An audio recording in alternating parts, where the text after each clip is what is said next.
Alrighty. Yeah, we're back now.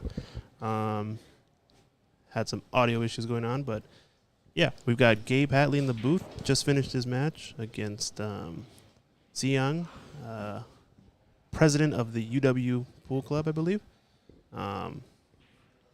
So tournament's kicking off. Looks like you're going to be waiting for the winner of this match, Marissa versus Matthew Liu. Yes. Marissa's one of our Ox-sponsored players. Matthew's also part of the UW Pool Club. So a lot of interesting stuff going on. Yeah.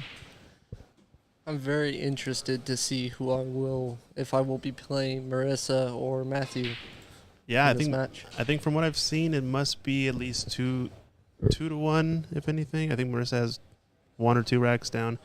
From what I can tell, we haven't been tuning in too deeply into this match. And you guys are going to be into the winner's side final, from what it looks like. Yes. Meanwhile, we got a lot of matches to catch up on the B side. Buddy Schroeder versus Kang Vu is on table 7 over here. Looks like an alternate break format, so not exactly sure of the score there.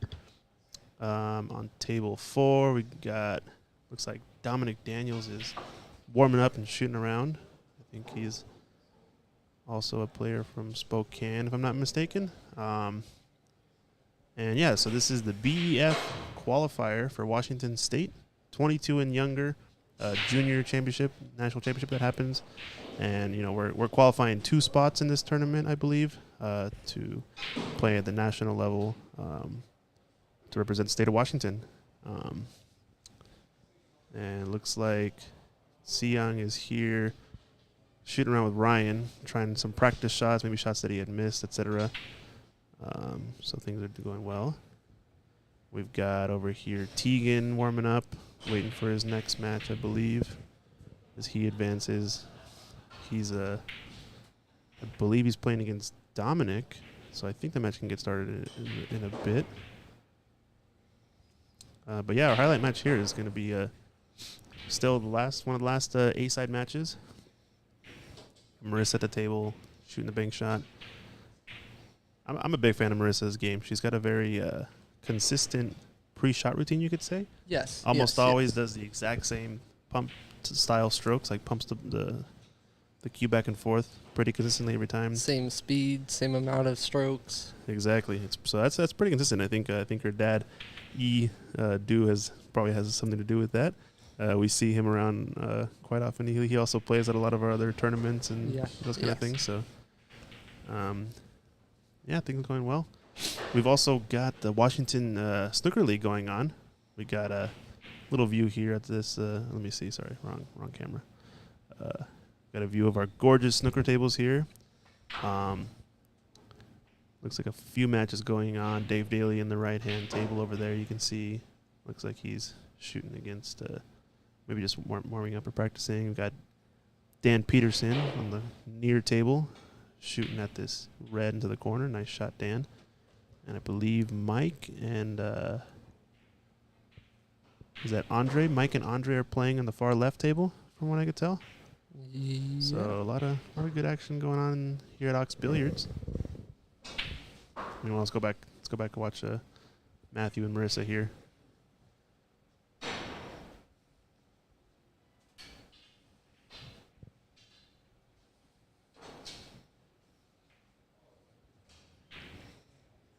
Nice shot there. Looks like an open table for me. I don't know if he wanted to be straight on this 3-ball. He might have to do something a little bit fancier. Yeah, it doesn't look like he's quite straight. Looks like he has a bit of angle to work with on the left side. Do a little bit of follow shot, 2 rails kind of thing? Yeah, looks like top left. Yeah. How's the speed, though? It doesn't want to get jacked up on Mount Everest. He looks solid to me. I think he has a good shot at this. Now he's looking at this 5-ball. So I think one of the common things that happens at the amateur level is, looking at the 4 to get to the 5. But I think the real next level comes when you look at the 5 to get to the 6 and what part of the 5 angle you want to be on. Yes. That's the real. What the real side? Deal. What side? What angle? Etc. What's the one with the highest percentage to get on that side? That gives you the biggest room for error.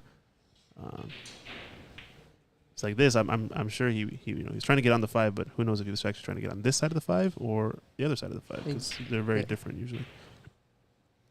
But so far, this looks like a good pattern. Pretty open table.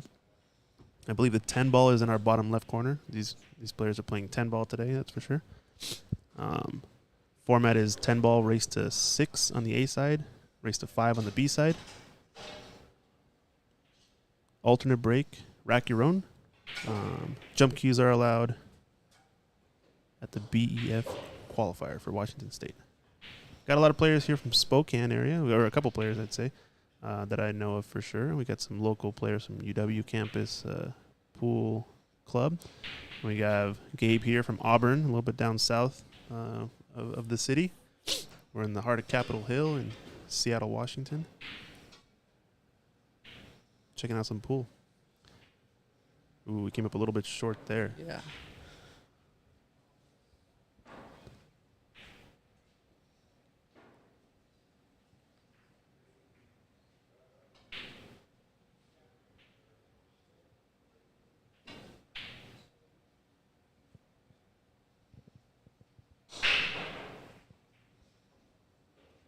Nice cut, though. Does he want to bump the 9? Ooh, I think that's pretty fortunate. He could have ended up a lot worse. He at least can still see this 9 and cut it down the rail. What kind of shot do you take here? Do you go high left and go inside 2 rails or 1 rail? I think I would just go high. Just high? And just to avoid that side pocket. Yeah. A little bit more. If you have just a tip of left, I think it's going in the side pocket right here. He might go into the side here, depending on the angle. No, it looks like he's shooting the corner. Yeah, he must have put a little left on it. That probably messed with his ball pocketing.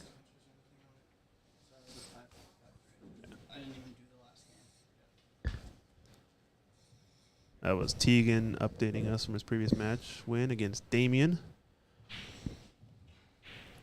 So what else we got?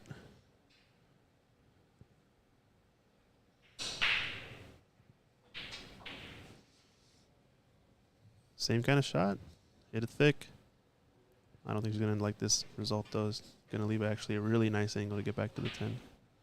So from what I could tell, Marissa's already got one rack on the board. I'm not sure what the score is now, but this is a race to 6 because they're still on the A side. Winner will be playing Gabe here in the booth. So he's just hanging out here, messing around while we're watching some pool.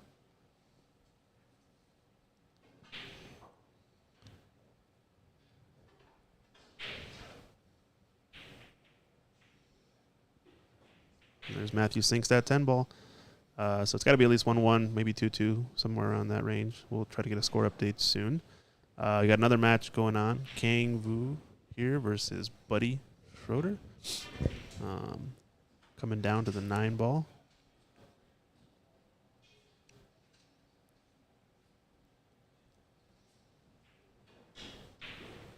Nice shot there. Kang, also a player from UW, was I believe is the secretary of not secretary. That's Ryan. Ryan O is secretary of the club. I believe Kang was a previous president from a previous year. Apparently they got a really nice spot up there. Was what I heard. They have it's called the Hub. 10 pool tables in one room.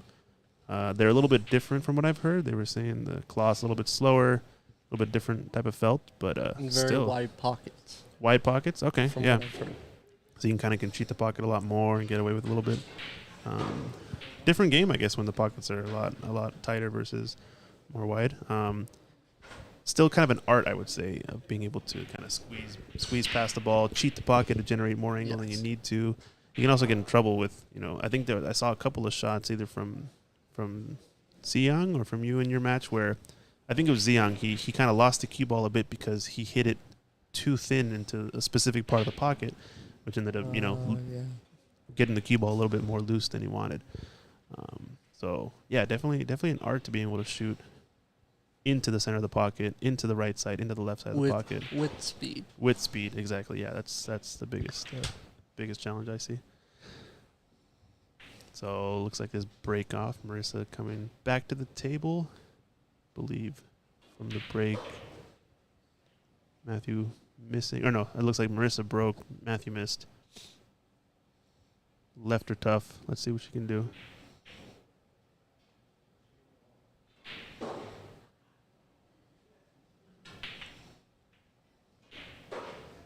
You guys had a lot of jump shots in your match too. Oh, she missed the one there. Ball in hand. Early 10. Let's say that Matthew gets down to this 3-10 combination. An early 10, I believe, is not a win. No. What it looks like. Oh, Matthew opting to play the safe.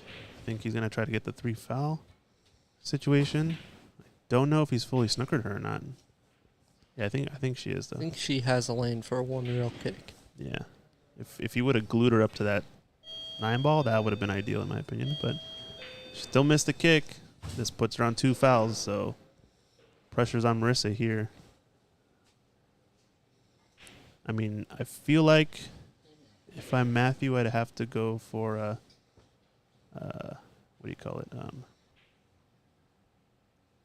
I'd have to go for another safe at some point if I don't like this 3-10 combo. But for the most part, other than that, the table has opened up pretty nicely after that cluster we saw in the beginning. Looks like he's trying to set up for it, right? Yeah, it does. Now, I'm a big proponent of getting rid of the magic rack immediately after the break. I don't know about you, Gabe, but looks like they're opting to leave it on the table for a little bit longer. I'll leave it there until there's a reason to. If it goes into the path of the cue ball or one of the balls I'm shooting, then I will move it. But other than that, it doesn't serve any obstacle, in my opinion.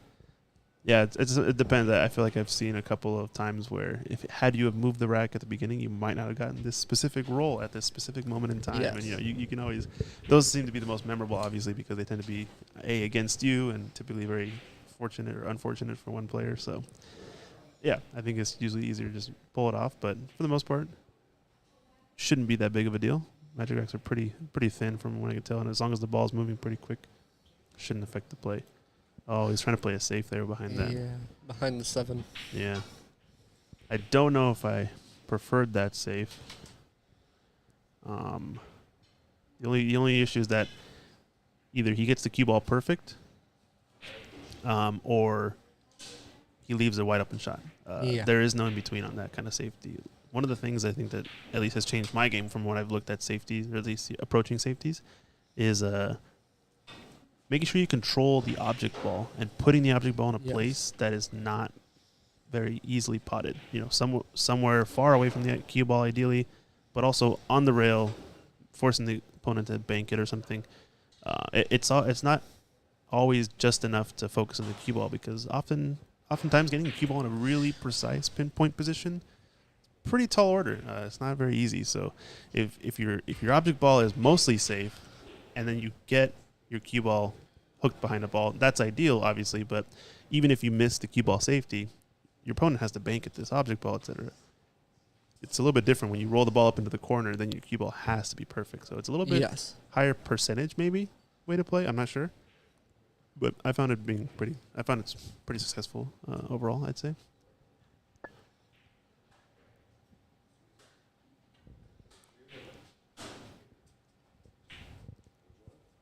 Got to be careful here not to hit the 9 on his way back down table for the 7.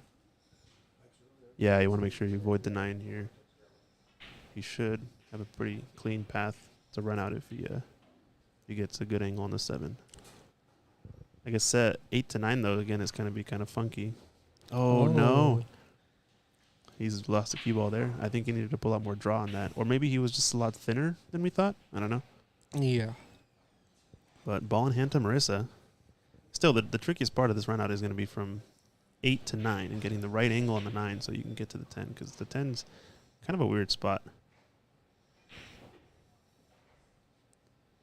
So she's opting to play the outside, or cut it kind of in the blind part of the pocket. Not sure if I prefer this. It's a little bit uncomfortable as well of a stretch, but just going for it. Yeah, that corner pocket scratch, I think, was in play, so she was a little bit tentative there.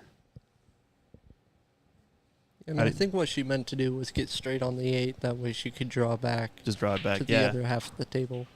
Yeah, I think that's exactly right. Looks like he's playing this with some low. Back and forth. Doesn't want a lot of angle. He wants to be pretty straight on either corner, but I think he's got the opposite, so he's going to have to come up with a bit of a shot.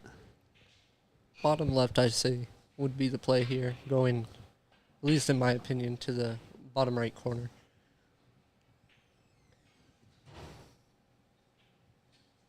Looks like our camera's having a difficulty focusing in.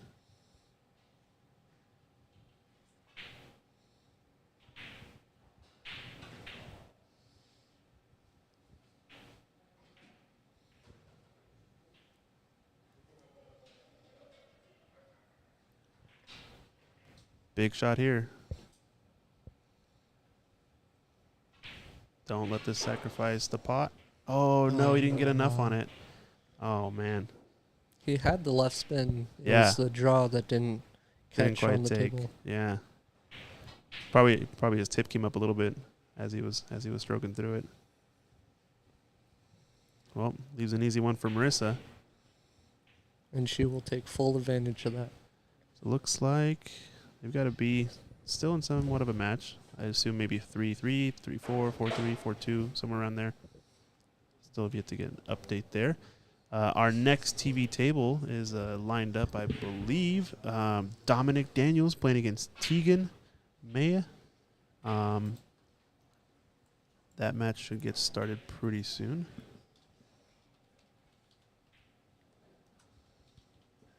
I believe Dominic looks like he's the youngest player in the field from what I can tell. Yeah. This is an under 22 and under tournament qualifying for the BEF National Championship. This is the Washington qualifier, so 2 players will advance from this field into represent Team Washington at the national level.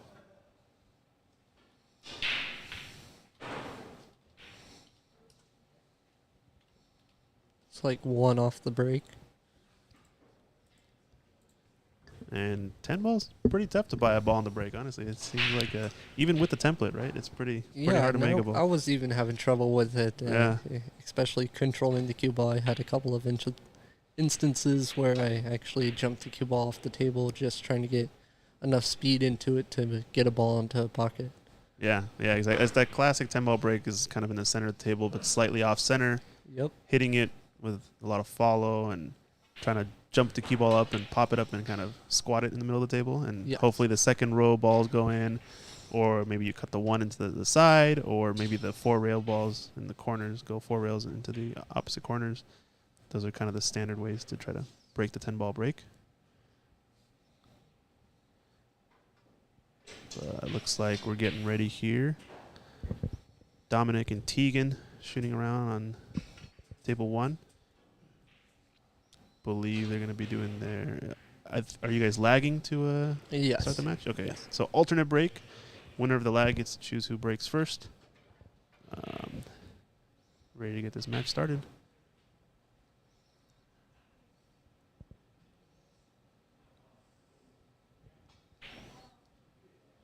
It's like Dominic got that. winning the lag. Opts to break first.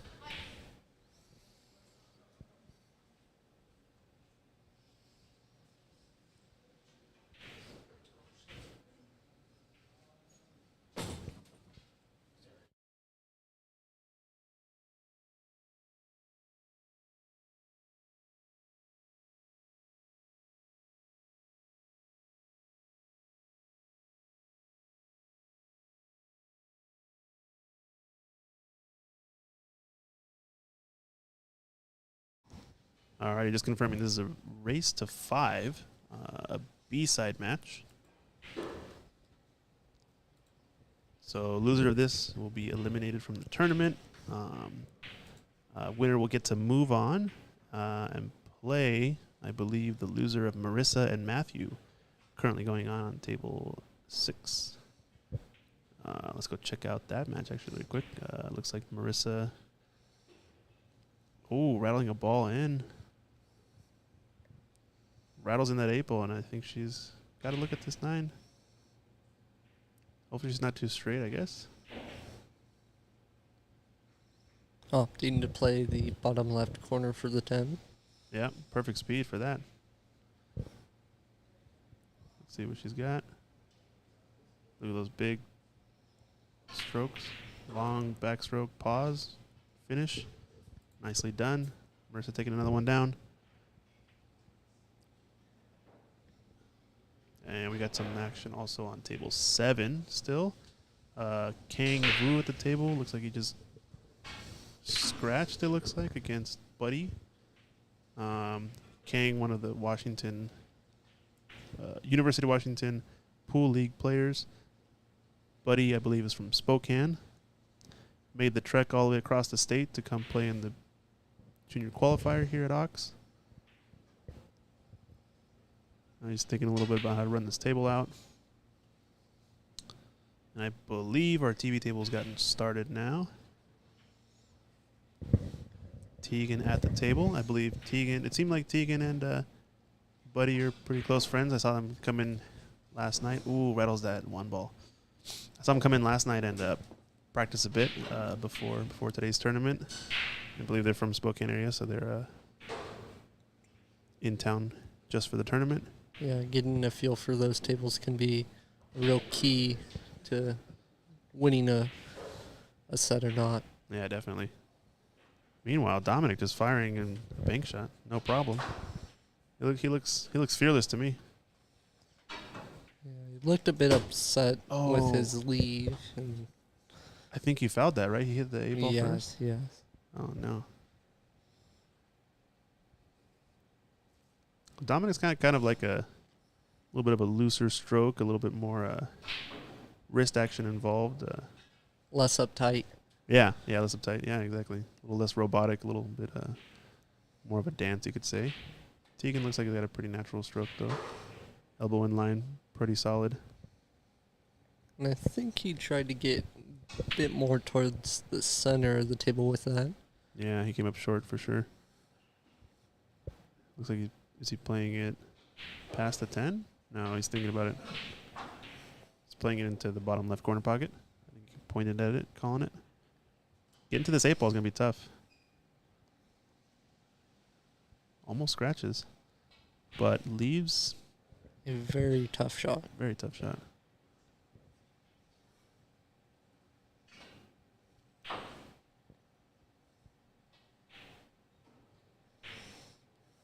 Wasting 0 time, gets down, fires at this 7-ball, but it's going to leave it in the pocket. Unfortunate there. I'm not sure if he was trying to cut that ball in, or if he was trying to bank it, because he kind of hit in between. I feel like the bank is what he was kind of opting for, but it was a little bit difficult to tell. Both these players kind of just shooting balls like nobody's business. Yeah. They're probably even faster than you guys were playing. You and Xiang, you guys were at least taking your time a little bit, but these guys are just getting down and shooting. Oh, lost the cue ball there. Still makeable. He's going to probably leave tough 10. Yep, hit it a little bit thick. All right, Dominic, you're straight in. How's your stroke? How does your backspin look? Not too bad. A little bit of a stun draw, I guess. He must have had a little bit more angle than we thought, but yeah, a makeable 10, just not terribly easy.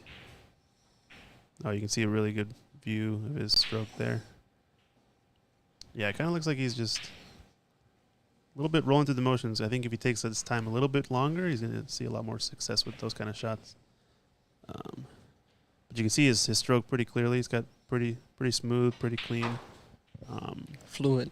Yeah, and you can tell I think he puts his cue directly under his right eye, or his left eye, I guess.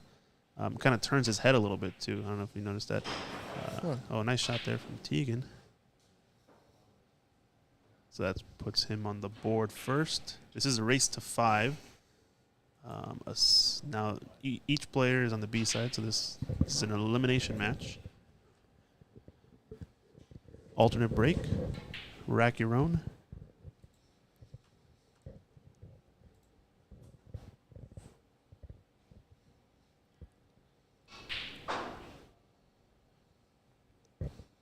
Let's go check out Marissa versus Matt.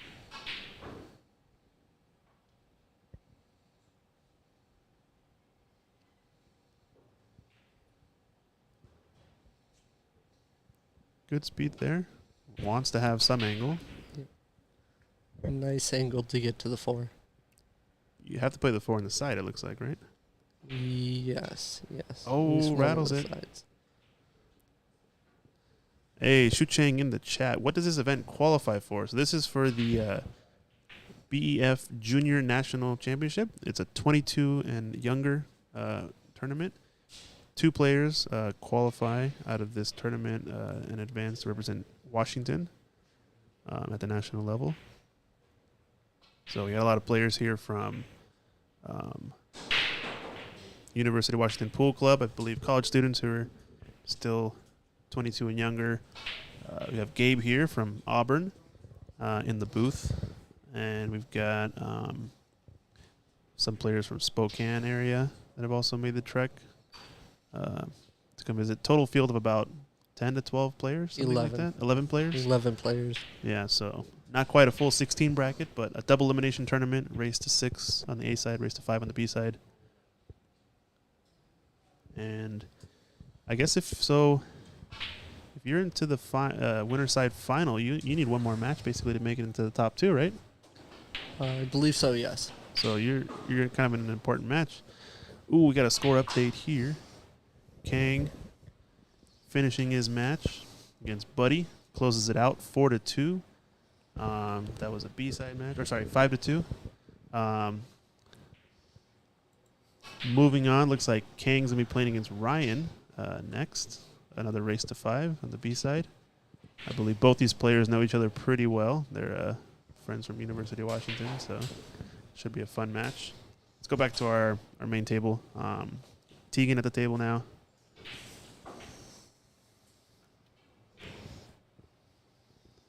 So let's see what Dominic has now. I think he's, from what it seems like, I feel like Dominic's going to be going for this bank shot. He's calling it.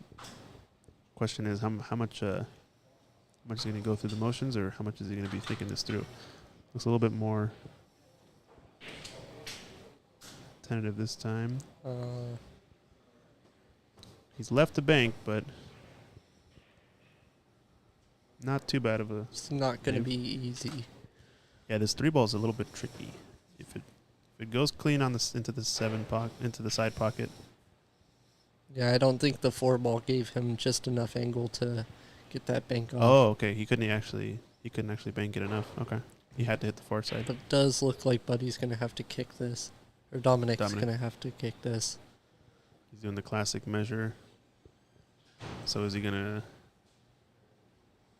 aiming for he's aiming to where his tip is. So he wants to hit the right side of the 2 ball after the kick. So probably calling the corner pocket in the top left, I would assume. I didn't see him point, so we'll see. Yeah. Oh, wow. Don't know if he, I guess he called it. Yeah, it looks like it was obvious enough. Nice shot there, though. Ooh, he played the safe. Oh, no, this 3 is going to go way too far.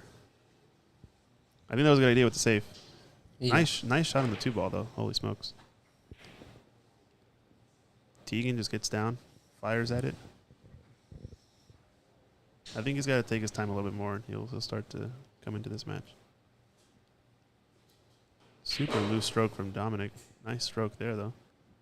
You got enough draw onto that ball. Looks like he's going to have to combo the 5 in. And this kind of combo is always super tough, in my opinion. It's super long. I mean, I guess you could say, but each ball is very, nice shot. He hit it perfect. But, like, each ball is kind of far away from each other ball. I love shooting those at speed, too, because when you hear the 2 balls kind of click immediately, it's very satisfying. I don't know. Yes, and with the cue ball having that angle on the 4, it makes it even more difficult than if it was just straight in. Yeah. We saw a little bit of left-handed action there, I guess, from Dominic. I guess he's a little ambidextrous when it comes to playing pool. Nice. Now, does the 7 go into the side? He shot it like it does, but he rattles the 6. Oh, man.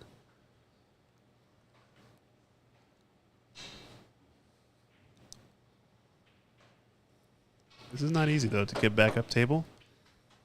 Maybe I'd opt to aim to hit the 8 ball, maybe, off of 1 rail.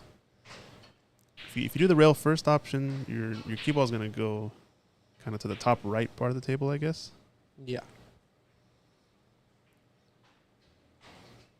Shu Chang wants to hear about when these young talents started playing pool. Tell us, Gabe. Tell us how you started playing pool. I started playing pool at the age of either 2 or 3. Nice. Playing off my dad's knee. Oh, okay. Just standing on his knee and kind of just shooting at the table and just screwing around. Nice. So your dad had a table growing up? We had a family business that was in the area that we knew of. Had my dad had done work for, so. Nice. Well, there you go. Looks like Gabe's been playing pool for a while. You ever tried snooker out yet or no? I have not tried snooker. Oh, man. I have tried bank pool and straight pool as well. Nice. Yeah, both awesome games. I love bank pool. Yeah, we have a Washington snooker league going on right now. Let's see.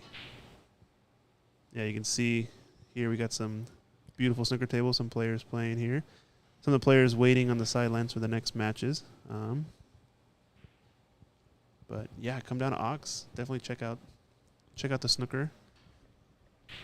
So shooting off someone's knee. Oh, looks like we got an action on this table. Big 10 ball here, I think, for Matthew. Oh, got a blurry camera. Oh no, he missed it. Missed it, hit it too full. That sets Marissa up. Yeah, I think she's got an easy 10 here. It's still a race to 6 in that match. I'm not sure exactly where they're at, but I think we've seen at least 3 or 4 games won by Marissa. Nice shot there. So it looks like this match is still going on. We'll have to get a score update at some point. Meanwhile, Dominic rifling balls in like nobody's business. He's just so nonchalant sometimes. He kind of just walks around, hanging out, having a good time.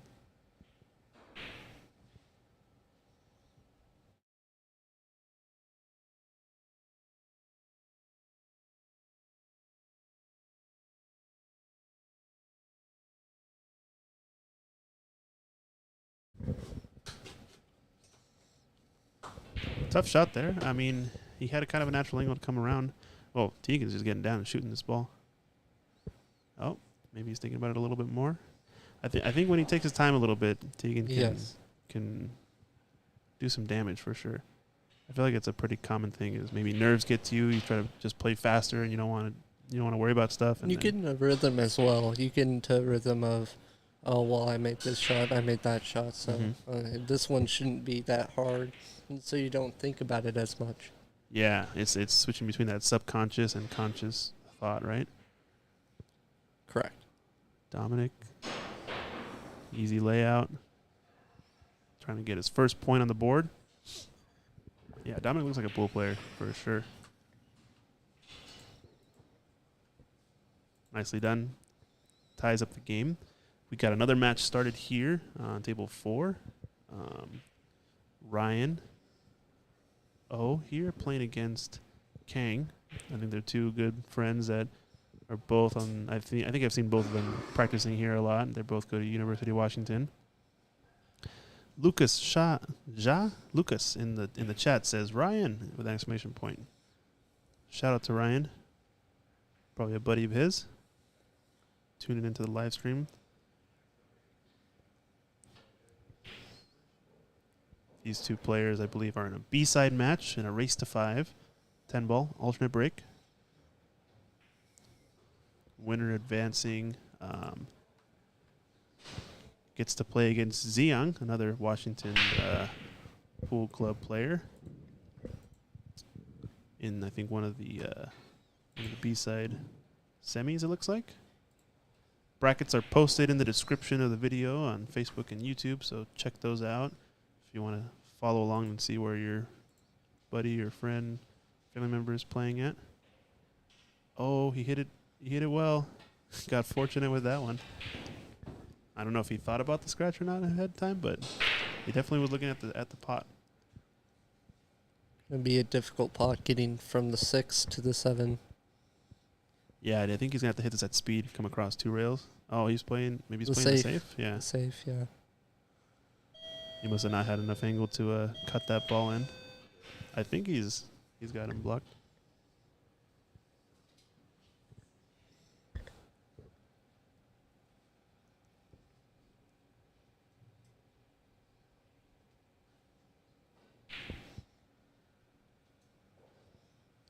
Wow.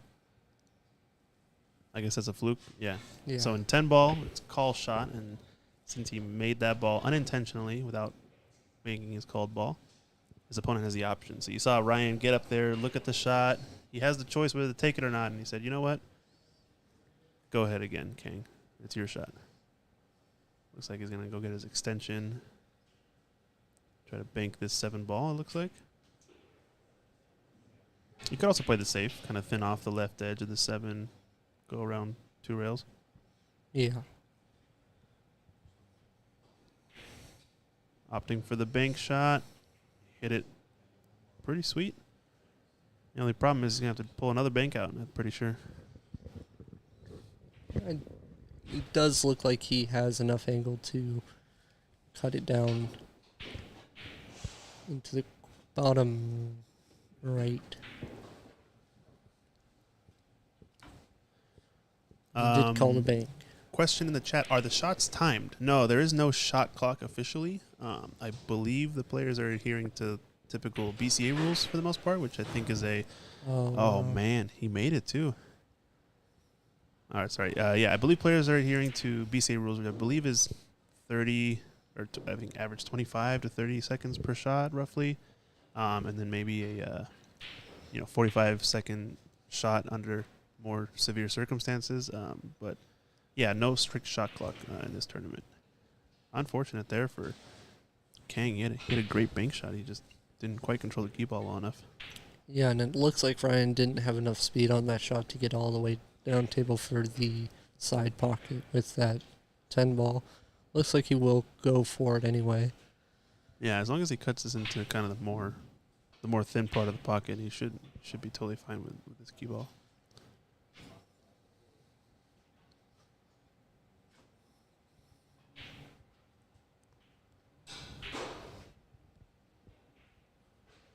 Nice shot there. Thins it. How does cue ball end up? Nicely down from Ryan. E in the chat, just giving us the update that this is a qualifier for BEF National Junior Championship in Vegas. This is the Washington qualifier, so 2 players will advance from here and get to go to the Vegas qualifier. Anyway, we got a jump shot here from Tegan. He's got a little bit of a dart stroke. Going for the side pocket with the 5 ball. Nice little jump cue angle there. Hit it pretty well. Made good contact, just overcut it is all. He kind of landed on top of the 5 ball, I guess, right? When you do that, you kind of squirt the object ball out and getting more exaggerated angle out of the angle that you thought you had on the shot. Yeah, you end up cutting it more than you think, right? Yes. Is what you're saying? Okay, yes. Okay. Wow, what a thin cut there. Nice shot from Dominic. With a good leave on the 6. He's going to have to come up with another shot, though, because it's going to be tough to get back to where he's at with the cue ball. Doing a little bit of practice strokes there, trying to see how his I think he's going to try, yep, it looks like he's going for his draw stroke. Oh, wow, how'd he hit it? How'd he hit it? My goodness, nice shot from Dominic. He's been pulling out some highlight shots for sure. He's still not happy with it. I mean, I think I'd be happy enough to just have a look at this 7. Looks like he's going to play around. He wants to get the cue ball in the middle of the table. Going on that back angle to his draw. Oh, he's going to play kind of a masse shot. Oh, man. Did not want to run to the 8 ball.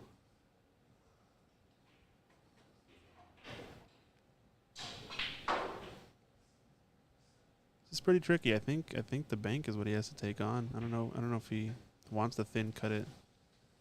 He's looking at it.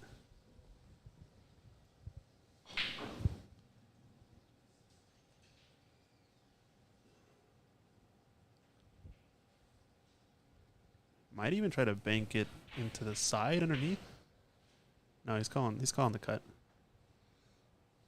Watch out, cue ball. Hit it a little bit too thick. Too thick.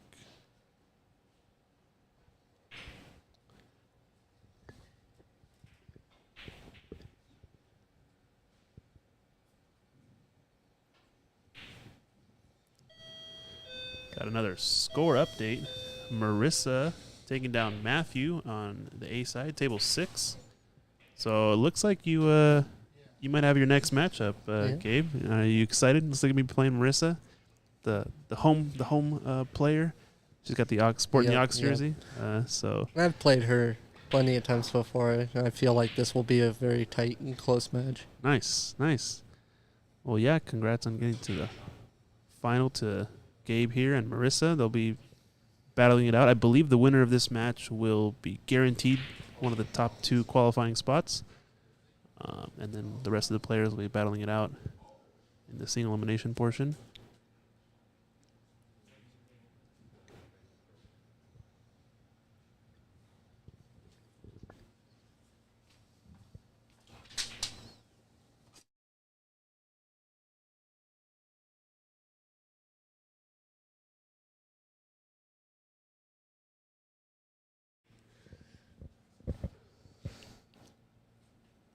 Really thin cut here, but he's going for it. And he rifles it in.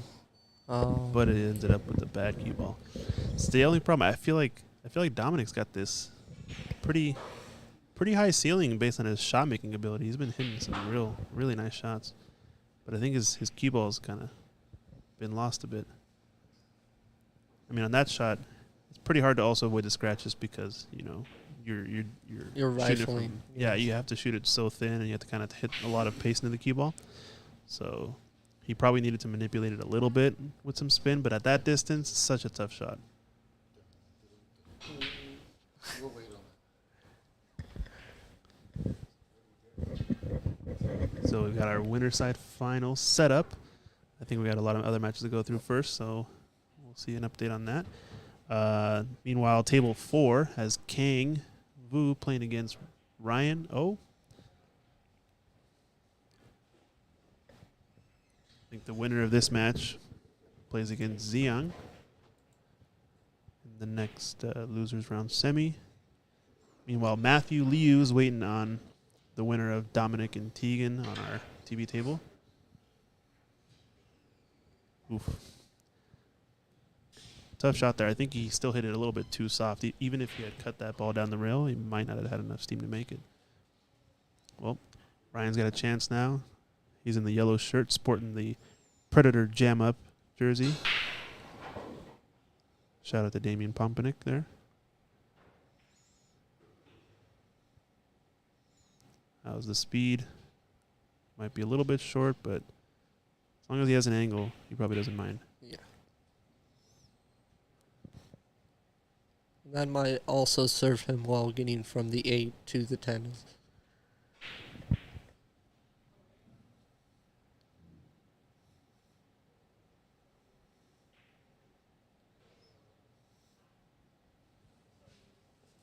Oh, and it a little goes bit in the too side. thin. Yep. Tough shot. That was the only problem because he was kind of close to the rail, so he couldn't really manipulate the cue ball too much. I guess the only option would have been putting right spin on the ball.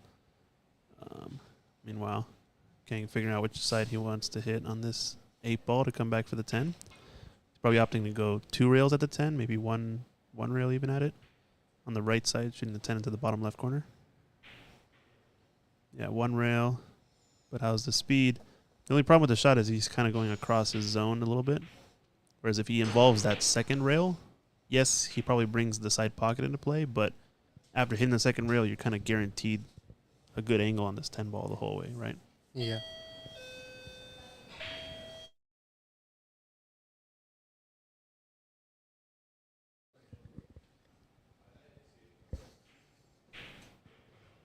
Sinks the 10 ball. Another one on the board for Kang. It's a race to 5, I believe, in that match. So let's go back and check in on TV table 1. Also a race to 5. So these are the 2 B-side matches that we're waiting on to get into the B-side semis.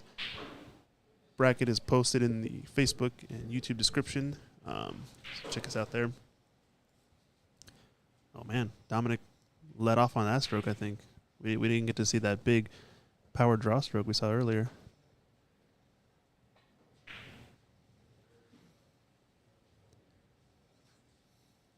Just has no fear.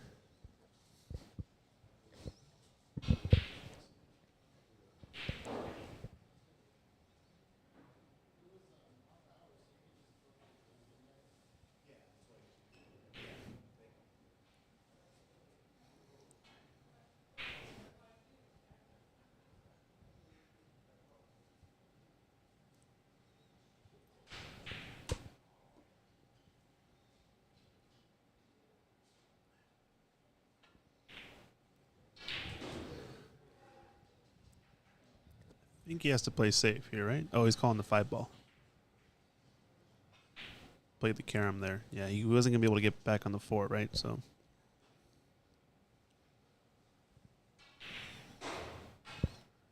looks like Tegan's going all the way down table with it. oh, just hit a little bit thick.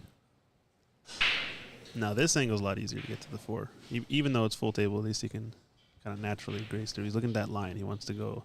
He does have to watch out for that bottom rake, though. Yeah. He's checking where he wants to. He wants to come between the 8 and the 10 off of 2 rails. Oh, we hit it too thick. He got the line he wanted, but like you said, that scratch is in play. Yeah, I think if he had actually made the 3 clean to the pocket, he would have been Okay. exactly on the line he wanted.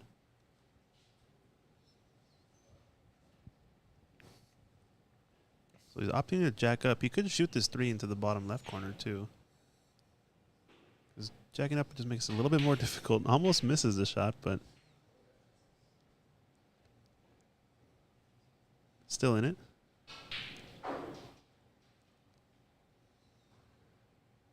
Don't let it rattle.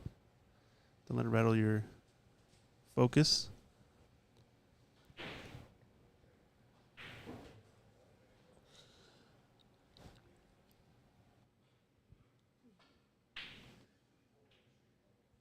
All right, I think he has to go around this 10 or play a lot of low right. He opted for the low right, but he had to juice it a lot more. I think he probably was a little bit better off just stunning it and kind of going 2 rails around the 10 ball to the kind of the right part of the table, but closer to the 6. It's another decent example of, if he plays his 6 ball to try to land that 6 on the bottom rail, right on the 2 diamond, he'll never give up a shot no matter where his cue ball ends up. Yeah. But on this shot, he kind of only focused on the cue ball, and that was, the problem with leaving the 6 kind of anywhere.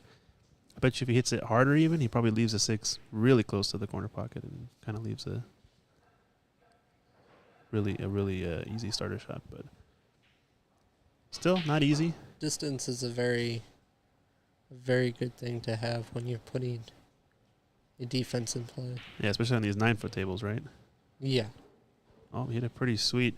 That ball, if he hits it any harder, might not go in just because of how these pockets react to the speed of shots. So hit it with pretty good speed. He's going to have to come up with another shot here, though.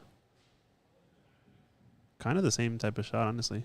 And I would opt for the top left to avoid that scratch. 'Cause Yeah. anything more going into the... Oh, no. He knew he missed at the moment he released the cue.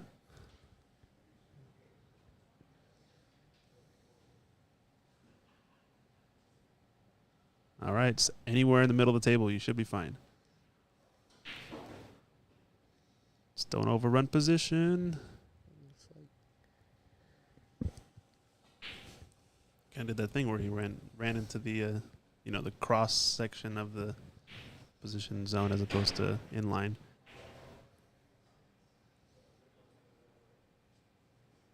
Plays the defense well, though, the 2-way. Yeah, not If bad. he makes it, then... Good on him. Let's see what you got, Dominic.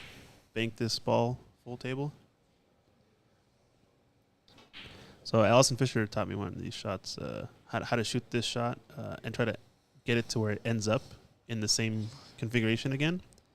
and she was saying shoot this shot with a bunch of left spin, a bunch of high on the cue ball, and aim to overbank it, but hit it with a lot of speed. And if you aim to overbank it, 8 times out of 10, you're going to be shortening up the ball enough that it'll go straight into the corner pocket. But if you end up, overbanking it, actually, putting a lot of running English on the cue ball will actually cause both balls to roll around the table 4 rails and end up in the same places that they started. It's kind of interesting. It's an interesting shot to try. You should definitely check it out. But it's a nice tool to have and a little bit of a confidence booster when you're shooting those long bank shots, because you're like, well, I have a plan. I know what to do. Just got to execute it. And if you miss it and you leave your opponent the same shot, you're never regretting that kind of of an outcome, right? So similar situation for Tegan. I think he actually can cut this. Bank. Yeah, it looks like he's lining up the bank at the moment. Yeah. Lucas in the chat asking, how do you meet the Duchess? We had Allison Fisher here at Ox Billiards last year in November. She was a guest commentator along with Ra Hanna for the Northwest Cup. We hosted Northwest Cup here in the fall last year. You can think of the Northwest Cup as a Moscone Cup style match between Team Washington and Team Oregon, where they battled it out with a combination of, doubles, Scotch doubles matches, singles matches, overall team race to 11, 5 players on each team. And yeah, it was awesome. We had Allison Fisher here doing some clinics at Ox, as well as, doing the commentary for the matches. It was a pretty cool experience. Got to learn some stuff. She's a snooker background as a pool player, so she's got some really, really solid fundamentals. You kind of have to have some really solid fundamentals, especially when you're playing snooker, right? Although right. you have yet to try it out. You gotta get out in those tables. Yeah. It does look like a fun game. I do watch it a lot. I just haven't got to the point of playing. Yeah, speaking of snooker, we have a pro player coming to visit Ox pretty soon, Ricky Walden. We're selling tickets for, I believe his clinic and lesson is sold out.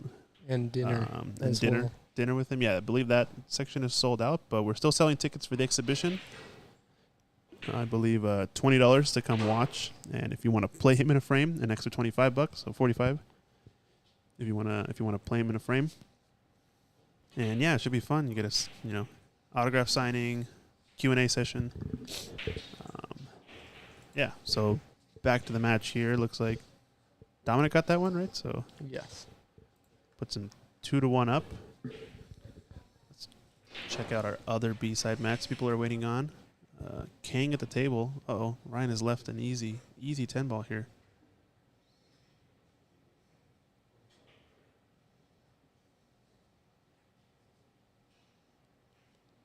Oh, no, he missed it.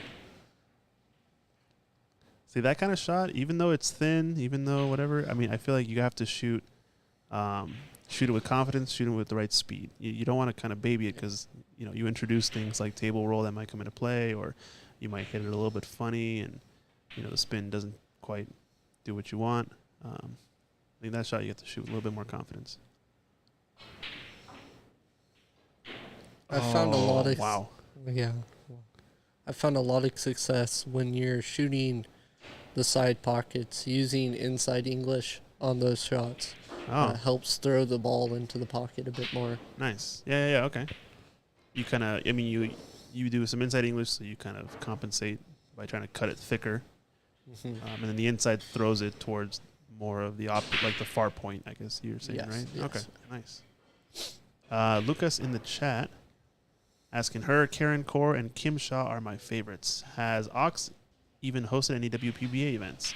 I believe Ox will be hosting some different events. I don't think any WPBA events as of late, but I think the Western BCA or Western, I'm not exactly sure what it's called, but I think it might be WPBSA. They might be hosting a tournament here later this year. I believe we spoke to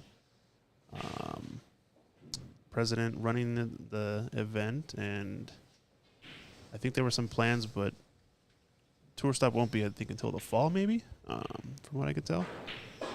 So we'll see, but I believe there are plans to host either WPBSA or an alternate organization for female players. I'll have to double check on that. All right, let's go back to our other match. Dominic Daniels.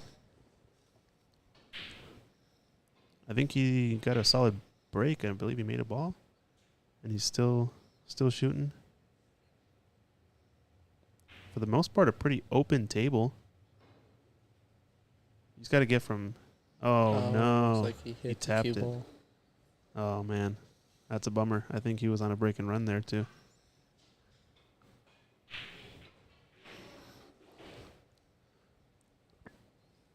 Unfortunate there. That's another thing that I've noticed some amateur players doing, which is when you address the cue ball with the tip of the cue, you can oftentimes be very far away from it.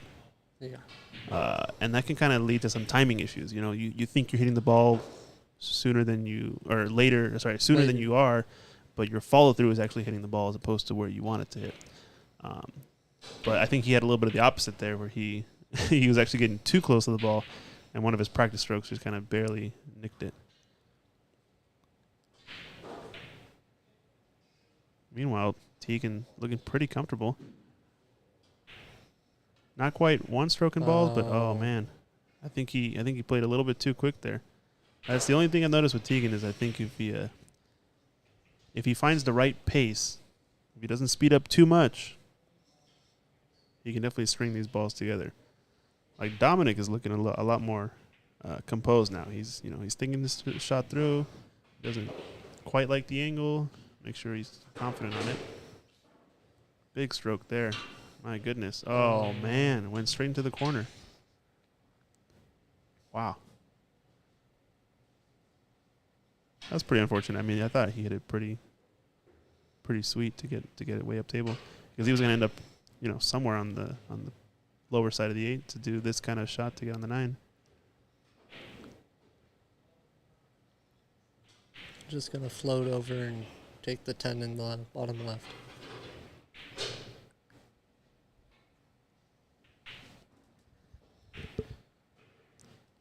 Even match here. We got it tied up 2-2.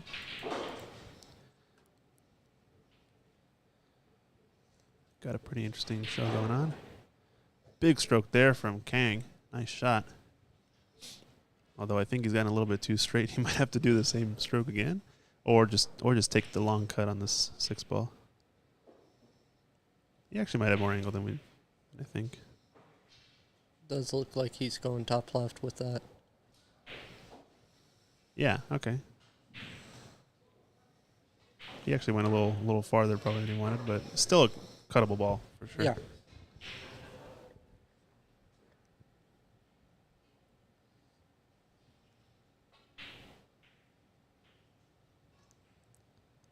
Oh man. Not gonna like that, but from what we've seen, I think he's at least two games up, I would say, against Ryan. So Ryan's, I think, starting to get into that must-win territory. So he needs to get these 3 balls.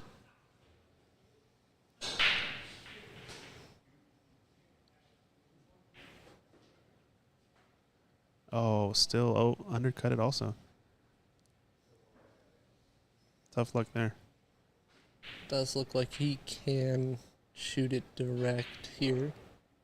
Yeah, he might opt to go rail first still, but yeah, he went rail first because of how natural the position is. Now it's all about speed to get on this 10 ball. Yeah. Good view of his stroke there.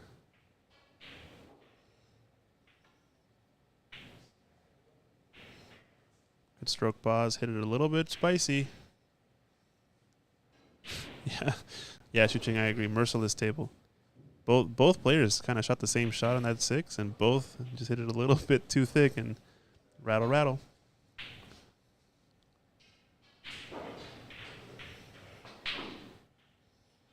So where do you play pool now, Gabe? For the most part, do you have a pool table at home? So I normally play at 15th Street 15th Street Grill over in Auburn. Nice. Yeah. Okay. Cool. Over there with Junior, Sam, all those. Oh, okay. Junior Sergeant Celio and. Yes. Nice.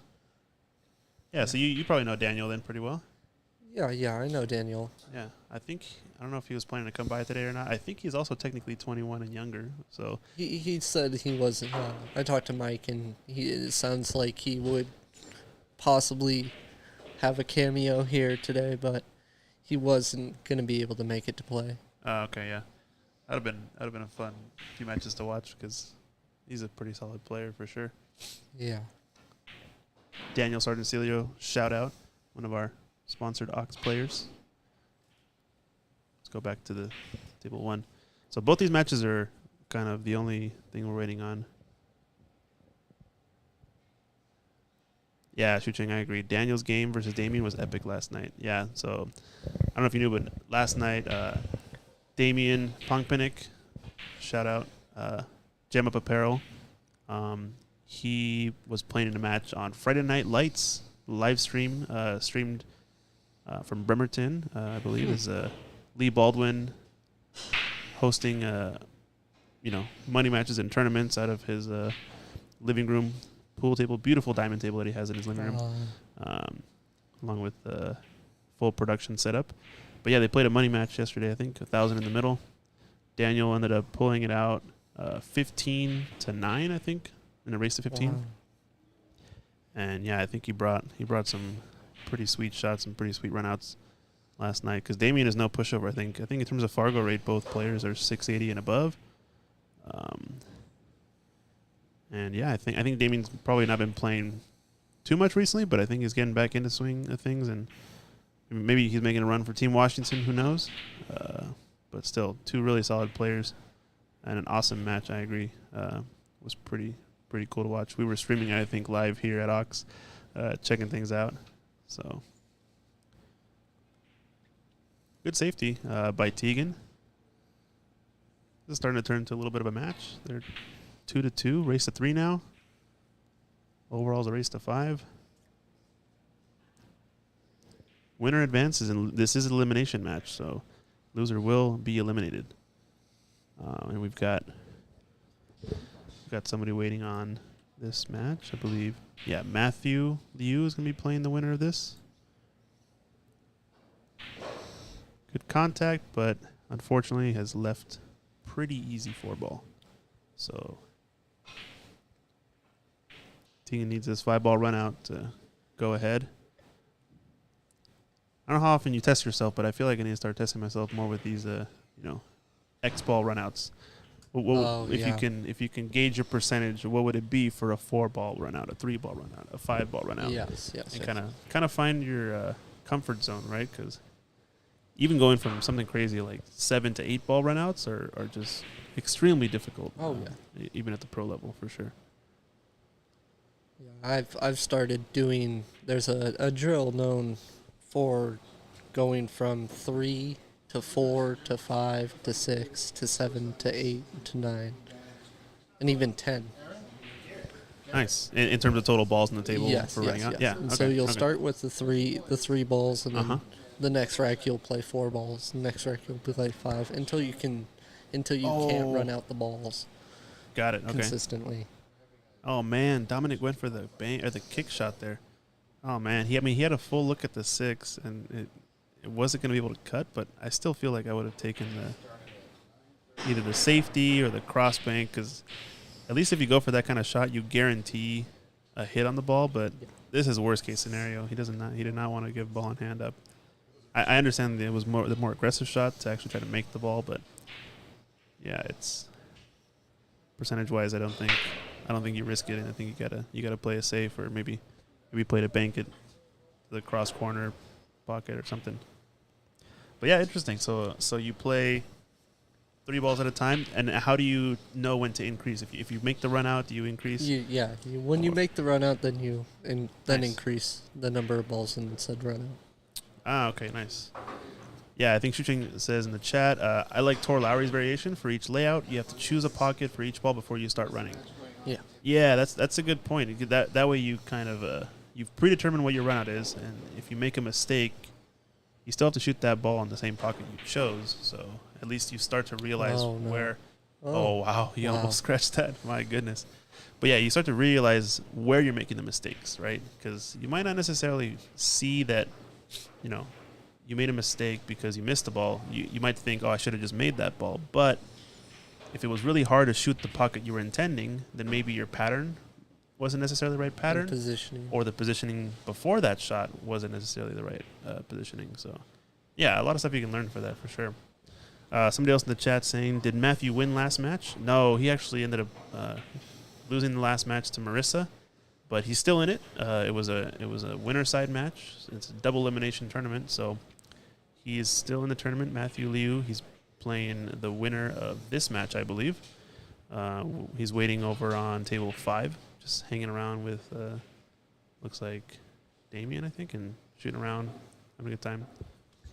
Oh, we got a good shot, good view here for Ryan. Looks like he's going to be doing is it a masse? No, he's going to be jumping. Jumping to hit this 4 ball.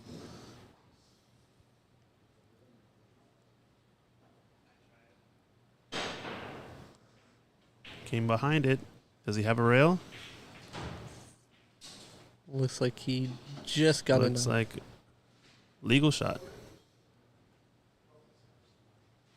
Not often we get to see people sitting on a table like that. It's a cool view.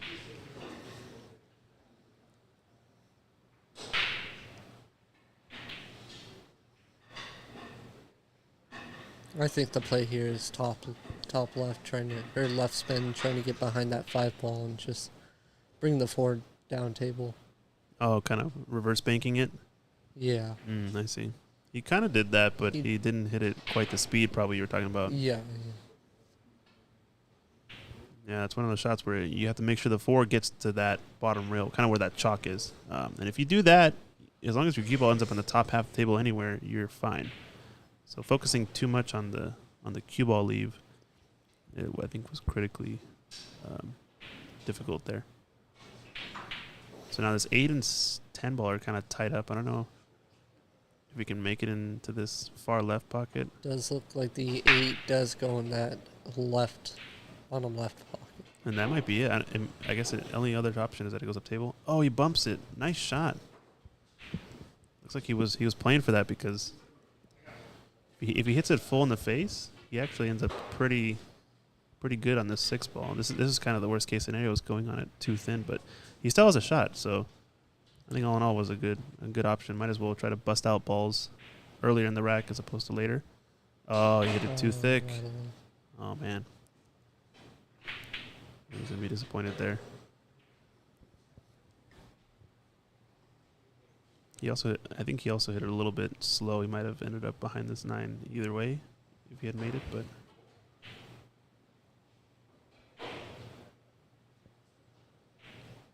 just a bit too much. Yeah.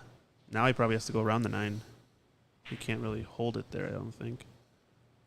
If he tries, he's probably going to end up. There is a way to hold it. Hitting that bottom rail with left spin. Yeah, kind of like full left spin inside. Yeah. And you end up hopefully avoiding the 9 on both ways, in and out, right? Yeah. Yeah, I think he actually opted to go around it and he ended up bumping into the 9. Yeah, I would have played that with bottom left. Yeah. A lot of left and probably a tip of bottom to try and at least stun the cue ball. Oh, rattle again. Rattle strikes again. Jujing says Filipino shot.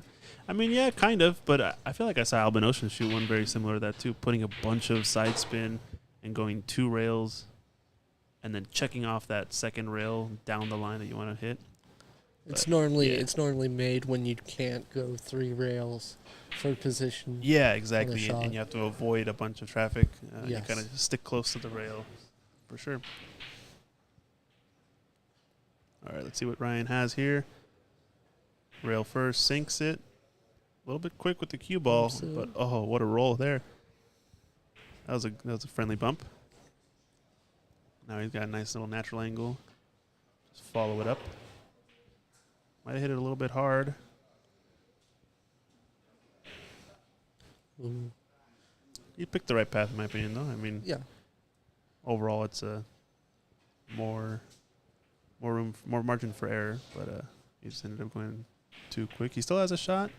He's looking at each cut, but I think he's going to go for the corner.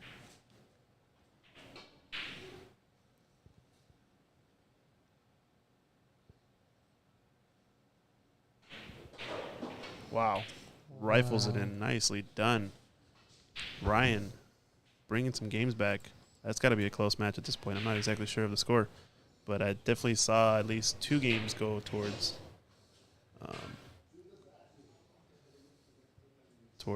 Kang. I'm sorry, I think I missed a rack here. Is it Tegan up? What? Is it tied or is it 3-2? Not quite sure. Okay. I'll be right back. I'm going to go get a score update on both these matches.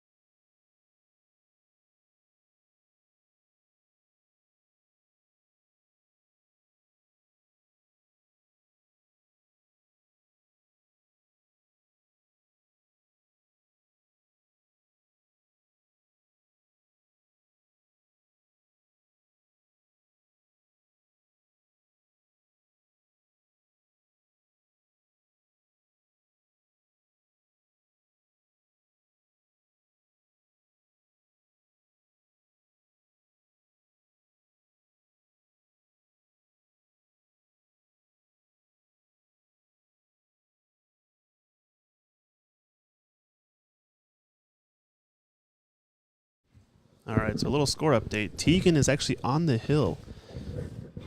And it looks like he's straight in on this 10 ball, so this is the match, I believe. Nicely done there by Tegan. Shaking of the hands.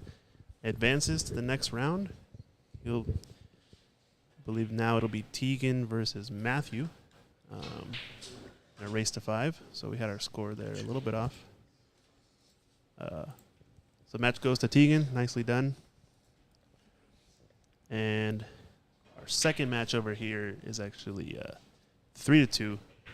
Ryan is down, but he's at the table, so trying to tie things up in a race to 5. So we got some action. I think we're down now to the final. Let's see, 1, 2, 3, 4, 5, 6. Down to the top 5 players, I guess. Top 2 will be qualifying, I believe. But we're down to 6 left. I believe 3 players on the B side, playing on 2 different matches. So you might be up almost, Gabe. I'm not sure. Is Mike going to put you guys out on table 1? I believe so. I'll have to go ask him real quick. Yep.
All right, folks, we're live once again. So we got an update on the next match. It looks like we're going to have Marissa Dew versus Gabe Hatley on table 1, A-side match. Oh, wow. This match is actually getting pretty spicy. I think it's 3-2. Kang is up right now. He's shooting at this 10 ball to hopefully get on the hill. In the booth, though, I've got... Oh, wait. Nice shot there. On the hill for Kang against Ryan, two University of Washington pool club players. But in the booth here, I got Dominic. How's it going, Dominic? Good. How about you? Pretty good, pretty good. You just had a pretty spicy match against Tegan. He got Unfortunately, he got you, but you hit some fire shots in that match. Holy smokes. I was watching that. You got quite the stroke, especially on... Saw a couple of big power draw shots, even some pretty good pool. I feel like the only thing you were missing there was maybe a little bit of take your time, a little bit of composure, and just get into the right rhythm. You did have some really unfortunate rolls too. There was a couple times when it was really unlucky how you scratched. I saw that 1 9-ball really thin cut, and you hit it perfectly clean, but it went straight into the corner pocket with the cue ball. It was pretty unlucky, but. Yeah, you got a lot of good potential. So how old are you, Dominic? I'm 12. 12. Okay, so I think you and Marissa are tied for the youngest in the field. This is a 22 and younger qualifier, right? Mm-hmm. So pretty sweet to get a lot of young kids out here playing pool. So tell us your story. Tell us where'd you start playing. How old were you when you started playing? Where do you play now? I think I was like maybe 10 to 9 years old before I started playing. And my dad, I used to go to the youth center, and my dad was teaching me how to play there because he saw me play when I got back from work. He saw me play there. I was just playing cops and robbers. And then he just taught me how to play, and then he bought a table for us. It's an 8-foot Brunswick. Now I've been playing for almost 3 years. Nice. So you play at home a lot then. That's awesome. Man, having a table at home, I'm so jealous. That sounds so nice. So yeah, you said an 8-foot Brunswick and night. Okay, 8-foot Brunswick. Nice. Yeah, Brunswicks are pretty solid tables. How do you like the tables here at Ox? Not too bad. They're a little bit bigger, probably, right, than what you're used to. They feel pretty good because there's a 9-footer at where I play at Legacy, and I think they're pretty nice. They can actually hit good and have good draw and follow. Nice. Okay, so the cloth is pretty good condition. Sweet. Well, that's awesome. Been playing for the past 3 years. You planning on keep playing in the future? I mean, maybe if you make it you go to UW or something, maybe you join this pool club or you play somewhere else. So yeah, a lot of stuff up and coming. Hopefully we get a lot more events here. Where are you from? Spokane. Spokane. Okay, so you got a little bit of a trek to go, I guess. You traveled, I think also Tegan and Buddy are also from Spokane? Me and Tegan are from Spokane, too. Yeah, nice. So you guys made quite the trek over here. 6-hour drive. Yeah, but hopefully it was fun. You guys got to play a lot of pool. It's awesome here. Pretty solid tournament. Tegan's still in it, though, so probably be rooting him on. Hopefully he wins it just so I don't have to play him back at Black Diamond for the other qualifier. Oh, yeah, I got you. Oh, you guys haven't won in Black Diamond. That's in Spokane, right? It's another pool hall there. And there'll be another qualifier for the BEF juniors again? Yep. Nice. Yeah, this one's going to be interesting. There's top 2 advance, I believe, out of this. So since these 2 players, Gabe and Marissa, are on the winner's side final, I believe the winner of this match will get a guaranteed spot in the top 2. Marissa's a really good shot. She got me, I think it was 6-3 in the first match. Oh, really? Oh, nice. Yeah, something about Marissa's shot sometimes. She's got a very consistent pre-shot routine. She does the same 3-4 big strokes every single time. Pumps the last one. She doesn't smooth. miss. Yeah, it's pretty wild to watch her play sometimes. We have her. She plays in our PCA league sometimes too. So I played a lot with Marissa. I could see the shirt. Oh yeah, exactly. Yeah, she's That's awesome. one of our sponsored players at Ox, Team Ox. Go Team Ox. You know how long she's been playing for? Don't exactly know, but hopefully we get her in the booth at some point. I know her dad is here and has been helping her out a lot. He plays a lot of pool too. I'm pretty sure. And we actually installed a table at their house not too long ago. They ordered a 9-foot Rasson table as well from us. So, yeah, if you guys want to buy a Rasson, I believe Ox is a official seller and distributor of Rasslin tables in Pacific Northwest area. So reach out to us if you guys want to get a table, and we can install it as well. That's awesome. But yeah, it should be a pretty interesting match. We had Gabe on the live stream here in the booth for Yeah, a little while, and Gabe got Tegan on his first match. Oh, okay, gotcha. So that's probably what sent Tegan to the B side then, because Gabe has won out all of his matches so far. He's an awesome shooter. Yeah, he's been I was pretty watching solid. that match for a minute. A lot of firepower I'm noticing on a lot of the players here. His match against Ziyang, man, that one was solid. It felt even though Ziyang, it felt like was doing a lot of the hard work. It seemed at times, but still, you still got to run out the last 3-4 balls when you get the chance. That was what happened. That's what was happening to me with Tegan. It's strange with rotation, like 9-ball, 10-ball. It almost starts to become about who gets to the table at the right time. You know? Let's say you're on a 4 or 5-ball run out. Can you get to the table at a specific time?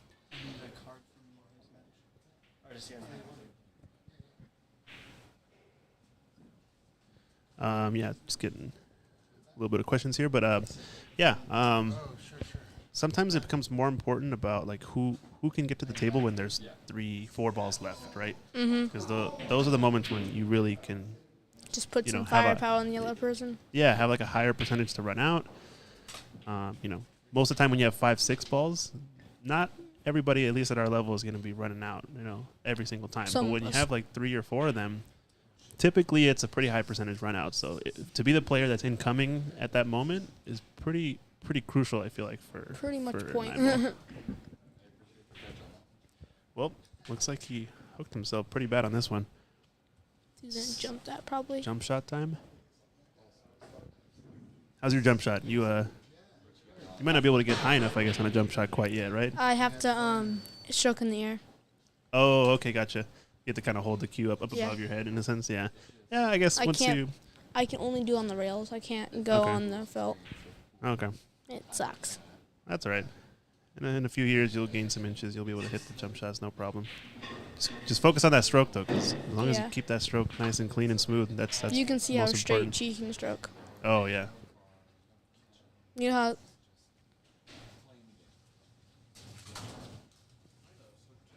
Well, almost in the same shot. I think he has enough to get around that. Yeah, you can go rail first. I saw you shoot that rail first shot, too. You hit it perfect at 2-ball, I think, in a game. Oh, on the long short rail? Yeah, on the short rail. In the long rail, I think you went one rail around, and the 2-ball was kind of far out, kind of where the 7 is now, but on the other side of the table. It was pretty solid. You did that little measure trick I saw. Looks like you tried to swerve it, though, instead of going one rail, and it didn't quite get it. So now two long distance position shots to shoot now. Problem with me, I just mass save more than I like to shoot. Oh, and then you like to kick? Yeah. Yeah. Okay. Yeah. I think we're all a little prone to that. We want to swerve it and get the cool shot and make sure we guarantee a hit on it, right? But there is a big art to kicking, and if you can kick really well, it's underappreciated or underrated in my opinion a lot of the time. Wow, nice shot there. I didn't think that went in. That was wild. She proved me wrong. That was clean. There you go. Gets down 1, 2, 3, and then pulls back, shoots it every single time. Same shot routines. Pretty cool. Pretty important. I need to work on that. Yeah, I think that benefits you actually a lot if you start to incorporate a pre-shot routine like that, where every single time you get down, you do the exact same thing every single time. It starts to become like a, just I don't know. It's brain gets to clear. Yeah, brain circuit that's just there for you. Meanwhile, we got an update here. Kang has pulled off the win against Ryan in the other 5-2. B-side match, 5-2. Kang was shooting lights out in that match, as far as we saw. Some really long cuts, full table distance. I'm trying to work on those. Those are getting pretty hard for me. Oh yeah, for sure. You and me both. So it looks like the next match on the B side is going to be Ziyang Chen versus Kang Vu. I believe both of these players are previous and current presidents of My match was Washington 3-5. Pool Club. Oh, your match was 3-5. Yeah. I see. I'll have to get an update on that. It's okay. It's just a match. Yeah. So it looks like we're down to the final 4 players on the B side. Oh, they're guaranteed. And the winner of Gabe and Marissa is guaranteed to be in the final 2 to qualify. So it's starting to get down to it. It's starting to get to the nitty-gritty here in the last few matches. I'll say Melissa can pull through and get that. Even though Gabe's a nice shot. But Ooh. He Oh, made he it. He still made the made it. bank. Nice. Yeah, so you like Marissa in this matchup is what you're saying? yeah. Yep, I try to be unbiased as well. So, but you know, if you had to pick one, I mean, she's up 1-0, so statistically, she's only got 5 more to go, whereas Gabe has 6. A little bit more of a climb, so maybe a little bit more towards Marissa's favor. Oh, I thought the blue one right in the middle was the 2. Oh, the 10 ball, right? Yeah. Yeah, that could be confusing. I find that 10 ball because the blue on it is kind of dark. I confuse it with the 8 ball and with the 2 ball at different times, depending on if let's say you're playing 8 ball and you got solids and stripes. For some reason, I'll like forget that there's an extra stripe on the table sometimes. I never played with the pro balls. Oh, really? The First black. time. Nice. Yeah, this set is pretty solid in my opinion. A lot of people dislike the the pink 4, but then the purple 5.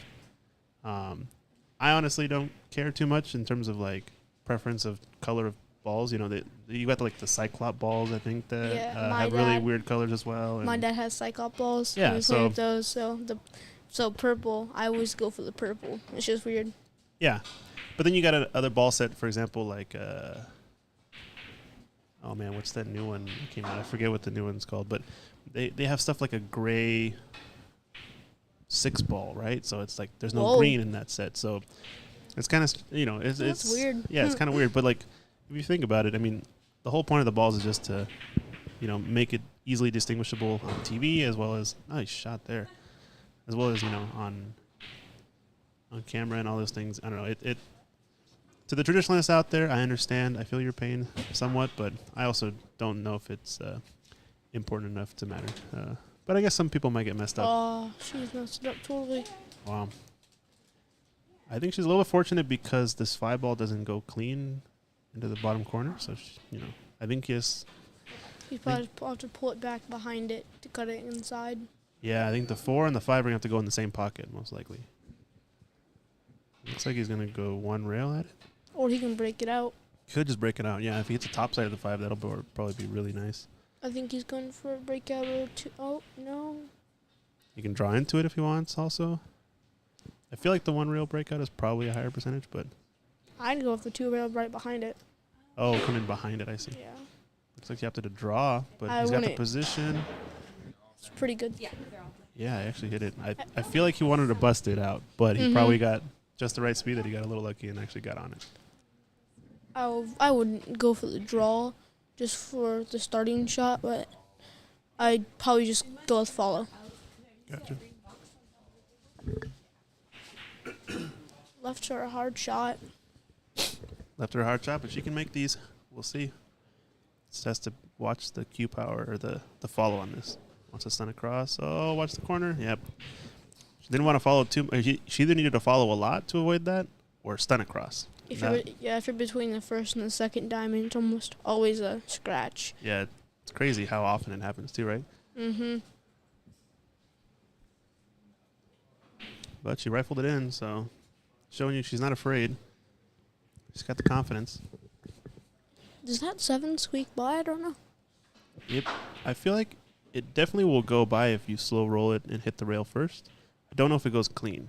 And at this distance, I feel like he has to shoot it clean with We're speed. about to find out. Aw. Yeah, it had. I think it had a chance, but it had to be like picture perfect. Almost. Yeah, like no room for error. And that's the kind of shot that you Try to do a safety on it. those are like. I mean, that's where pool is at its most accurate, right? You think like pool players, at least comparing to snooker, the pockets are more forgiving, you would say. Mm-hmm. But a shot like that is more difficult than on a snooker table, most likely, just because of how perfect the shot has to be, right? Oh, I got an update in the chat. So Matthew Liu is the current president. Damien Skaggs is VP. Ryan Oh is secretary. Ziyang Chen is a member. And Kang Vu is the previous president. Nice. Okay, so Ziyang was not is that for current the president. league? So these are all players that are in the tournament who are part of the Washington Pool Club or University of Washington Pool Club. They have president? That's cool. Yeah, I think they have like a little structure set up. I believe over at University of Washington at a area called the Hub, they have a pretty solid setup with 10 tables. I think they're all pro 8-foot Brunswicks. Ooh. The only thing is, from what I heard, is the pocket's a little bit bigger, and the felt's a little bit slower, a little bit different material. Yeah, that's what my table basically is. She hit it. She did? Yeah. Oh, I that ball wobbled. I don't know if you saw, but I'm pretty sure it wobbled. Yeah. My eyes weren't that good with that shots. I was only watching it in like from our line of sight. I don't know if I would have been able to see it on the live stream, but oh wow, he almost did the exact same thing. That was close. That would have been a nice little safety. But now I think he opened up the 9 really, really nice. Mm-hmm. As long as she gets get behind, just get straight in on the 10 and the 8 from the 7. That's going to be the out, I think. She could opt to play the 8 into the side pocket, but I think it's going to be way more cue ball movement than required or than needed. The 8's the only hard ball on this table. Classic. Whoa. Classic 3 practice strokes. Oh. Sinks it. I thought the one next to the 9 was a. Oh. I'm like, wait, why'd you just do that? See? That blue striped can be confusing with the 2 or the 8. It's kind of funny. Oh. And you see, I think she actually changed her pre-shot routine there. I don't know if she did the exact same 3 practice strokes the same way, right? 2. It was only 2. It was a little bit different. And so when you start to stray away from that, weird stuff can tend to happen. But if you stick to it under pressure, it plays really well, you know? I just can't believe how nice she shoots. It's awesome. Yeah. I want to be at her level. Oh, yeah, you definitely can achieve that, I think. Put some more time in. Focus on the fundamentals. Is she in the pool hub? So she's I think she's 12 years old.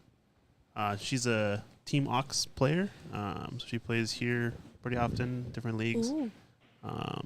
But yeah, I think she's your age. So. Does she live in Seattle? Yeah, I believe she lives on the east side of Seattle, so like Bellevue area, I believe, somewhere over there, or maybe Sammamish. Yeah, we're staying at a hotel just for the weekend. Mm-hmm. After this, we're gonna go to get some city tickets and go see all the 5 wonders. Oh, the City Pass? Mm-hmm. Oh, nice. You're gonna go see like the Space Needle and the aquarium, and the zoo. Go do a little cruise in the water. Yeah, it'd be so fun. Nice. Have you done that before in the past or no? Nope, never been to Seattle. Oh, never been to Seattle. Oh, never awesome. been out of town. That's awesome. Oh, cool. Well, I've been to Seattle, but I think I was just too young to comprehend like where I was at. Yeah. So now you can actually enjoy all the stuff, all the sites. That's awesome. Oh, cool.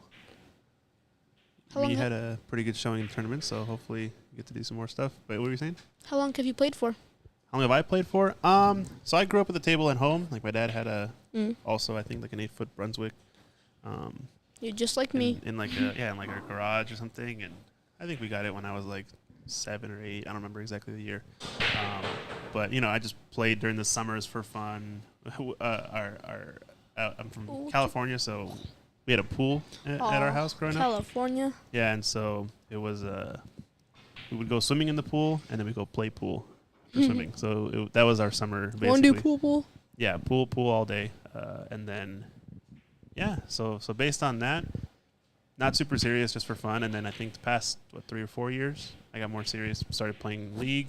Realized I was actually pretty decent at making a ball every once in a while, So, that's kind of the more serious side of things in the past 4 years or so.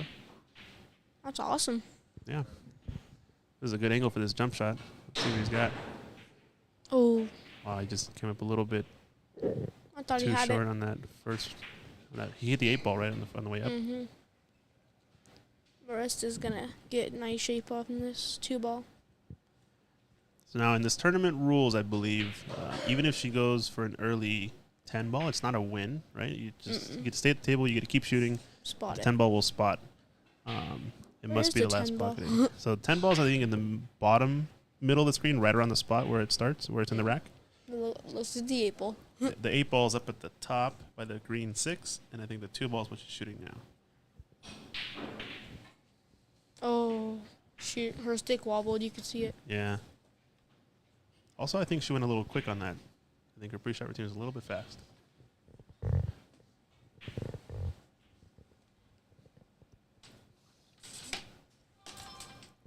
That was my phone. Ooh, he's a little short here. He can still go back and forth. I think he still got the shot. Stun. Cross. That was a nice shot. Now he just wants to get somewhere in the center of the table. Anywhere between the side pockets. Have any angle on the six. Just a little bit bottom and go slide right in the middle. Yep. Yeah. Nice shot. Good stroke there. Now he's probably going to stun right over that pocket. Now, do you play to get straight on the 7? Or do you get play to You get angle? always have to have angle. Always have to have angle. Yep. He did it perfectly. I draw just a little bit back for that 8 ball. Should have it. Should be game. Now, 8 to 9 is not easy. I mean, he can play to get straight on the 8 and do a stop shot and take a long 9. This angle, though, it's gotten a little bit He funny. might not make the 8. That's the problem. Yeah. I think he might just put a little bit bottom, go 2 rails, but really slow, so he has a nice shot on it. Oh, I He's going lied. all the He way should go around. all the way around. Where's this cue ball going to end up? Perfect. He went a little bit too far, but he's not bad. That's where I thought he was going to be left off. Yeah, but he took a little bit of extra rails on the way there. 6 railer back. Now, 10 ball in the same pocket. Ooh. Oh, where's his cue ball? He got it. All right, this is a tester for sure. Will he win it? Will he not? Dun dun dun. I forgot to update the score. Sorry, we actually at 1-1, right? Yep. Yeah. So now it's 2-1 Gabe, right? I think so. So We'll find out. a little bit of pressure now on Marissa. She just has it still. She doesn't get pressured at all. Check table 4. Yeah, I think that's what that pre-shot routine does, right? It says pressure, goodbye. So King is a little bit of a fire streak right now at the table, playing against Xiang, who I was corrected is not. Zhang shoots with authority. He shoots fast and hard. Yeah, I noticed that. He's definitely like a ball pocketer first, ask questions later kind of thing. And he always has his butt high in the air. Is that so? It's just weird. Like, I'm like, wait, what? But then he makes the shot. I'm like, wait, how do you do that? Interesting. He's a Maybe- great shot. Maybe it's like a bit of a snooker stance that he has. Like he kind of stands more. His legs are more like vertical, I guess you could say. But he plays with a snooker cue. I don't know if you noticed that. Oh, it's that's a- snooker cue? Yeah. So snooker cues are traditionally made from ash, and if you see the top of it has those wood grain like defined stains on it. Well, You probably could see it from this angle better, but the wood grain you can actually see it clearly on the shaft, and Yeah. the whole cue it doesn't screw at the middle section. The joint is not at the middle. The joint is 3/4 or 2/3 of the way oh, from yeah. the top. That you have like 13 cues over there. I saw that. Yeah. So Those are cool. it's a different tradition, way of making billiard cue. Smaller tip, obviously. The taper is different. All these kind of things, but traditional to snooker in general. So, Have you traveled around a little? have I traveled around at all? Yeah. Yeah, a good amount. Depending on what it was, but we traveled for pool for a couple things. I went to Vegas this past year to Ooh, BCA lucky. Nationals. Nationals? Yeah, so like every year, BCA Worlds is held, or not Nationals, Worlds. BCA Worlds is a big tournament held in Was it qualifying Las or? Vegas. You qualify with the local league. So we ran a league here at Ox as a BCA qualifier. And actually Marissa and her dad were actually in that league too. So she qualified and played in the junior events there. Oh, she played all in Vegas too? Yeah, she played in Vegas too this past year.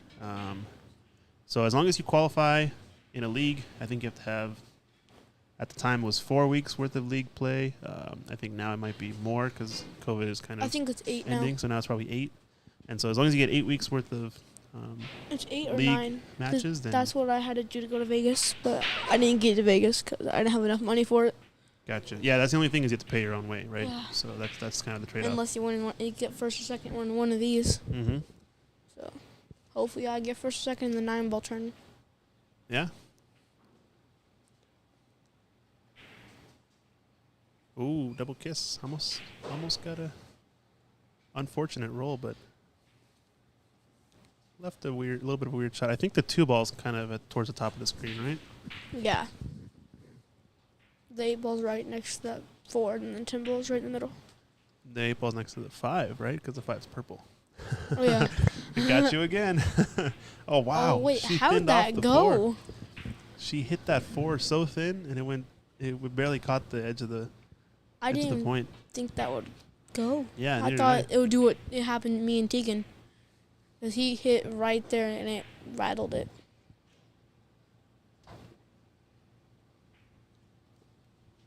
All right, so this purple 5, the purple 5 is the main shot to unlocking this rack.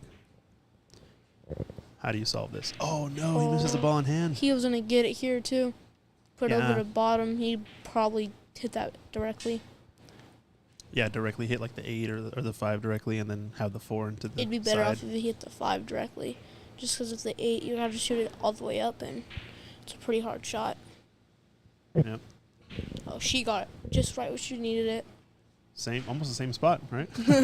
Almost exactly the same spot. Probably just a little bit more bottom, but she got there. Yeah. So now, looks like she's hitting high on the cue ball. No, maybe a little stun. You know how long Gabe been playing? How long? Who's been playing? Gabe. Gabe? No, I'm not. Sorry, yeah. He said he'd been playing since he was 2 years old. He Whoa. would play like on his dad's knee or something when he was like a little toddler or whatever. And I think his dad at one point had a table. I want to have a cool story, so I'm just gonna lie. Yeah. I played on my dad's leg. It was awesome. That's cool. That's actually awesome. Oh, she went for the cut in the corner. My dad used to always play, but then he had kids, so my mom just said, "Would you have the baby, or would you actually play?" It's a tough decision. He picked the kids. Yeah, kids are a lot of work, that's for sure. Mm-hmm. Too much. I think that at the 5 and the 8, you think you can lightly touch that 5 and just get the 8 in the corner. Yeah, do like a carom shot. Is that what you're saying? Okay. Whoa. I didn't think he missed that. Wow, cue ball. Oh my gosh. Where'd that cue ball go in? Ooh.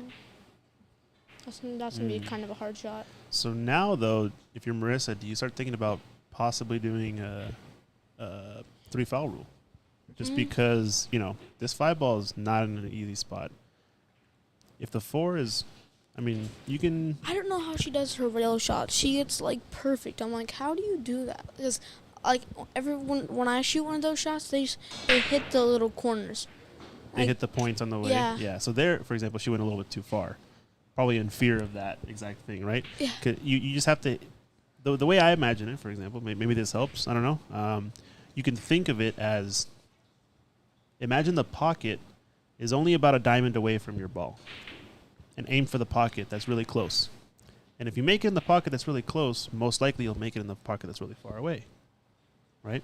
Yeah. So just pretend the pocket's really close and aim for that close pocket. And as long as you get that line correct, you should be fine to make it down. But yes, I agree is that the tendency is to hit it thick first and hit the points along the rail or hit something along the rail. Because if you shoot down the rail and you hit the rail first, the rail that you're shooting along, you can still make the ball, right? It might rattle a bit at the end or something. But you have to just think you have to hit it perfectly. You have to hit it all the way down the rail When perfectly. we played our first match, she did for the I think it was the 7 ball. She did a full table. I think the 8 ball was 7 ball was right on the top. Mm-hmm. She was right in the middle-ish. She did a full table cut. It was awesome, dude. Wow. Yeah, I think those are some of the hardest shots for sure. But She knows how to do them. where is this cue ball? Oh man. So you missed it on the less fortunate side. So if you missed that on the other side, you hopefully get it on the bottom I rail. think But she can run this out for the end shots. So we got 1, 2, 3, 4, 5, 6 balls. Oh, Uh-oh. that is surprising coming from her. That's really surprising. She didn't leave much, though, because I don't think this goes on the side. It's going to be a full table. Kind of like the shot you were talking about, right? A little bit? It's a little bit closer, though. Yeah, it was like almost touching the rail for her. Yeah. See, there's a tendency right there. You hit the rail on the way in. And if you do That's that, what I do. if you do that when the ball's too close to the rail, you're not going to actually be able to make it that easily. Just can't believe that. These are two really good shooters. I think the last three would be. I think is it Zong? That's his name. Xiang. Xiang, and then Tegan, Marissa, and Gabe. I think that'll be the That's last standing four. Top 4? Okay. So you think Tegan will win his match right now against Matthew Liu, and that most likely Xiang will win his match against Kang? Is that what you're I predicting? think Tegan will win. Ting and Xiang, they're like really close together. Okay. But I'm just thinking Tegan will win because he was pretty on fire when he was shooting against me. Yeah. He was barely missing and stuff. So. Well, if Tegan wins and Xiang win, they're going to be playing each other. So that might be a really fun match to watch. Oh yeah, they are. Yeah, based on the bracket, right? They're going to be in the losers round final. Or no, semifinal. I just can't believe Gabe got Tegan out so fast, or I wouldn't be out. Yeah, that's crazy. I'd still be waiting. Actually, no, I would have played Gabe. I still probably would have got out to him. For how is he shooting tonight? So he bumped. So she bumped the 8 ball, right? Yeah, that's the 8 ball that she's on. So this is actually pretty sweet.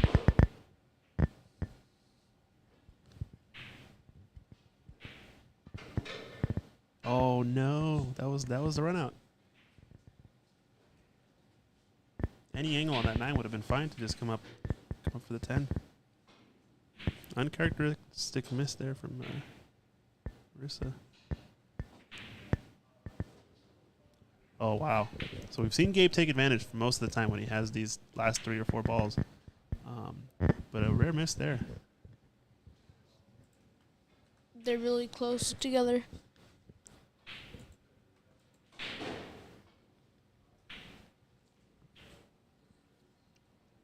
Marissa might get this one by just a little bit. The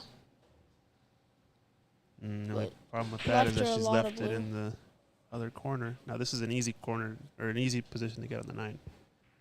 It's almost like if she leaves the ball down table where the cue ball is now anyway, it's going to be a tough leave to get on the 9. So he still has a lot of green to shoot, so he might miss it. yeah. Oh, follows it in. Oh no, follows it That in. really sucks. Wow. He hit it just on that side. I think he was maybe afraid of hitting the 10 ball on the way in Yeah. because it was kind of close. I thought he was just gonna go to the short rail and just hit off of it and come back. I just didn't think he'd do that. Yeah, I just think he might have been afraid of hitting that 10 on the way in. I think Marissa caught this one. Nice shot there. She is right-handed, I think, so this should be a little bit of a stretch, but hopefully not too much. Has she played against Savannah? What's that? Has she played against Savannah? I'm not sure. Actually, we should ask her. Who's Savannah? She's the Vegas pro basically. She's on JU's team.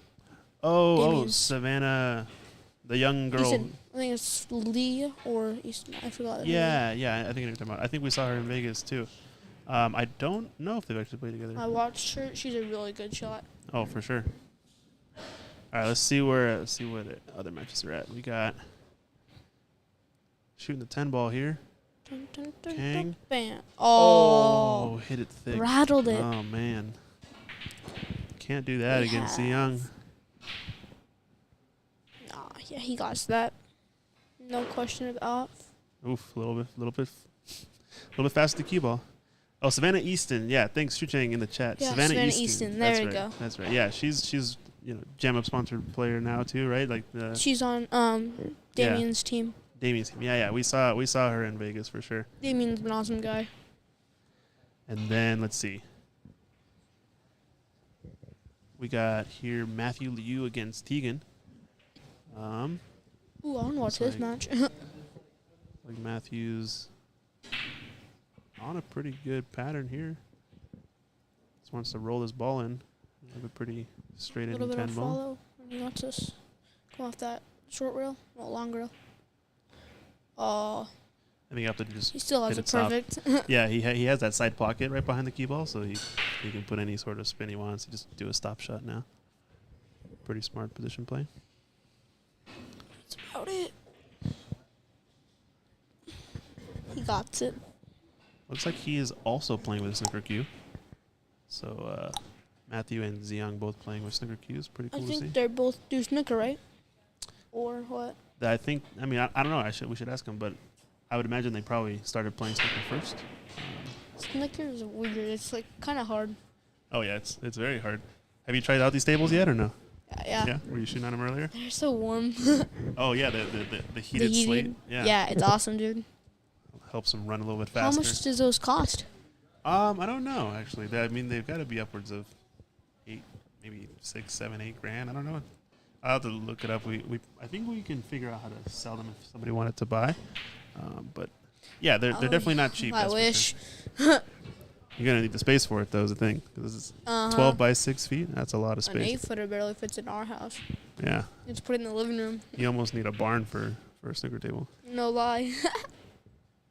So what's this table over here right in front of us? Yeah. So this table is our Chinese 8-ball table. Chinese 8-ball? You can see it here. Yeah. So this table, we have some It's people just like playing, walk-ins playing on it, but it's a 9-foot table. Oh, Dave Daly corrected me in the chat. A lot more than 8K. Yeah. I mean, especially now after COVID, I bet they're probably a lot more than 8K. probably 11 to 12. Yeah. Who knows? But pretty expensive, I would So say. this But is- this is a Chinese 8-ball table. You can see on the bottom right it says leader of Chinese 8-ball. So this table is, the brand is Joy. It's a 9-foot pool table, but it has snooker rails and snooker style pockets. So it's basically just a snooker table but that's 8 foot. It's 9 foot. Oh, that doesn't look 9 foot. Yeah, it looks smaller, right? It's weird. Yeah, it looks so But weird. I think it's because putting pool balls on those rails makes it feel a little bit smaller. But yeah, 9-foot pool table with snooker style pockets. Yeah. So Is it just like the felt too? the felt, yeah, the cloth is just like a snooker cloth. It has like that, the fibers pointing in one direction. The nap is what we call it, right? Is it heated? This one is not heated. No. Do you have any unfortunately. other ones? Any other of this table or? No, this is the only one that I've seen. How long have you guys had the table? We've only had it, I think, earlier this year. So Ooh, that's brand new basically. actually, I think last year we got it. Last year in November. Yeah, something like that. We had Simon Barker come from out of town. Ooh, Simon Barker. And do I like that guy. He's nice. yeah, he did all the pool table installation, or sorry, the snooker table setup, and he also set up the Chinese 8-ball The table. camera's so weird to see. It just flicks. Yeah, just goes back I and always forth. I always look at it just to see, like, am I getting watched? Is it moving? Is it watching me? Yeah. Yeah, it's pretty cool though. We can just like pick and choose which table we want to. We can go over here, watch Tegan play, shooting this 3-ball. You can switch over. Could you watch the Here, snooker we can see- tables? Yeah, we got a view. We can see all the snooker tables if we want. Oh, could you see only one or no? Yeah, we can do all the angles. We can zoom in. Snooker table 3. Oh, there's more than one camera. Yeah, we got a couple of cameras set up right now, and hopefully we're gonna do a few more in the future. Get all the angles covered, which would be super cool. Awesome, man. Whoa. Probably gotta go soon, so. All right, yeah, sounds good. We'll get somebody else in the booth if you gotta go. Just let me know. Don't want to keep your dad waiting. I see he's over there just hanging out, playing on the table. No way. Apparently your grandma's watching. Is what your dad Grandma? said? Nice. Pam or my other one? Gma. I don't know. You'll have to say hi to both, I guess. Text in chat. Shu Chang in the chat. I saw Sophia Mass watching live as well. So I saw Sophia live as well. She and Savannah played well in the pro event. Real respect to them. Can't wait to see them become world top female players in a few years. Yeah, Sophia Mass and Savannah were both in that BCA. It was a Predator Open, I believe, female Predator Open, or Alpha Open or something. I believe was the tournament or the female tournament that they had in Vegas. Pretty sweet to see all. I mean, I think we saw Allison Fisher there too. Oh, Allison Fisher. She's a really nice shot. Wasn't she here? She was here, yeah. She was here last year. Did some guest commentary with Raw Hannah for the Northwest Cup. Northwest Cup is like a Team Washington versus Team Oregon Moscone Cup style matchup that we hosted here at Ox Billiards last year. So this year it's going to be hosted in Oregon. Ooh. It's going to be, I think, somewhere in Beaverton area or Oregon's Portland awesome. area. I think that's probably the best place I've been to. Oh, really? Mhm. Nice. Me, my dad, basically almost my whole family. We all went down there to see the zoo and stuff. Nice. It was awesome. Well, let's check out Tegan here. He's got 2 balls left to run this table. Oh, is he standing over the 10 ball? Oh, Yeah, he's standing yes. right on top of the 10 ball. Just put some bottom left on this. He should get right back around for the 10. Yeah, I think the only thing he's concerned about is just he's got to either get enough spin to He's go. gonna come through us. He's gonna go forward, right? Mhm. Through back around. Yeah, it depends on how much angle he has, because if he gets too much angle, he'll bring that side pocket into play a lot more. I thought he had that one. He has left, We have 6 Not an people easy shot. watching. but probably has to shoot this with inside spin a little bit. Oh my god. Is that grandma in the chat? Uh-huh.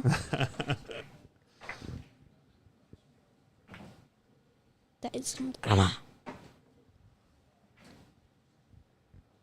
Nice. Pretty fortunate actually to get this bump on the 10 to open it up. So we'll be right back. We got some stuff going on. Go check back on our main table.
Hey, Dave. No, sound is not gone. We're just taking a quick break here. We've got some stuff going on in the office. We'll be right back.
Nothing wrong with the audio. We're just taking a break. So, Marissa here on last 4 balls. Got a good angle. Let's see if she can get out.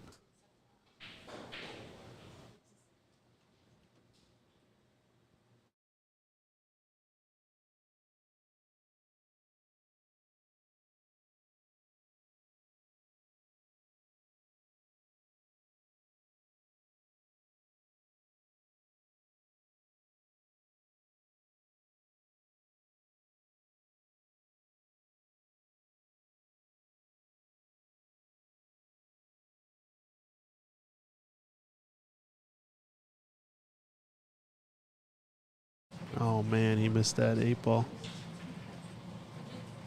Unfortunate. Looks like Marissa has to bank this ball. Ooh, playing the smart shot, playing the safety. Good object ball control on that. Has left a very thin cut. This is kind of a natural scratch shot if you don't hit it quite right.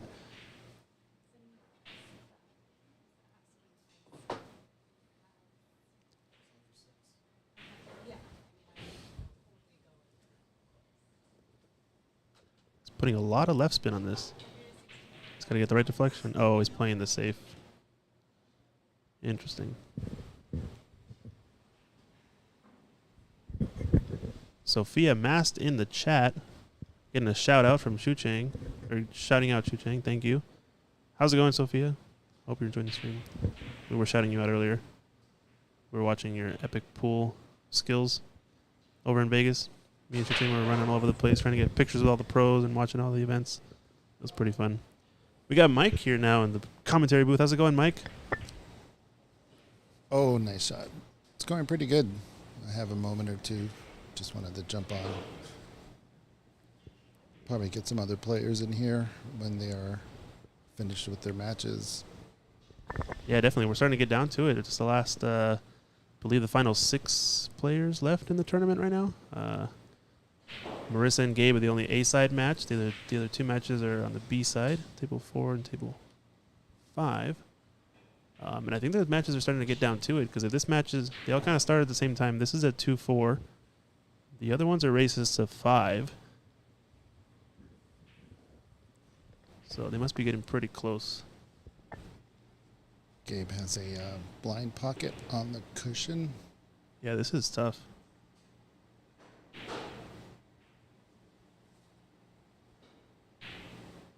Oh, hit it thick. What's he going to leave, though? Makeable 10 ball. Definitely makeable. Not what he wanted to leave at all. Still a super tough shot, though. It's a pretty big rack because this is for Marissa to go onto the hill. And wow, right in sinks it. The middle. That puts Marissa up 5-2. She's on the hill. It's huge. Big rack there because the difference between 5-2 and 4-3 is pretty massive. Looks like this has got to be a close one over here. Both players sweating out this match. Malachi in the chat saying he wish he would have made it. What happened to Dominic? Dominic and his dad, they had to head out. Dominic, I think, got eliminated earlier. He was just in the booth here hanging out with us, chatting it up. Hi, Sophia Mask. Great. Thank you. You're welcome. So glad to have you in the stream. But yeah, come out here next time, Malachi. It'll be fun. We'll see your epic pool skills as well. This is a little bit of a run out here for Matthew, who I believe is the current president of the Washington University Pool Club.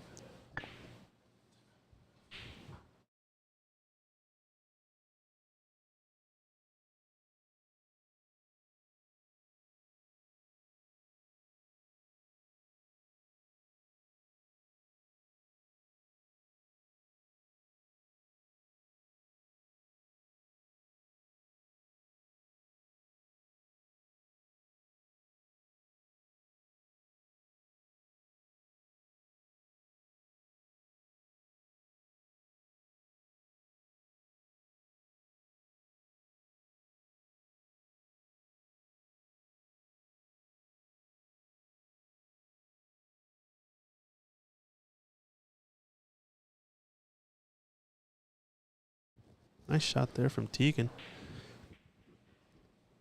Taking this match back. Don't know the score over there. We'll see if this ends any sort of match situation. It looks like they're still going. We'll get a score update in a bit. Mike's going to go do a little bit of a run. Looks like on our TV table, we've got Gabe trying to run these balls. I believe, oh, sorry, wrong table. I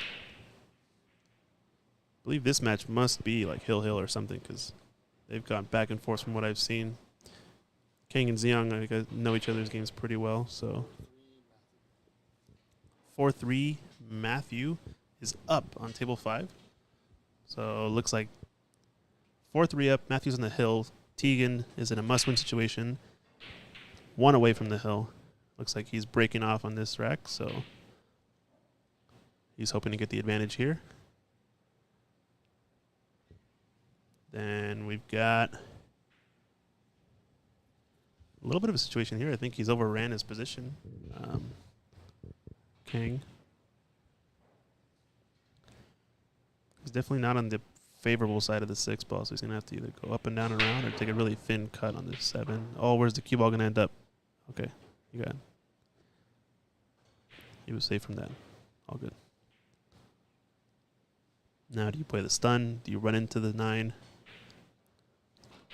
He's got a little bit of a high bridge, but he's kind of center ball, it looks like, hitting this.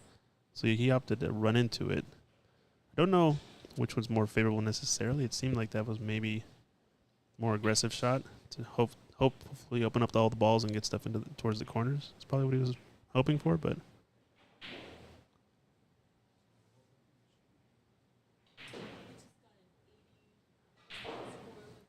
nice stroke there from Kang. We're able to reach the short side position. Nicely done. He's looking to see if this passes. It might not actually pass the 9, so he might have to opt to play safe.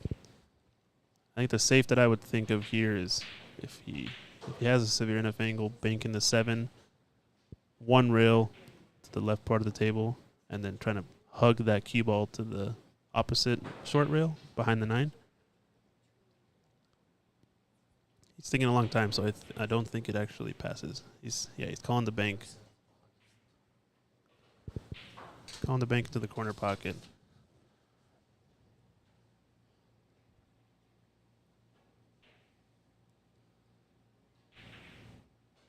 Looks like it's come up short. So Xiang's got a chance to table next. Meanwhile, Marissa is here. First shot, ball in hand. He's got a decent position on this 6 ball. I think she came up a little bit short from what it looks like. She didn't want to have to stretch out or be tabletopped. Probably wanted to be a couple ball widths more to the right. but still a doable position. Oh, hit that way too thick. Yeah, that's tough. Sometimes the perspective really changes when you use a bridge. So it might have been one of those things where she just didn't quite have her head in the right spot, and it just looked a lot more different than it actually was. Especially when you're that far away, things can be very different in terms of depth perception. So not easy shooting with the rest for sure.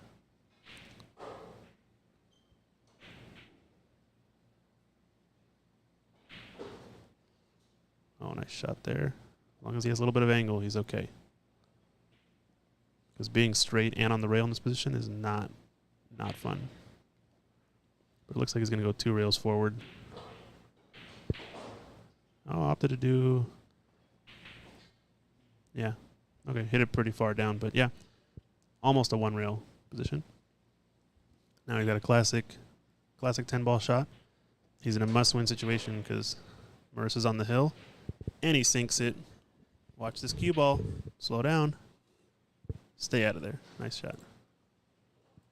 3-5 in a must-win situation. I believe winner of this match will guarantee a spot in the top 2.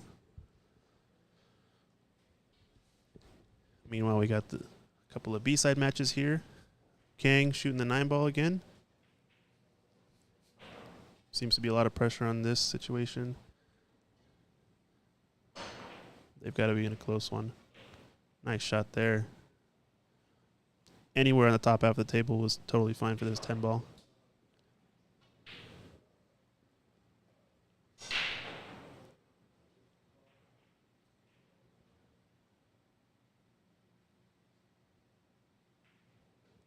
Nicely done there. Looks like they're still going.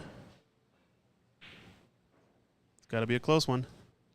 Let's check out Tegan and Matthew over here.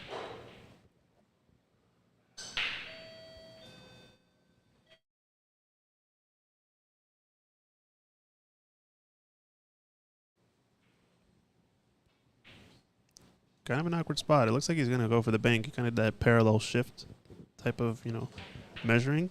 So it looks like he's going to try to bank this 1 rail. Came up pretty short, though. He might actually leave it snookered, though.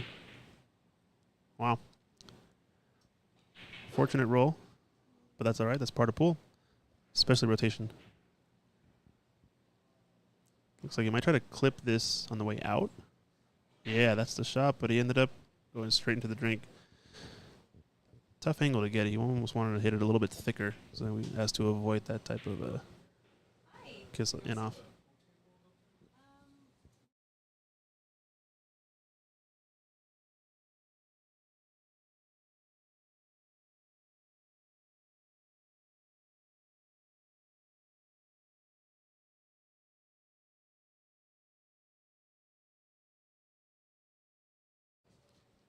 Well, pretty doable run out here for Tegan.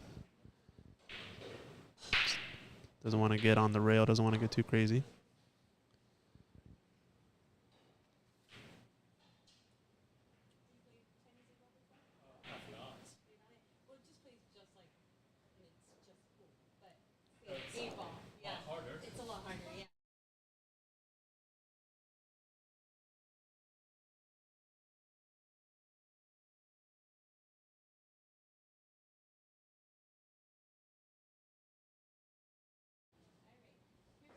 Nicely done there from Tegan. That sends this match to Hill, 4-4. We've got some action here at Ox Billiards. 4-4, Hill. Winner advances, loser is eliminated. Winner gets to play in the loser's side semifinal, I believe. They are going to be playing the winner of this other loser's side final, or semifinal, I guess. This other loser side match between Ziyang and Kang, both University of Washington pool club members. And we have our A side match here between Marissa and Gabe Hatley. So since both players here on the A side, neither can be eliminated from this match. You're just going to have someone move to the other the other part of the bracket. And I believe the winner of this will guarantee one of the top 2 spots to qualify for the BEF Junior Nationals held in Vegas. So we're down to our last 6 players, top 2 advancing. It's starting to get spicy in here. We started the day off with 11 players. We're about half of that now. Oh, Marissa's got a shot. Oh, man. I think she just hit that rail a little bit too high. She had to hit the rail on the way in because I don't think that it cut in clean, but just hit it a little bit high.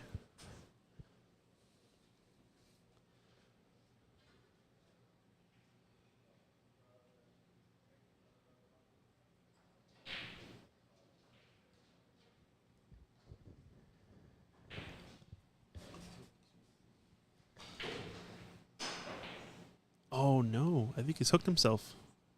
He was trying to break it out, but I think he's actually hooked himself on this 10 ball. It's such a tough spot to be in. Oh, man. I mean, he hit it great. He got into the ball nice. He got enough draw.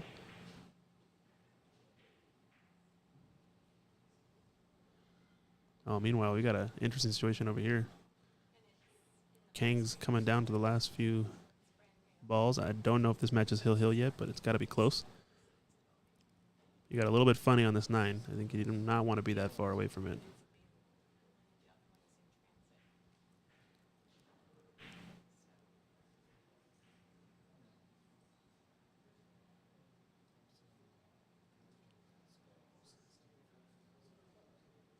I think the play here is to follow around the 8 or the 10 ball.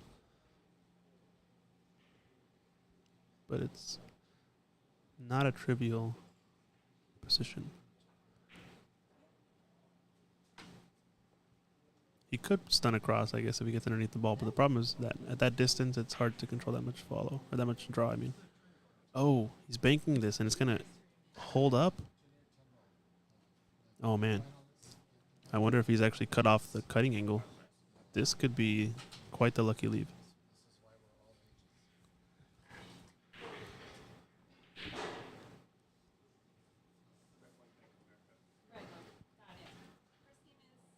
It looks like the putting angle's there. No. I think it's a swerve it. I don't think he has the direct cutting angle. This is pretty tough.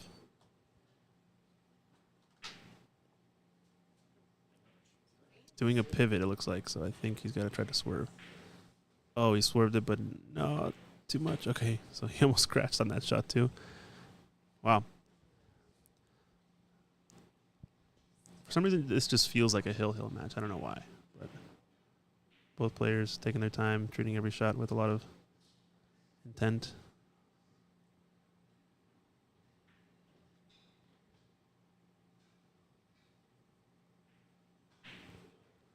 Oh, he overcut it. Did he hook him? I don't think so.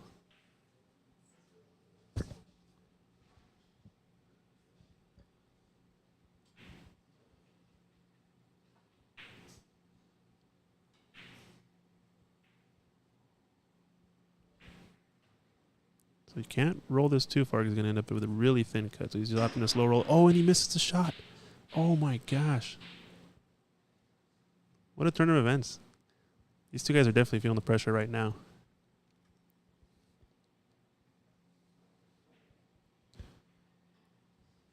Meanwhile, we have Marissa here shooting the 7. She hasn't quite gotten on this 8 ball, but she might be able to go real first. It's very, very touchy.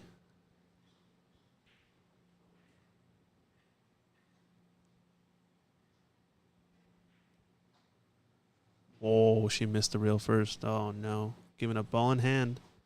It's a must-win for Gabe, so he's got to take full advantage of this. Marissa's on the hill. Gabe needs 3 more.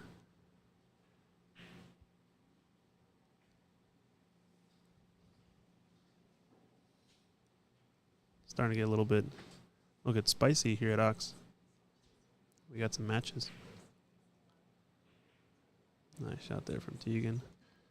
Meanwhile, we got Kang here looking to use the bridge to shoot this pretty tough 9. I think he he's that severe, he might have to go up and down. Yeah, he's opting to shoot up and down.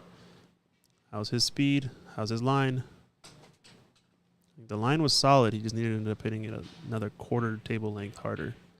He would have gotten perfect in this 10. So it looks like we're going to be shooting the bank shot next. Meanwhile, Gabe took that last rack with the ball in hand, putting that match at 4-5. Marissa on the hill and breaking.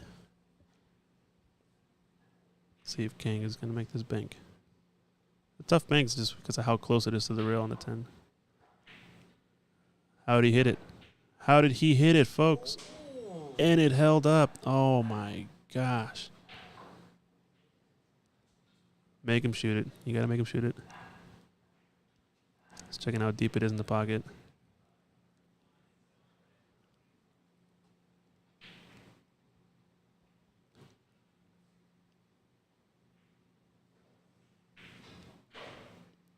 Ziyang closing out the match. There's the handshake. He advances to the next round. This match is Hill-Hill.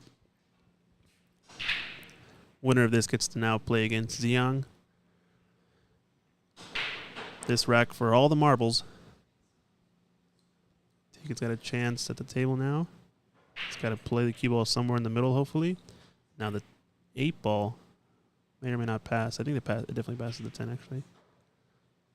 He kind of got down really quick and shot that without too much patience, it felt like. I don't know if it was maybe because it was pressure shot or what, but he ended up cutting it too thick. Maybe he just didn't account for his deflection quite enough. Oh, wow, what a bank there from Matthew.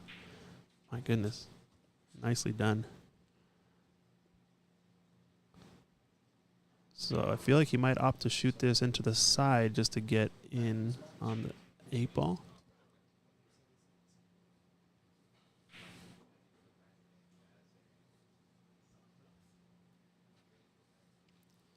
Looks like he's taking it to the corner, though. Yeah, corner's a bigger pocket, but you have to generate a lot more spin on the cue ball to get it where you want to go. You got pretty lucky with this bounce off the 9. He's kind of put this 6 ball in a tough spot. I think it just needs a bank for Tegan. He's going to have to come with a shot here.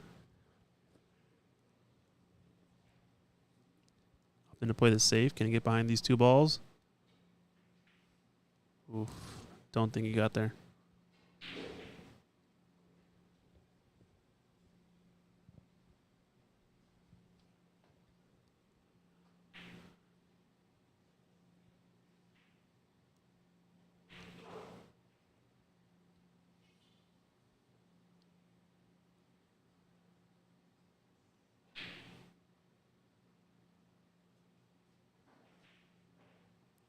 Going for the side pocket, and he hits the point. Oh, but where's this cue ball going to end up? He's going to block him here. So a fortunate roll for Matthew. Hasn't left an easy shot from what it looks like on our screen.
All right, we're back. We have Damien here in the chat. In the booth, doing commentary with me. How's it going, Damien? Good, how are you? Pretty solid. We're looking at a couple of matches here. We got Marissa's match against Gabe on the A side. So this is the A side finals, it looks like. And I believe the winner of this will be automatically into the top 2. Marissa on the hill, Gabe at 4. And what a shot there from Gabe. Goodness gracious. But I don't know if he's left a very easy out here. We just saw a match finish between a couple of your fellow club members at University of Washington Pool Club, right? Ziyang beating Kang, it looks like, in one of the B-side matches. Oh, man, it's going to go off the 9. Oh, it almost went off the cue ball. Wow. And then the other B-side match is actually Hill. We've got Matthew here versus Tegan. Matthew at the table. So, yeah, we got a lot of action going on. So you were in this tournament earlier, right? You had a match against, I think we were watching it. It was, you played against Tegan. Is that right? Yeah, I played against Tegan in the loser's bracket, Nice. and then he beat me 5-3. 5-3? Yeah, I think we were watching that match. It was starting to become a close one for sure. So, yeah, how was the tournament? How was your experience? You know, you guys play a lot of pool together. Obviously, you play with Ziyang and Kang and Matthew a lot from what I've seen. Yeah, You guys come by Ox to get them out and practice here. we do a little bit of practice here, but the main place that we play at is the hub, and the pockets are just manholes there. So Yeah, massive table. Yeah. this is a little different. Yeah, nice. The So they just finished there? it looks like Got it. It looks like I think So Tegan did- just won. Tegan just won it? Yeah. All right, so it looks like Tegan is advancing, and he's going to be playing against Ziyang, representing Spokane area. Good job, Tegan. And now Gabe, I think, has actually point hooked himself. And so I don't know if he can actually make this 10 ball. I mean, what do you do here? You have to kick at it, I guess, right? Yeah, Holy I think. smokes. And it looks like you would have to hit the rail right where the middle pocket is. Yeah, basically. So he might actually have to opt for the two railer, kind of hit the one diamond on the bottom rail after hitting this long rail. Oh, no, he went straight into this corner. Wow. And Marissa's on the hill with ball in hand. Don't know if she's going to be missing this one. This is for the match. I believe we have 2 qualifying spots, so if she sinks this and wins, I believe she'll automatically be in our top 2 spots. That's a tough way to lose. Yeah, that's a tough one. Well, Marissa takes the match there. There's the handshake. She advances and I believe becomes one of our qualified spots for the BEF Junior National Tournament. So she'll be representing Washington over in Vegas. And I believe we're going to get started on our next match here pretty soon. We've got a B-side semifinal, it looks like, to play. Is that Ziyang and Tegan? Yeah, Ziyang and Tegan. So Ziyang from University of Washington repping the pool club versus Tegan repping the eastern part of the state over from Spokane, Washington. Should be a pretty spicy match. Congratulations to Marissa, though, advancing. And Gabe is not out of it yet. He's going to be playing for the last spot against the winner of Ziyang and Tegan for the second spot to qualify for the national tournament. So a lot of action left here.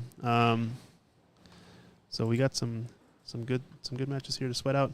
Tell us a bit about yourself. How long have you been playing pool for? Yeah, I've been playing. I mean, I grew up with a table in the house, so I kind of played on and off my early childhood, but I didn't start taking it seriously until about June or July of last year. So Oh, nice. Okay. about 10 months of playing. So you kind of seriously. have those fundamentals down, but it's just a matter now of the next, couple years of probably like practicing a lot more intently and learning a lot more about the game. Yeah, I You'll had probably the, see a skyrocket in your play, right?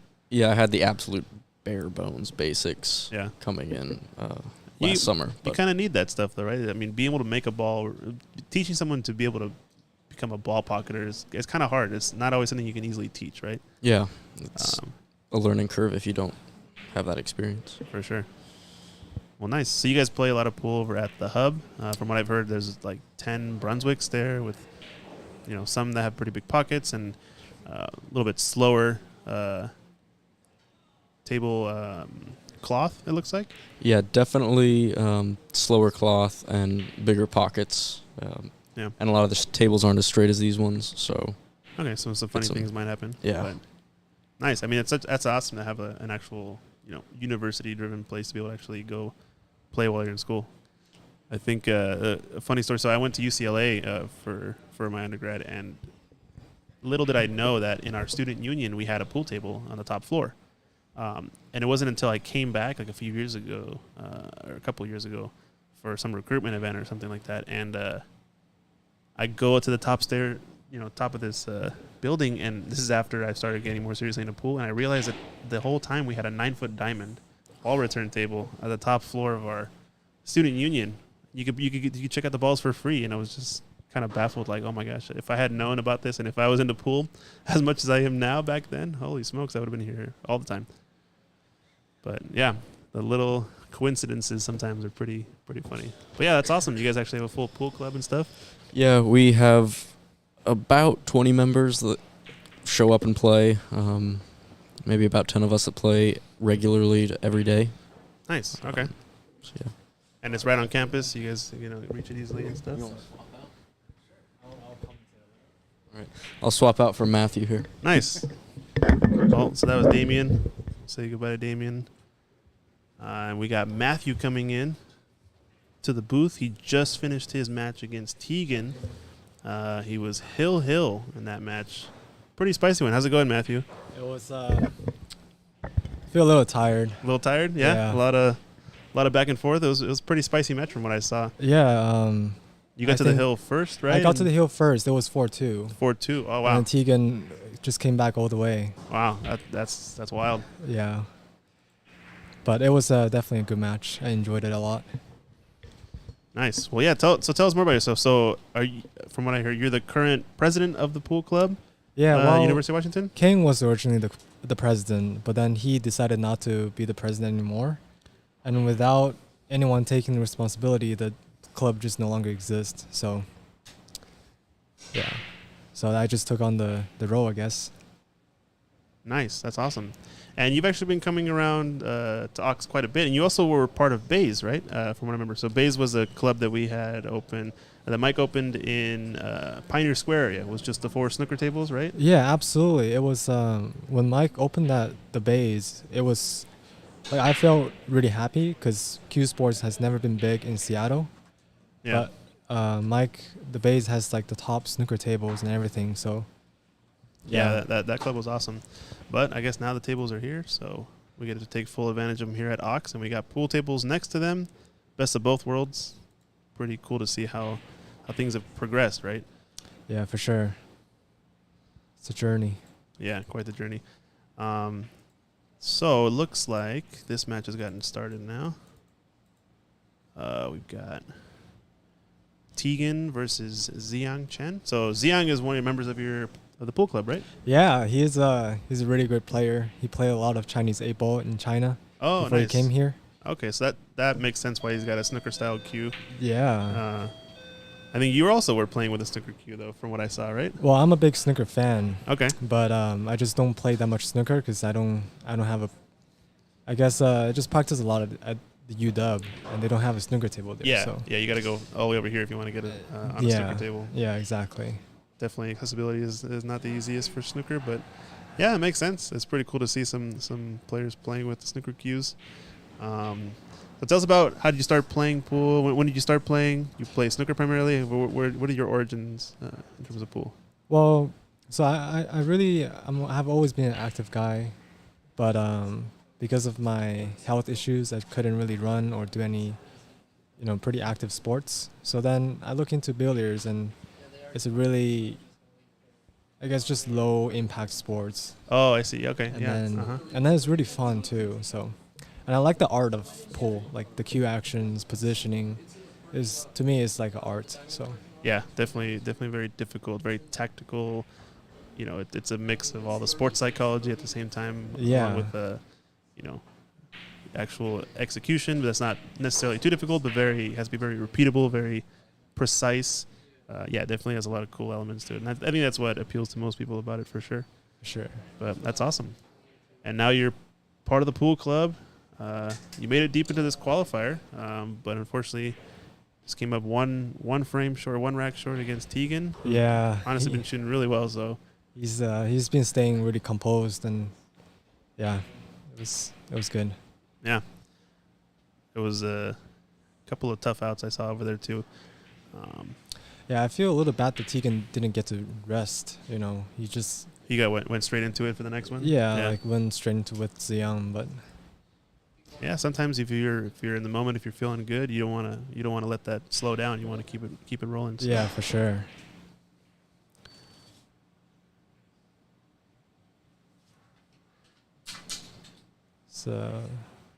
So it looks like they're still in the first rack. A couple of safeties kind of going back and forth. A couple of missed shots that have resulted in an awkward leave. Looks like Tegan's gotten a good roll here. I don't think this is a makeable ball. But yeah, Ziyang has to come up with a pretty good safety here. I don't know what he's going to... I mean, his cue ball probably is going to try to roll behind some of the balls in the bottom. Yeah, it might be... Oh, he hit it hard. I didn't expect that. Yeah, interesting. Oh, he's just going to roll it behind the 8, you know. Yeah. I think that's the 10, actually, the one in the bottom. Oh, sorry. Yeah, so it's a little bit difficult to see, but Yeah. the 10 seems to blend in well with the 2 ball and the 8 ball because it's Yeah. both black and blue, right?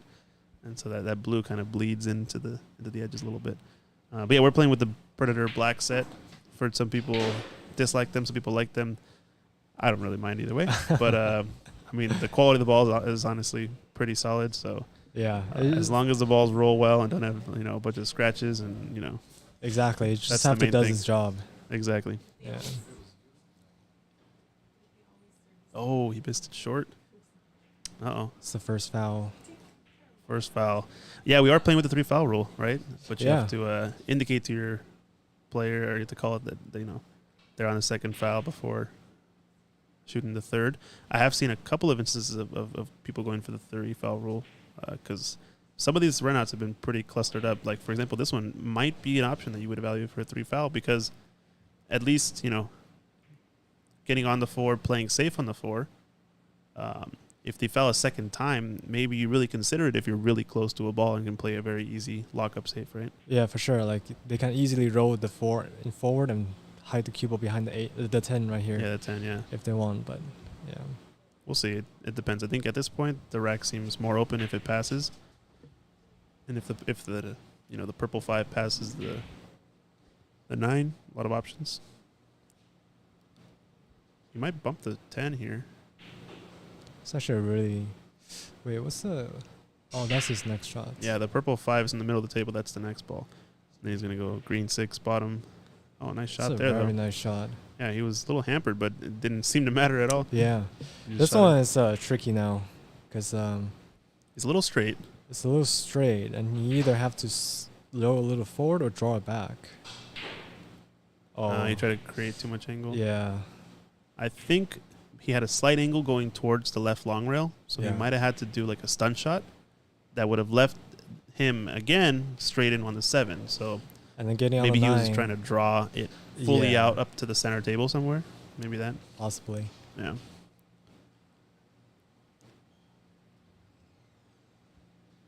This is a little bit thinner than he probably wants, so he might have to come up and down 2 rails.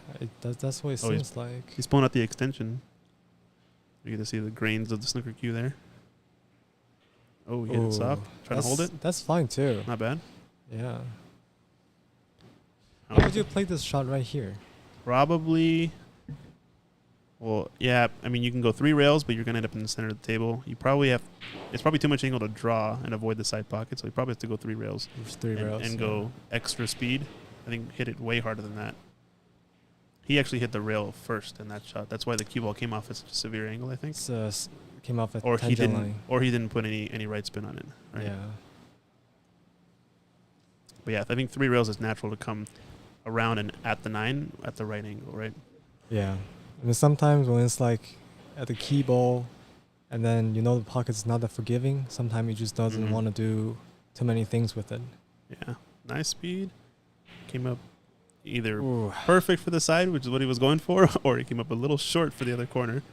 But I think he'll take it. This one has a little pressure here. First rack to get on the board.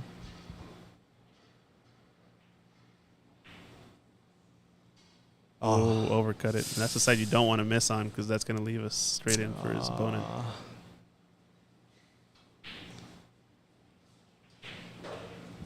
And Tegan gets the next. Tegan gets the first The match, yeah. First rack. We got in the chat Brandon Shouting out Ziyang. He's shouting out his buddy. It looks like you know Brandon. Yeah, of course. He's Yeah? he's a member of our club. He's another club member. Very yeah, nice he couldn't to see. join today, but he's cheering everybody up. Nice. Well, Ziyang's made it this far. He's in what looks like the B-side semifinal, I believe. Yeah, I think so. Yeah. If we have 2 spots qualifying, I believe Marissa has already gotten 1 spot, and Yeah. it's Tegan, Ziyang, and Gabe fighting for the 2nd spot.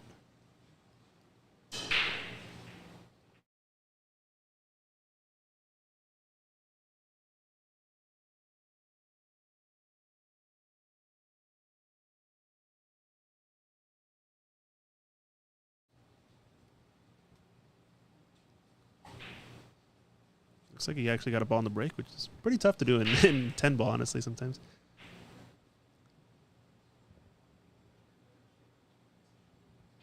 He's going to have to play on the right side of the table. He needed some inside, or I guess he's going to come underneath it, play it up table.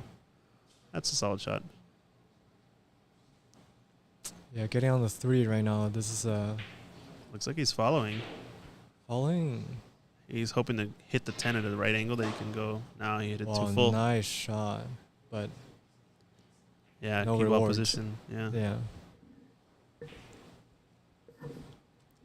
Looks like Ameya 999, the Twitch chat, shouting out Ziyang as well.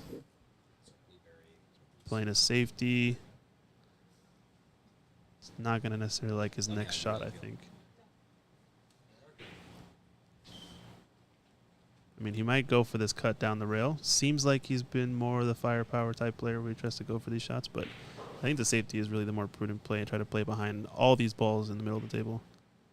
He got He's it. going for the shot, though. And I think it's there. Got it. Wow. And he's perfect on this 10. Or not on this 10, on this 5. Well, maybe not perfect, but you get the gist. He can follow, get to the right side of the table if he doesn't run into this 8 ball on the bottom rail.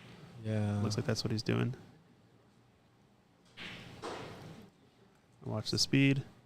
He wants some angle. It's about right. Nice. This one. Good shot. That was good.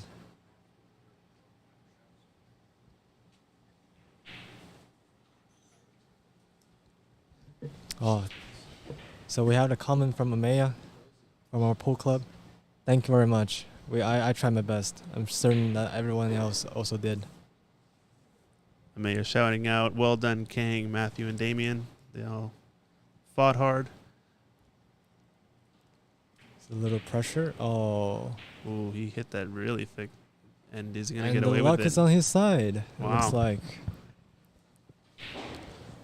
I mean, I feel like that's the farthest off that he's been on any pot that I've seen so far.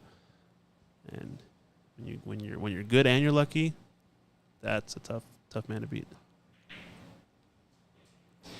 Yeah, like even like this position, I don't think Ziyang has the jumping option, you know. Not even that. He's too close, right? Yeah, he's too close. So he has to kick this. He's looking at a one railer up and down. It looks pretty symmetrical, I guess. Maybe that's why he's aiming for like the 2 diamond. Possibly. A little bit short of the 2 diamond, but that was the my only God. part he didn't want. It's almost like as long as he hits the 8 ball in any way, he was gonna end up with an okay leave, most likely. Yeah. But that was the one place that he couldn't do it.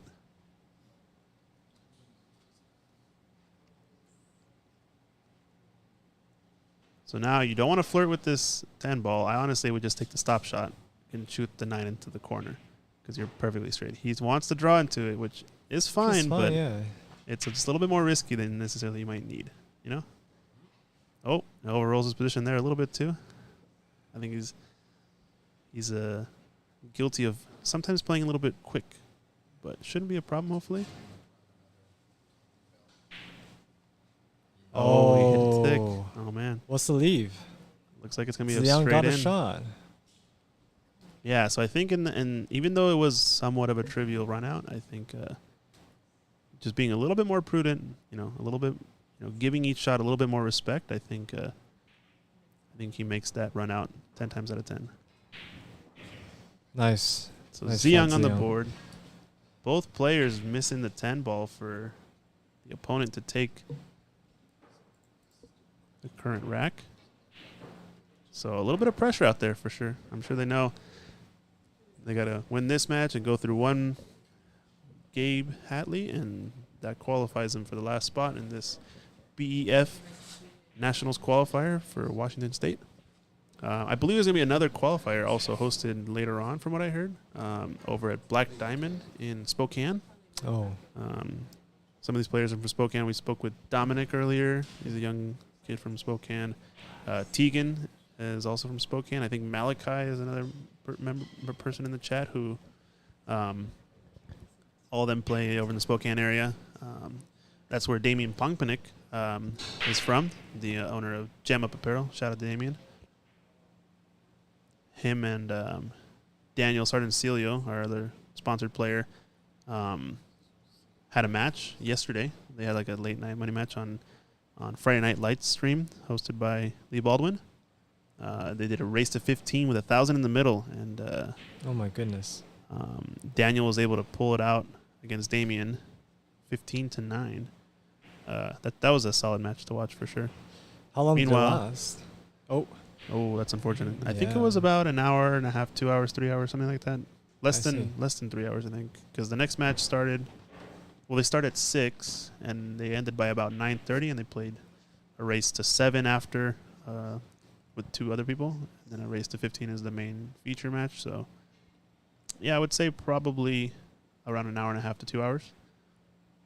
I think also the table that Lee Baldwin has has a built-in template, kind of like those little circles on the table. So Yeah. Oh. Okay. I think they made a few extra balls in the break, so things probably went on a little bit quicker. Yeah. In general, I think Daniel's a pretty quick shooter.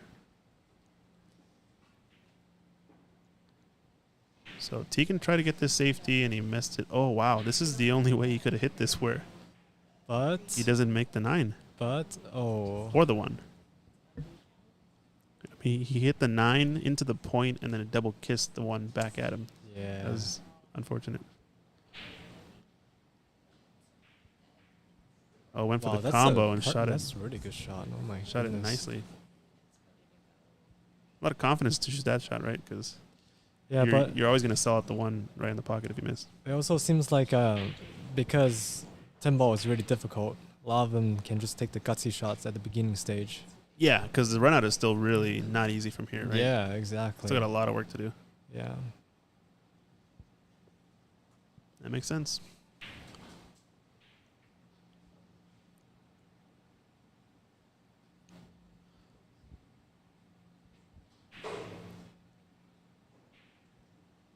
So it looks like he's aiming to shoot this 2 past the 4. Looks Does like it it go? goes.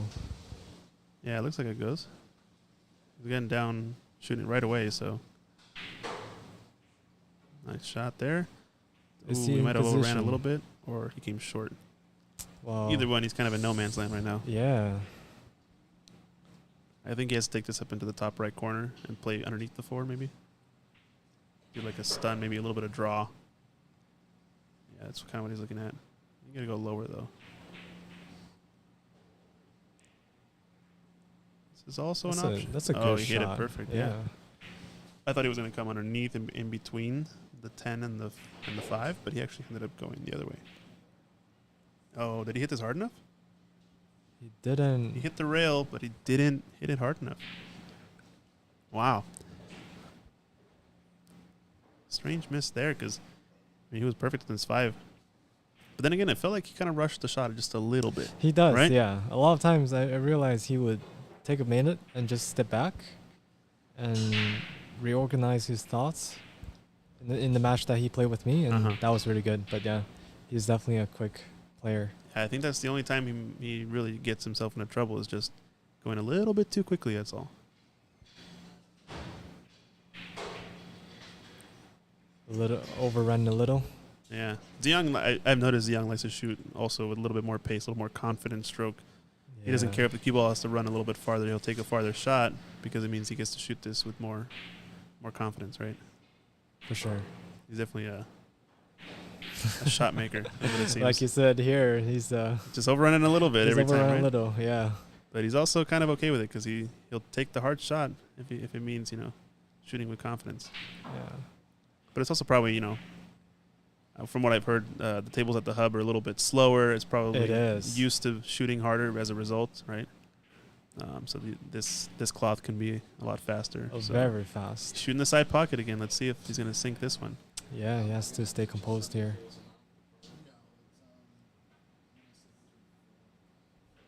Nice Sunk that shot. one. Nicely done.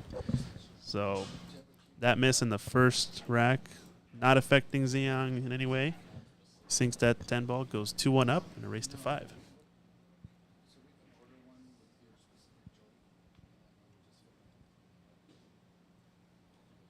We got to look at the club. We got some other members who were playing in the tournament earlier, checking out the match, shooting around.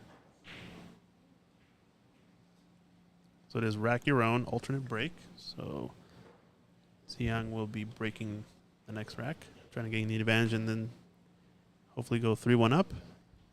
Yeah, this rack is a very important rack. If Ziyang wins, he can definitely create a pretty big gap. We know Tegan can make a comeback. So Exactly. Tegan can make comebacks anytime. So you want to build that lead as much as you can. I think getting on the hill is pretty critical, honestly. for sure.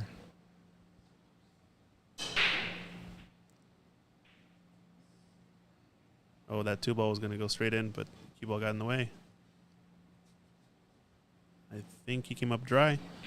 So Tegan with the first glance at this rack. Probably try to bank underneath him and play it safe at the same time. Yeah, it's a double-way shot, two-way shot. So you got a blocker with the 6, but there might be an edge on the left side. But the cue ball might scratch, possibly. Yeah. Yeah, this is tough. Brandon says Ziyang is not using his ZY rush. What's the ZY rush? Is this an inside joke? Z1 rush shot? Sort of, yeah. He makes his own break cue. And then, a lot of members use BK rush. Uh-huh. So we just named it Ziyang rush. Ah, I see. Yeah. The Ziyang rush. Nice. Ziyang rush. Well, this is quite the point hook. I mean, this is almost a scratch, but now what is he going to do? I think he has to go 2 rails behind the 1. It's tall order. He's kind of looking at, like that. Hit like right that line somewhere off of the first rail. I just don't know, based on the traffic, what's even available. He's going to go between the 10 and the 3. He might hit the 8 ball because it's kind of in that way, that line. Yeah. It's like he's swerving, maybe? I don't know. This is a tough spot. Still not an easy table to run out, sure, but you don't want to give your opponent any chance. Oh, he tried to shorten it up a lot. Yeah. He ended up shortening off the second rail, so he actually was a lot of draw, I guess, is what he did. Or he put a lot of right spin. spin. Yeah. Interesting. And I feel like the right spin kind of does the opposite. He wanted it To widen to the widen, angle, right? yeah, to hit the net to 1. So this is interesting. He chooses to jack up a little bit with the ball in hand. Oh. And that kind of messes a little bit with the position. So I feel like I would prefer to take either a more straight in 1 and stun it with more speed, or more cut on the 1, as opposed to like being jacked up over that 8 ball. It's the only. It's like when in ball in hand, you should try to limit as little as possible all the sort of variables, right? Yeah. But if there was no ball there, that was probably the easiest angle to get on the 2. But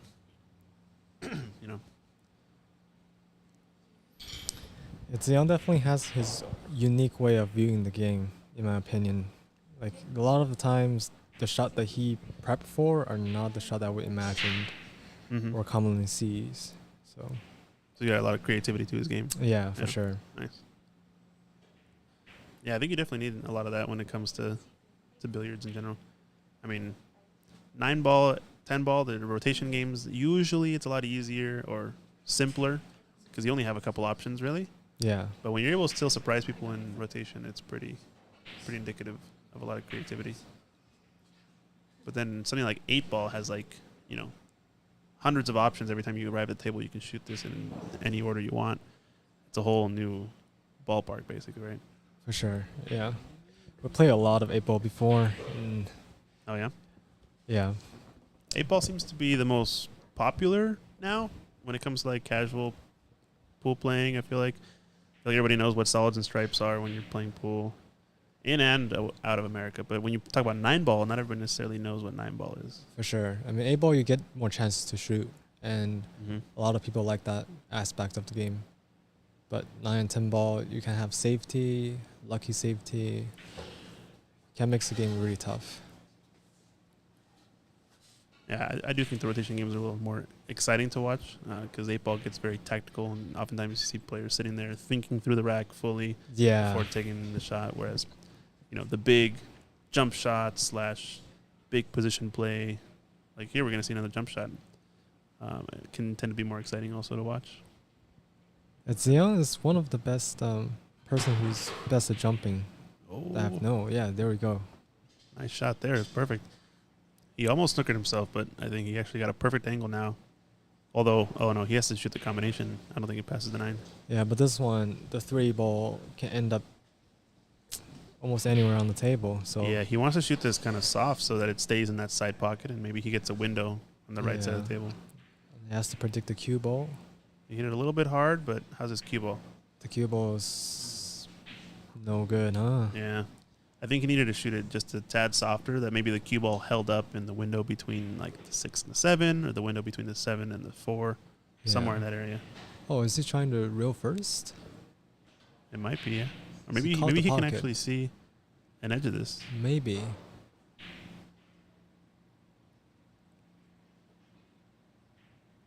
Oh, he tried to cut it down the rail. Oh, wow. So yeah, he couldn't shoot it into the side pocket, but he looks like he could have made it into the corner because he definitely went for it. But now, a lot of interesting leaves in this one. Long combination. Pretty ambitious. I think the safety is actually pretty straightforward there. But like I said, I think it's still kind of early in the rack. People want to go for the big shot to hopefully get the run out first. But I feel like what I've noticed is, at least at this level, getting to the table when there's 3 or 4 balls left tends to be the highest percentage to, run out and win the match. Even if you, get to the table and you run 5 or 6 balls, but, you get to the table with a full set of 8 or 9, you tend to still lose a lot of those matches because you run 6 or 7 balls and then you mess up on the last, 3. And then your opponent has 3 easy balls to run out, and you kind of done the hard work for them. So it's almost like, how can you force your opponent to leave you 3 balls every time, right? That seems to be like a kind of a common thing. I don't know. Yeah, that's just the unfortunate truth of this game. But it's also because we're not, I guess, just good enough yet to run the whole rack. Yeah, exactly that. I think ideally, once you get to the point where you can run 7 or 8 balls easily, then you 100% need to go for it every time. But I feel like sometimes, even though you can run out, it might make sense to play it safe to get. Like, it's so easy to guarantee yourself, 3-4 ball run out. That's pretty straightforward with ball in hand. Absolutely.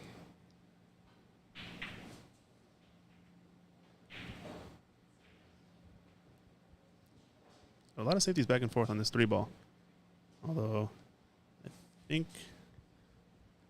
Tegan has a shot now. Stun across. Stun across. Maybe a little bit of right spin. I think the 4 goes into the top right corner.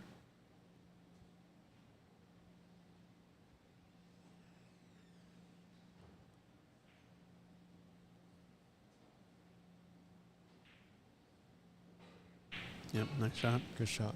Off the rail. Perfect.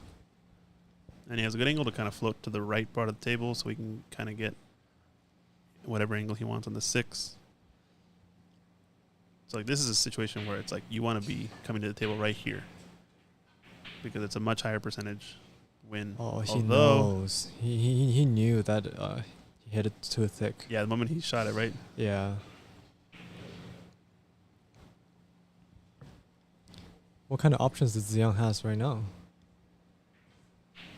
Either stun around or 2 rails, top or you with can just- inside. Yeah, top with inside. I think I prefer top with inside, but It's because I just don't want to go through traffic, I guess. Oh, He- didn't account for the induced throw probably, or Yeah, he overcut it, right? yeah, he overcut it. Yeah, Uh-huh, uh-huh. He's left a shot, it looks like, because Tegan's down and shooting. Doesn't care. Ready, set, go. Oh, and he's my overcut it too. God. All right, I think this 4-ball's going down now, but now he can actually play 6 in the side. If he gets straight in, he can shoot 7 in the same side in the left side pocket if he kind of just stuns up right now. Okay. This goes into the corner It's instead. a good shot, very good shot. He kind of has all the options he wants. I think the only hard shot is from 8 to 10. He's just to decide on what he wants and not go in between anything.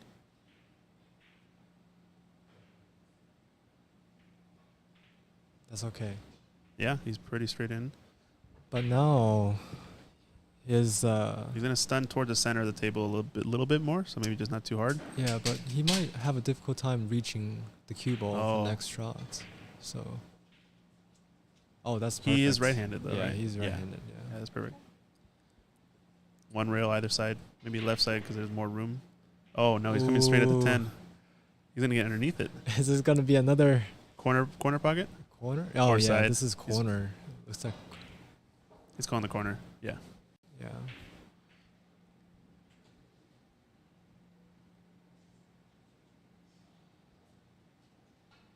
It's a big moment in this match. 3-1 versus 2-2 is a big difference.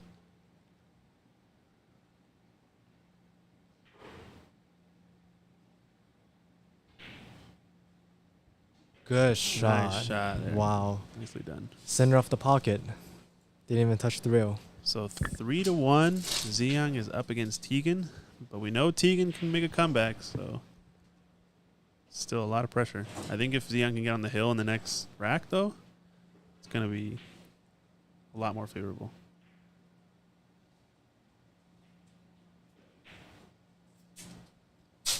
We got a shot at the club. Yeah, I think that was a really big confidence booster Yeah, for sure. for Ziyang. So yeah, tell me more about the club. You guys host any tournaments? Do you guys travel? You guys do any competitions or anything? Or is it just, pool enthusiasts doing pool things every once in a while and meeting on a regular basis? Yeah, we just kind of we have our own group chat, and it's Okay. just I guess the purpose is just to create a community where Uh-huh. people want to play pool can just gather together and have fun with the game or just chat, whatever, doing whatever. Yeah, we try to host some events like tournaments and stuff, but we don't have like we're not like a really big club on campus. Yeah, next week we're gonna host another tournament at Ox, and hopefully, obviously we're gonna advertise it, but hopefully there will be people coming. The more, the merrier. Oh, nice. So it's going to be a Washington Pool Club tournament, basically, hosted at Ox For sure, yeah, and for UW students. for UW So students. Oh, okay. in Any general. UW students who is interested can Can join. get a hold of us and can join. Nice. So a little bit of a recruitment event. That's awesome. What's the plan there? Is it on Wednesday next week or when? It's on Friday. Friday? Okay. Yeah, it's 3:30. That's the current plans, but we Okay. haven't decided confirmed the final time yet. Got it. Okay. Yeah. Nice. Well, that's exciting. Yeah, get more events going. Sounds pretty cool. I guess we're back at it again now here, though. 1-3. Ziyang Chen is up. Winner of this plays against Gabe to get the last qualifying spot in the BEF Junior National Championship. It'll be held in Vegas. 22 and younger junior players are allowed to play. We had Marissa Du earlier qualifying on the winner's side, went undefeated, and won her match against Gabe most recently, and she's in on one of the spots. And these last 3 players are fighting it out for the last spot to qualify and get to go to Vegas.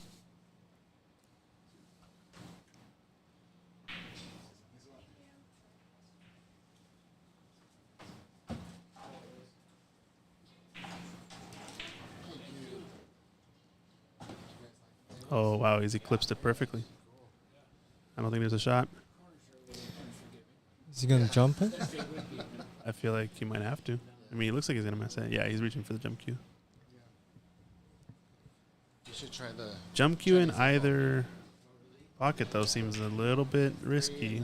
Seems like it could be a scratch. Definitely if he goes for it in the corner. Yeah, and this is kind of dangerous because all the He got it. wow, it's a good shot. He got that extra little skip, and I think that avoided all sense of risk. But nicely done from Team. Yeah. Nice shot. Requires another good shot here. I think he'd much rather take this one on than the jump shot, though, if he had to choose. So For sure. that was a speed. Nice shot there.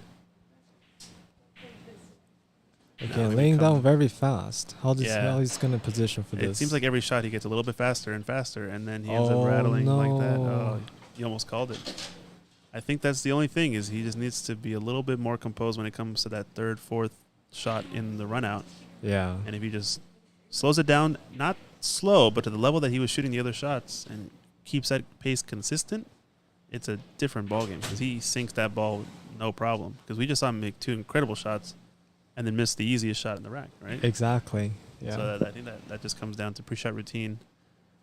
Maybe you should take one of Marissa's book. Marissa's got some of the best pre-shot routine that I've seen. Me too. Yeah, Yeah, I she's realized got- that when I played against her. She gets down. She takes the 3 long practice strokes, same speed. Bam, bam, bam. Pauses. Slow backstroke. Smooth transition. That's Smooth. like every time. And when she makes mistakes, it's because typically she doesn't do one of those things. You notice when she does like 2 practice strokes, things start to get a little weird. And so I think it helps with pressure, but also just, your subconscious knowing how to execute the same thing over and over again. You got to build a routine around it. Meanwhile, Ziyang running these balls out. It's on the hill. Almost. No. Almost. One away Almost, if he yeah, gets one this. away. Ooh, this one doesn't have any spin. There's no spin. Yeah, he needed a left spin there to come at 10. Yeah. So we all know Ziyang is a really good potter. He's one of the best potters in the club for sure. Yeah, that I know of. Yeah, he's going to have to lean on that skill right now. He's Yeah. got to watch this cue ball. I've seen him scratch this shot in a previous match where he goes across the table 2 rails and he scratches in one of the side pockets. So he has to be aware of this. Play with some inside or some outside or some low. Oh no. He's missed the shot. He cut it too thick. Got it too thick. When I play pole here, Uh-huh. I have an illusion, which is like the ball looks really clean. So I thought there's less throw. Oh, I see. But that's actually quite the opposite. Like these balls have pretty large throws, and when you cut it at an angle, I think that might have to do with the felt, actually. the felt. So when you have, slower felt, the ball doesn't, the ball has more friction, right? And so the ball doesn't actually curve or throw as much. So I think it's a combination. I think if you play on this table with dirty balls, you probably get more throw than you get with the clean balls, I would assume, right? Okay. But yeah, I think it's interesting to see the differences, I guess, in table, how much you cut, how much you do this, in each scenario. Definitely when you play with a fully set of polished balls, you can do things that you can't do with a dirty set of balls, for example. Yeah. Right?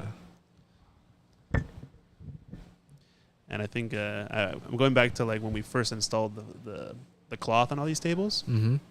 When you play on a table with a newly minted cloth, it's an entirely new game because every shot goes down the tangent line much longer before it curves. You have to treat every shot a lot more soft and diligent. But then you can see why the pros had such an easy time doing full table draw shots, for example, because the spin stays on the ball so much longer. Yeah. And what it does is just opens the world to like way more options. You would be way more flexible. You can put a lot more spin that stays on the ball longer and then rapidly affects it. But then you can't spin around the rails as much because it doesn't grab the rail as hard. Exactly. So there's like a lot of trade-offs between like a really fast table and a table that's been more, broken in like these are now. Which is why we're grateful that the Aux opened up an hour earlier than the tournament, so we all get the chance to practice, get used to the table. Oh, for this morning? For this morning, Oh, okay, yeah, nice. Yeah, because you guys are used to probably very different tables. Yeah, from it's what I've heard of. for sure.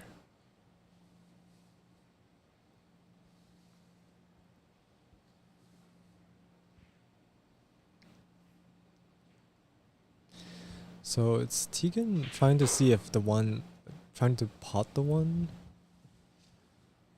I guess into the corner. I think he can only bank it. You mean is he trying to pot it into the bottom right? Yeah, because he was looking at the potting angle, it seems like. Yeah. I don't know if he has it, though. It's a hard perspective for us to tell. But I think the bank shot is the play because it's a bit of a two-way at the same time. I think he was trying to do something. Maybe just a safety. Yeah, if it was a safety, he just underhit that. If he tries to leave the cue ball on the top or at the bottom rail right around the 2-diamond, then that would be ideal because then his one ball goes way higher up. So now Ziyang can either bank this, possibly, probably not combo, but he's cutting it. Cutting it down the rail? Sheesh. I would play it safe here. Yeah, I think you play the safe and just go one rail with the one. Yeah. Separate the two balls on the top and bottom cushions.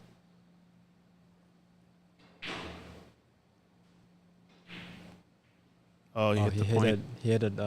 He did make a ball, or the 10 ball. Oh, he made two balls. But he made so he made the 10 ball and the 1 ball, but both balls were in the wrong pockets. So no foul, but because it's 10 ball, Tegan has the option to take this shot or give it back.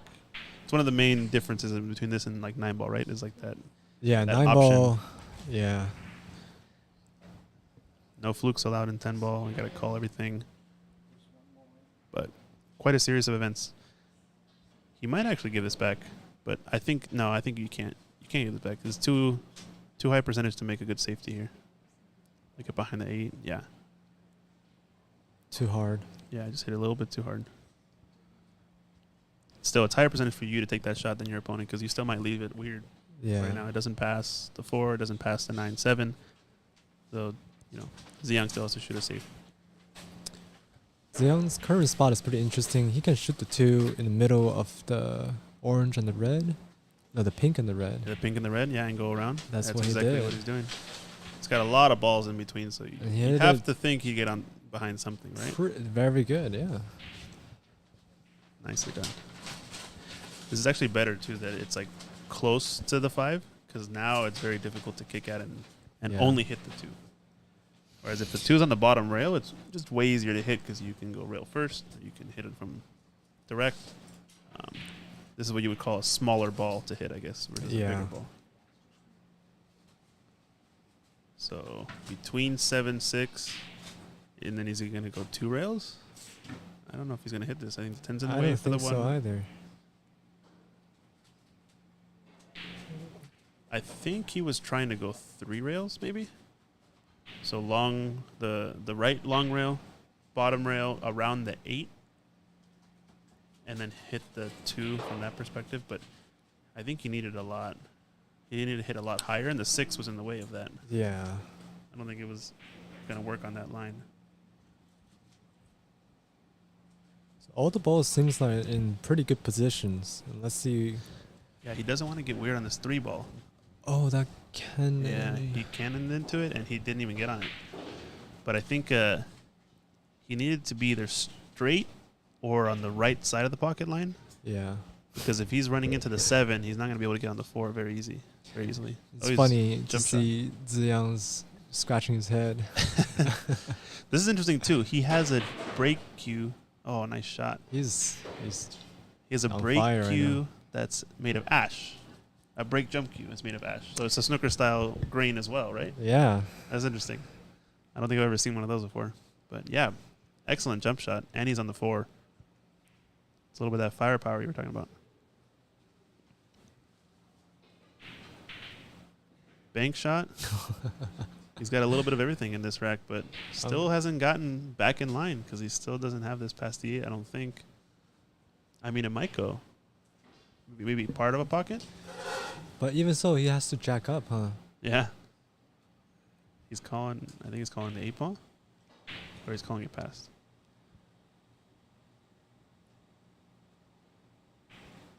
Yeah, he passes. No. So it must have passed, but just a very, very hampered pocket, It seems like it, yeah. He can cut this in. Cue ball might canyon the left side of the 8, Yeah, possibly. I think he wants to avoid it. I think he's putting some right spin. Don't put too much that you kind of flirt with the corner. Yeah, that's A little speedy. a little too fast, but that's I think the right line. Oh, He's cue actually ball going to go all the way up and down. Wow. Oh, wow. Wow, wow, wow. Tegan trying to tie up the match. Ziyang trying to get on the hill. Oh, he hits it again a little too far. But seems like a safety. Now, this is an easy safe or a difficult bank. You know? What do you pick? Not maybe not easy safe, but you know, yeah. easier safe or more difficult bank. I'm not a really good banker, so I would Safe just go for the save. It's probably the call, right? He looks like he's loading up for a small hit, so I think he agrees. But he's looking at the angle he has to Maybe hit. Miss the two-way? nine. Oh, I see. Oh, maybe it's the banking. Not sure. He's playing a separation safety as It's a opposed to good roll up. shot. Yeah, that's Yeah. perfect. Josh judged it really well. The only thing with this though is that he leaves a pretty straightforward kick or even a jump. He's going for the jump. So Yeah. Ziyang master jumper. Let's see. This would be quite a time to make jump shot for sure. And even in this jump shot though, he almost has to hit it with follow jump shot. Have you done a follow jump shot before? Those are wild. never. That would be really cool. Yeah, you have to like actually hit higher, but still hit low enough that you're putting. So he did hit the follow, but he just went too far. And that's But he hit a legal shot, right? illegal. No, legal. Yeah, shot. legal. That's legal for Okay, sure. okay. Yeah.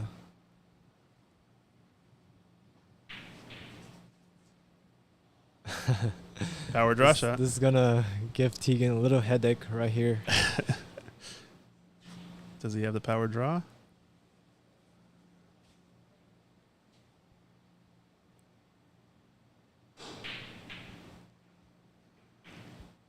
He had enough probably to get a thin cut on the 8, but I think it ended up messing up his Ooh. potting too much. But Yeah, now that's it's a perfect position for landing on the 8 naturally. yeah. But Ziyang, let's see what he can do. Did he go too soft? A little too soft, Oh no. More drama yet to come. for sure. I mean, we started been playing since 9:30. I'm sure every player is just a little Tired? tired, exhausted, and yeah.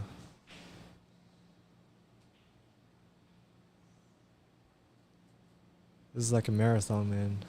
Oh, for sure. Especially once you get started into the later rounds. Becomes more about endurance, you would say, than actual anything else. Yeah, it's a big part. Ooh, is he playing behind the Ooh. 10? Oh no! He's going to leave a straight in shot. Uh-oh. Is that Now, Tegan, perfectly straight or Don't go too quick. No, he has angle. He has angle to go top into the spin? rail. Now just don't go too fast. That's all. Still have some work to do. Yeah, there you go. I like this. Make sure you chalk in between each shot, and then shoot at whatever speed you want. Is he gonna hit a stun? Looks like it. He's getting low on the ball. I think the follow is just more natural. No need Follow with a little bit of spin. Would you put? to. Yeah, I mean you don't have to. You can put a little bit of left, but yeah, it's pretty natural to just go at the 10. Looks like you put a little I bit. see But what you mean. Yeah. since it's a 10 ball, you're okay with being straight in, so it's fine. Yeah. Good shot, Tegan. Nice out wow, there. the Tegan is making another comeback. Tying it up, 3 Tying to it 3. up. Good stuff. All right, we'll be right back.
Alrighty, we're back. Oh, ball in hand. What happened there?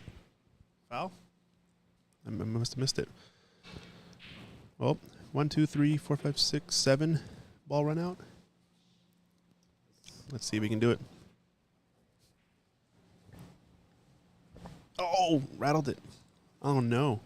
Perfect position for the next ball, but Tough one.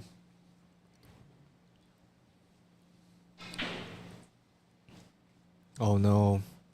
What happened there? I think he just ended up under drawing, or he was maybe he wanted to go into the rail with right spin, but because of deflection, he ended up hitting it full Too and ended full. up doing a stop shot. Yeah. I feel like that's very, very common. Ooh, overcuts it. But separation. Oh, man. So Tegan might pull his jump cue again. I think so. We saw him shoot one earlier, right? Yeah. But of the two players, seems like Ziyang is definitely a very solid jump shot maker. He's made two. One of them pretty tough. The other one somewhat straightforward jump shots. He had a really tough one down the rail that he almost fouled on. But it's a solid hit. oh, Should have called should that. have called something. He might have called that if he accidentally did. But now he gets the option because we're playing 10 ball. No flukes allowed. Yeah. Got to call your shots. So Kubo is on the wrong side here. Mm-hmm. I think he's just taking the long shot. But Don't know if he should have been on the rail. yeah, but his then- options are very limited now. The 9 ball is makeable though, so you can even just slow roll this ball also, and it's probably fine. But beyond the rail, just always a tricky pot. Yeah.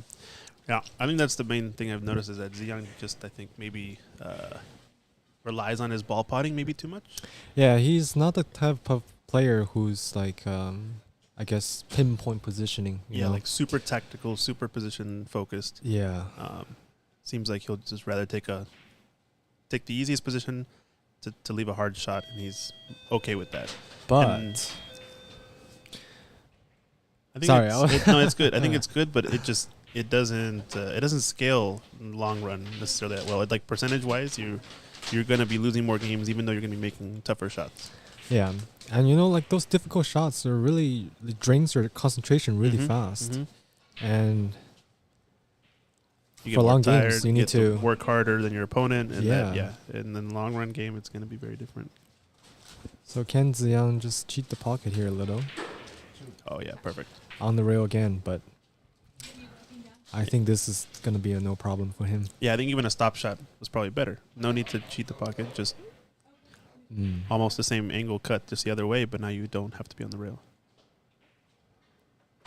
Oh no! Oh, he misses it. He leaves another 10 ball. But this one is also on the rail. Wow, is that the third missed 10 ball by Ziyang that he's left basically? Yeah. This shot is no way easy at all. But if I'm Tegan, I'm excited to take this shot all day. Nicely done. Nicely done, Tegan. On It's the really hill. good at holding the nerves. Wow. Yeah. I think that's what I mean. That was the theme. So we watched Ziyang's match earlier, and I think very similar. I think he lost to Gabe, I believe, in the A side. Yeah. But it was a very similar match where it was almost like Ziyang doing all the hard work and then leaving the easy shots at the end for his opponent, right? Yeah. In this case, it's like he's doing all the hard work. He gets down to the 10. It's the third missed 10 ball that he's had that it's not necessarily easy of a shot, but could have been easier because of position or most likely he should have made, right? Even though it's not an easy shot, it's a makeable shot, at least at his level and, what we've seen he can do. Right? Yeah, exactly. So- If he can make it to this far, we know that his potential Uh-huh. is immense and he should be able to pull those off. So it just seems like he's very close to that tipping point where if he can just close out those last couple of balls and those tighten up those positions just a little bit more, he's going to be running out every single rack that he plays like that. And this match would have been 5-1 as opposed to 4-3 the other direction, Yeah, and that's, to be honest, it's kind of painful in some ways because you Mhm. know that if you just did one thing a little differently, Uh-huh. the results will change. So, But a lot he's of still in times, it. He's still in it. So yeah, he's still in it. we might be going to a hill. We'll see. was the first push out I've seen in a while. Those who don't know, push out after the break is allowed, where you can shoot the ball anywhere on the table, and your opponent has the option to take it or give it back to you. And I don't think Tegan's going to give this one back, because typically when you can see the full ball, it's a high percentage to either get a safe or an aggressive shot. That's a two-way something of those, right? Yeah, Tegan right here he can perfectly somehow hit probably the right side of the 1, make the 1 down table, and keep the cue ball behind the 8 or the 10. Yep, he's doing your shot. Oh, he overcut it a little bit. You hit the point. That's like the only way that shot goes wrong. Yeah. Or if you just hit it too hard and you don't run into any balls, and the 1 ball goes all the way around the table. But unfortunate there, because that was a solid attempt. There's a lot of traffic. Oh. In off the 10. Unfortunate, but probably could have been a little more prudent with his cue ball, because even then, can he put some draw and hit 10 full maybe? I don't know. There's probably options that if he knows that that's possible, he might avoid. It's a tough situation, but Yeah. I guess when your skill level is still not there yet, it's hard to, widen your view and consider many things. Oh, it's easy to see all the mistakes from up here, right? Yeah, but when you're playing there like them, it's a whole new world. Exactly. It's a new, fantastic point of view. Oh, he's still gonna hit the written. point. Oh, but I think he has an angle still. Tegan is like jumping on his tiptoe. He's a very emotional player. Yeah. He's still fortunate to be on the 6 ball. My goodness. Does he run behind the 9? Oh no. Oh, wait, no. Yep. He has to pull out the spider. Is that how you call it, spider in pool? Probably not. In pool, I think everything is just called the bridge. The bridge, yeah. But yeah, in snooker, it's the rest or the spider. Yeah. Or the long neck. What is it? The gooseneck, right? Yeah. Gooseneck. I don't remember. Extended spider, swan neck. Oh, never mind. I thought he was gonna putt the 8. That's why I said that. But Oh no, he's on the 7. He's on he the hooked 7, himself. yeah. Yeah. It's like he just overran position just by an extra 2 ball lengths or so. all right, perfect chance for Ziyang to regain his composure and He wants to tie this match up for sure. be in the match. Talk about a hill in the semis on the loser side.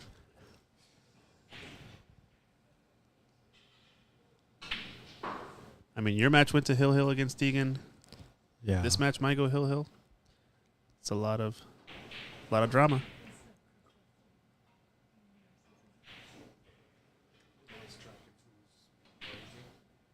Perfect angle. Yeah, nicely done.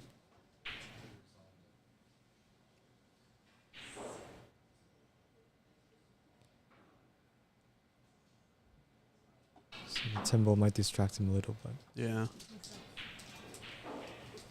Just don't miss the ball. That's all. so this is another gutsy shots he has to take here, because Draw back. Yeah.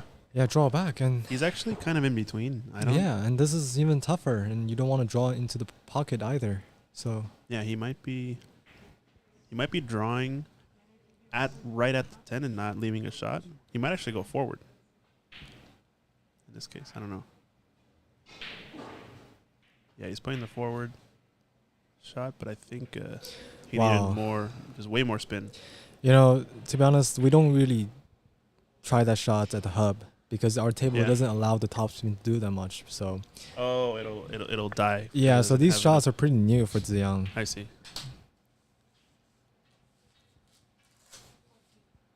Just looking at the banking angle. Yeah, I think he's looking at symmetrically. This is the bank, or the in between of the bank.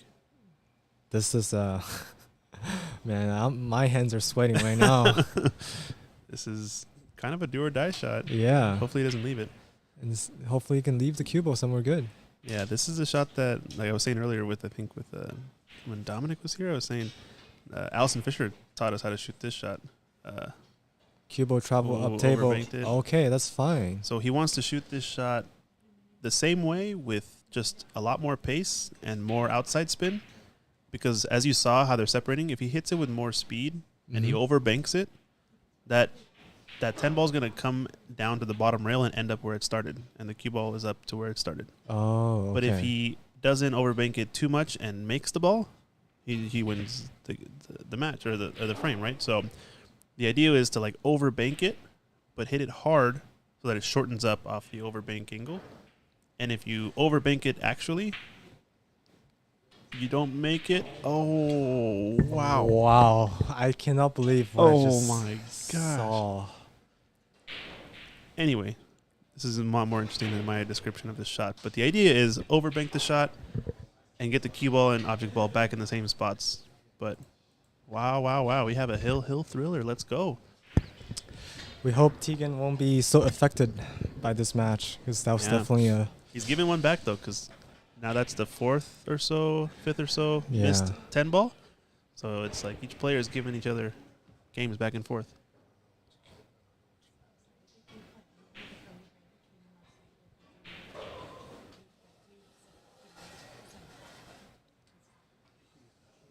This is for all the marbles. Hill. Winner gets to advance and play Gabe.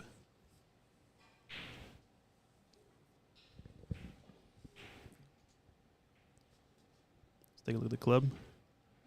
We saw some people sticking around too. Marissa's up at the top table, still shooting and practicing. Yeah, a lot of Ryan people are is still... here. Yeah, Ryan's there. Buddy in the table on the right, supporting their players. I think Buddy and Tegan are from Spokane area, and they came in last night, and we saw them here practicing late last night to get a feel for the tables as well. But you guys have come around every once in a while, right? But you just have to adjust so drastically from a different table that it can sometimes be difficult to do, I guess, right? Yeah, for sure. But playing on these kind of good conditions, for somehow, just when I'm on the table, my mind is just always focused, because you know that it doesn't tolerate any mistakes. Yeah, it's a different level of standard, maybe. Yeah. But yeah. Oh no, he didn't want to run into that.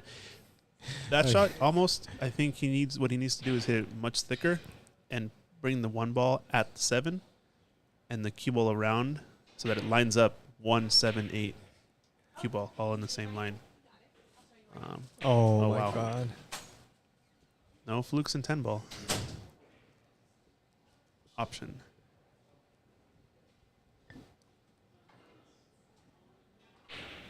Tegan says, "I'm taking this shot on." But this is Oh no. so the cue ball is gonna run. It's going to leave a rail first, probably. I think a little bit of frustration settling in on Tegan. It's the 4 Overcut on a the, couple shots. Yeah. It's definitely in the way, but It's he like might a- be able to roll around it. Oh, he's taking the jump cue out. Well, he's thinking about it. But you know, like the windows for the 3 is actually not that large. Yeah, but I think So- the rail first approach is a natural way to get up table for that window. Yeah. Let's see if he's gonna do it. Oh, he went the other way. Oh wow. Wow. Oh wow. He might be able to pot this. If he can pot this, this might be the chance he needs. This 5 ball is kind of in the way. I'm not sure, though. He's also jacked up. Yeah. Tough shot coming up. And then Big shot, 7, though. 7, 8 also kind of tricky.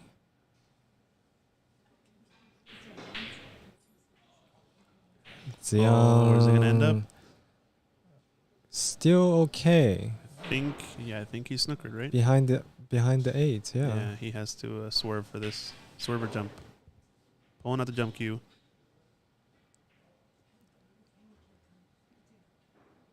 Another big shot coming up. Hill, winner advancing to the B-side final.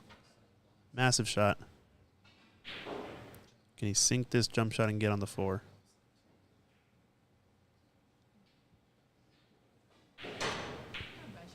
Wow, Oh, good he try. overcut it. That was a good try. Where is everything going to end up, though? This is it I don't know if this potable. I don't think so, No. huh? Either has, I don't even think the bank is there. He has to carom. Cannon into the pink and just call that. don't know what else he can do. I mean, safety-wise, he can. Oh, he's calling the bank. He could safety the 3, hitting it kind of thin. Yeah. And then bring the cue ball up and use the 5 and 10 as blockers. But he's calling the bank shot. So the 3 gonna give a shot on the 4. Straight in. This is the chance. This is a chance. Yeah, I think he needs more of that. That sort of just like, okay, reset. I don't like it. Reset. That was a kick, huh? No. Was it a kick? Did it? I felt like I saw a kick there. Wow. His reaction, I don't know. It's hard to tell whether he's frustrated with himself as shooting it or if he saw the ball kick. We can interview him afterwards and Yeah, we'll have to do a little bit of an instant replay or something and find out if it was a.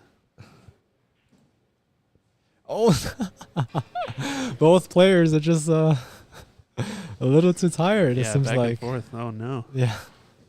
I mean, I think granted that was a very thin cut on the 3, so I don't know if that was as easy as the straight in 3, but I think now Tegan has to just focus in and. Ooh, he has no angle at all, huh, on this 4. So Drawback is probably the real play. He could follow. you can follow and take the side. Yeah, follow down to like the half diamond away from the pocket and take it to the side. Either one is an option. I think the follow is just going to be an easier shot because he doesn't have to pinpoint draw. He's putting his cue there because he wants the cue ball there, but how much more value does that gain on the next shot? It's still a tough shot on the rail. In the follow, you usually have a little bit easier time to control. So he's looking at that now. Yeah. I think I like the follow and just, anywhere trying to get perfect on that line. Yeah. Because it's so close, you can probably be pretty accurate with this. Slight angle is probably okay as well. Takes a shot like you said, Christian. I think it's a little short though. So But it's okay. It's okay. Need to. It's going to go one rail between the 8 and 10 probably. Actually, there's a little bit more angle than it seems. He needed to roll like another ball width, and he was perfect. Yeah. Tough shot coming up. Oh, he ran into nailed the it. 10. Oh, no. I didn't think he would run into it. Wow. I guess he had a lot more angle then. Yeah. That's And like now the path of 8 is blocked. Yeah, now he has to put a big shot, and he's checking if he can get down here. Wow. Drama. Talk about drama. Last 3 balls, and it's still not clear cut.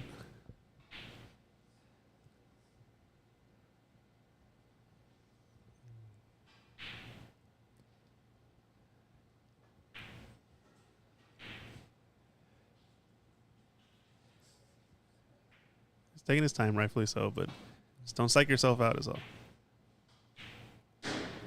This is really the moment to test your mental. So now he's calling the 10, and the 10 will spot. It will not be a win, because an early 10 will spot in this format. So the cube on the 8 position. So he just needs to do a stop shot and hopefully hold the 8 right there if he can, right? I think so.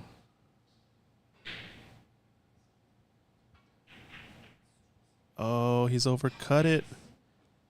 Does the 8 pass, though? The 8 does not pass, I don't think. Oh, my goodness. So he's either left like a carom, very, very, very thin carom. He could also, I call it ticky the 8, or hit the 8 into the rail and go in off the 10. So 8 ball would go rail 10 pocket. But this is very difficult to gauge also. I know. I see what you're talking about. And controlling all the balls in this situation too is going to be difficult. But if he doesn't have the thin carom, he either has to do that ticky shot or play safe. It is probably a valid save too to play the 8 ball around the 10. Yeah. And then try to freeze to the 10 ball. Because if you freeze to the 10 ball, most likely the one rail escape is not there. Yeah. But if you don't, you leave a pretty straightforward kick shot. Looks like he might try the in-off shot. He's playing a safe. Yeah, so actually he came short enough that this is still pretty solid. But he leaves this kick shot. Yeah. Yeah, and Tegan doesn't have much to do, much to think. Yep, side rail hit by the cue ball. Not frozen. That's what he's saying. So if it's not frozen, he's allowed to just nudge it, and as long as the 8 ball hits the rail, it's fine. But if the 8 were frozen, a second ball would have to hit a rail. So legal shot. Re-rack. I don't think there's going to be a re-rack in this one. Yeah. So I think what Tegan should do is separate the balls as much as possible without leaving a shot. It's so tricky, so risky at this stage. You have to have a calm mind to make good judgments here. Yeah. I think the shot that I like is thinning the 8 ball as little as possible while still moving it, and then playing the cue ball to the left rail and then to the right rail and holding it on the right rail somewhere. That's what he's thinking right now. No, I think he's going the other way. I'm saying shoot this cue ball to the left second diamond roughly, and then thin the 8 ball enough that it doesn't come off that rail. Wow, I see. So you have to be super, super thin. I think it's super touchy, but it's an option that will put a lot of pressure, I think, on Ziyang to kick at it. Although, yeah, you actually don't want to leave the kick either. So this is a really tough situation. I don't know. Maybe thinning the 8 ball and going behind the 10. That's what I was thinking. Yeah. If you can shoot the gap behind the 10, and even if you don't shoot the gap, you don't necessarily leave a pot if you nudge the 8 far enough to the left. I think he has to take that shot. I don't like this. Wait, this is it's potable, huh? It's potable now, yeah. Yeah, I think going that direction is not the right call now that I think about it more. The thing is, did the ball touch the rail? Oh, it seems like it did. It did, yeah. It was very close, but it was not frozen. But he's left the pot, and this is, as long as he makes the 8 and doesn't come right where the cue ball is now or lower, yeah, he should have a shot all day on a 10. So we have seen Ziyang make a lot of really good thin cuts. So let's see if he can do this one with the bridge. This is where I would be happy to be a left-hander because I am. Oh. Right. Yeah. But even then, it's probably too far to stretch. I don't know.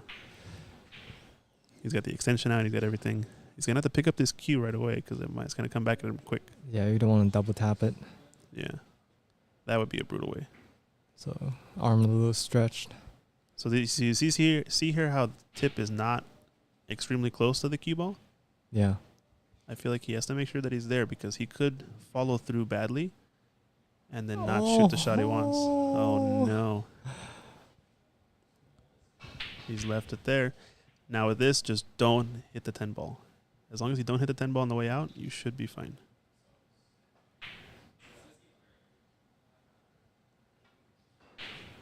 Slow rolling it. And he pots that there. Hill for the match, for the win.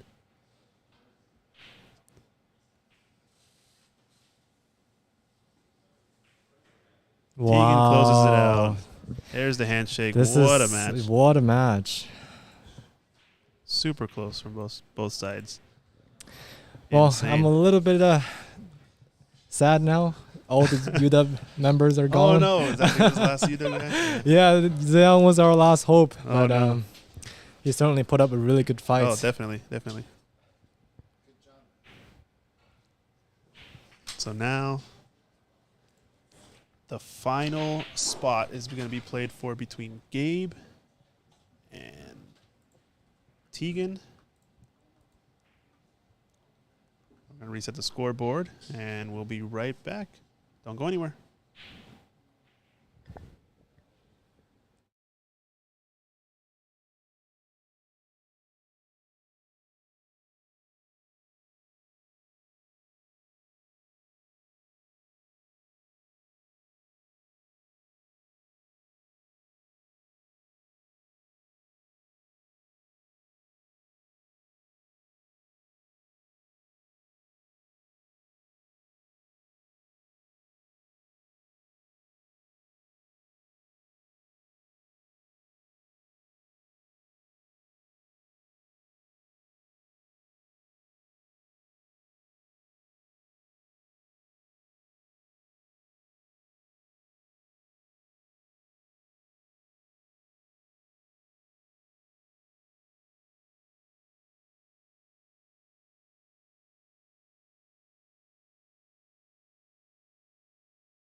All right, we're back.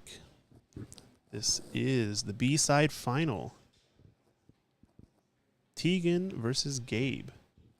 This is a BEF qualifier for the Juniors National Tournament. And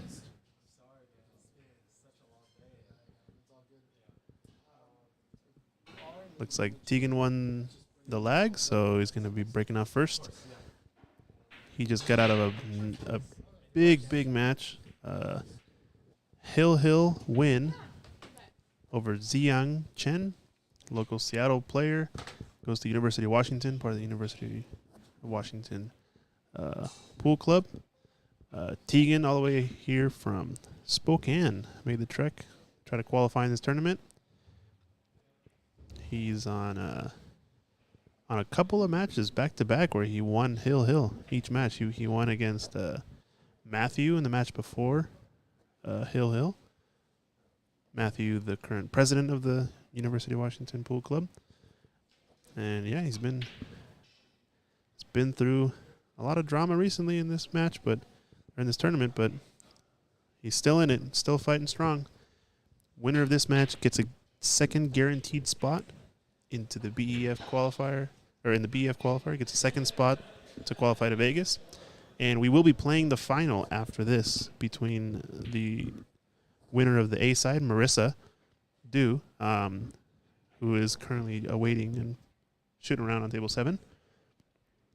It is a double elimination tournament too, so the person on the B side would have to win twice or double dip in order to win the whole tournament. I don't believe there will be any chopping today. So Marissa awaits the winner of Tegan and Gabe. Let's get into it. Oh, looks like Washington pool team is over there taking a picture. Oh, it's so cute. Nice. Showing off all their cues. All 5 of these guys came all the way from UW, or all the way, but came from UW.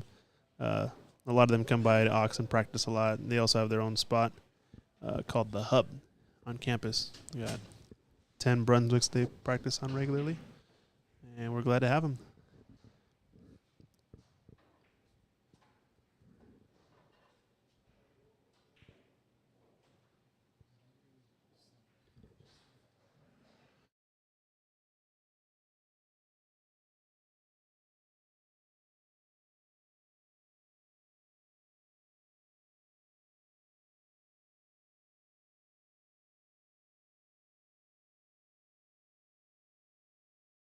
A little bit quick on the trigger there on that jump, on that bank shot, but now Gabe has a chance, or I guess his first chance at the table.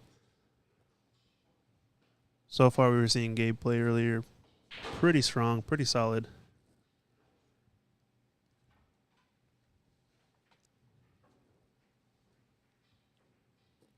Kind of got out of line here because of this point position, but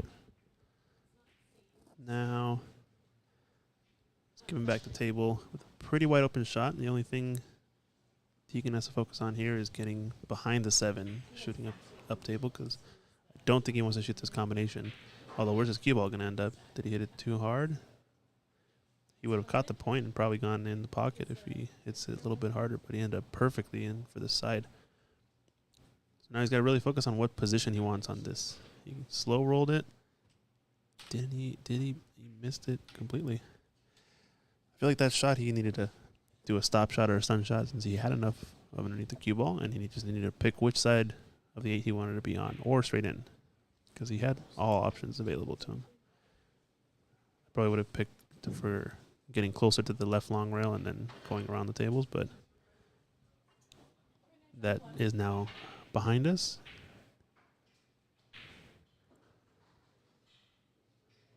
And after a missed shot from Gabe, Tegan's got another chance. See if he's going to clear out this time. Oh, nice. Just barely enough draw.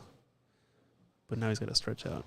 This is where it would pay to be either even taller than he is now, or left-handed maybe. I don't know.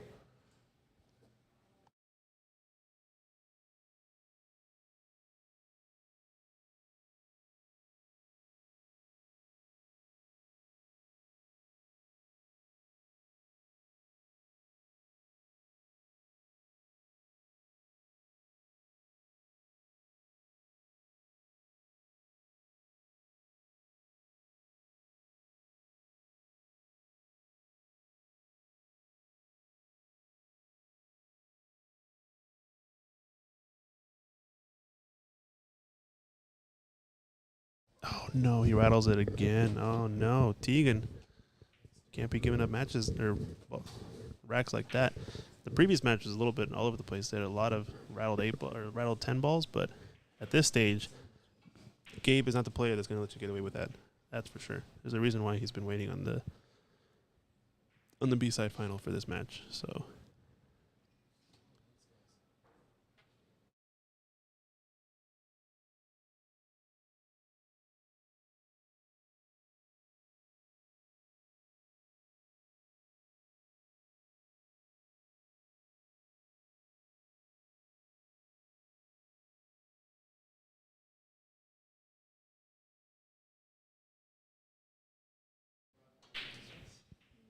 players having a little discussion on which magic rack to use.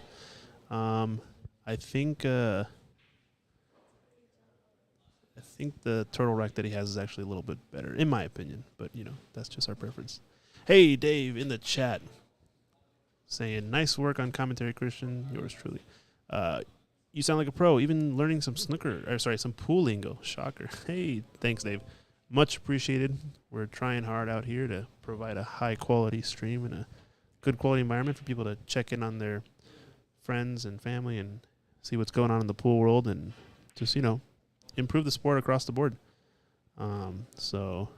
Keep on tuning in, like and share, subscribe to our channels and whatnot, and hopefully we'll boost our following and get out to more people that are interested in pool. Oh boy, what a series of events we've seen here. That looks like one of my breaks. Jeez. That is one thing that still pains me, is hearing the cue ball hit the floor, but soon we will have more padding.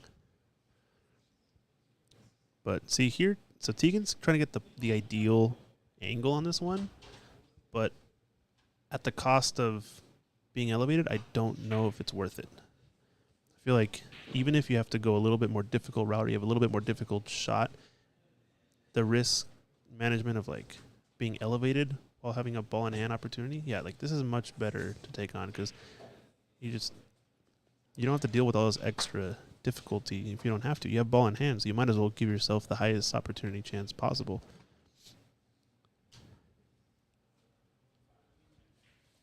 He's going in off the 7. I think he ended up hitting that a little bit too thick, and he hit the point on the way in. So now Gabe's got a chance at this table. Saw him miss a couple shots in the last rack, a little bit uncharacteristic. He was shooting really strong so far in this tournament, so we expect to see more of that. Oh, he's going around the rails.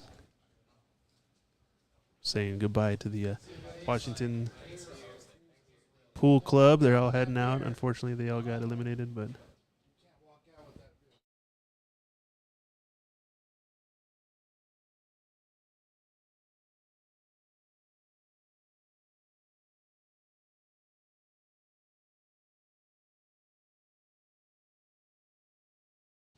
it's a good group of kids over there over at University of Washington.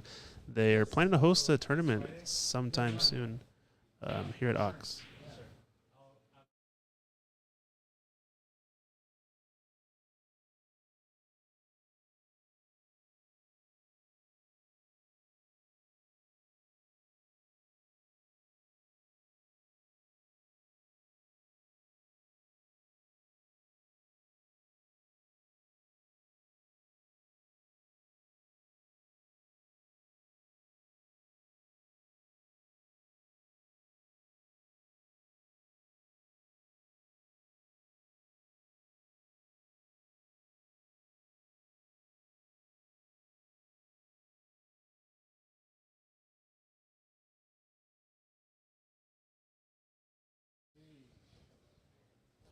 All right, we're just saying goodbye to the group of folks that were here from University of Washington.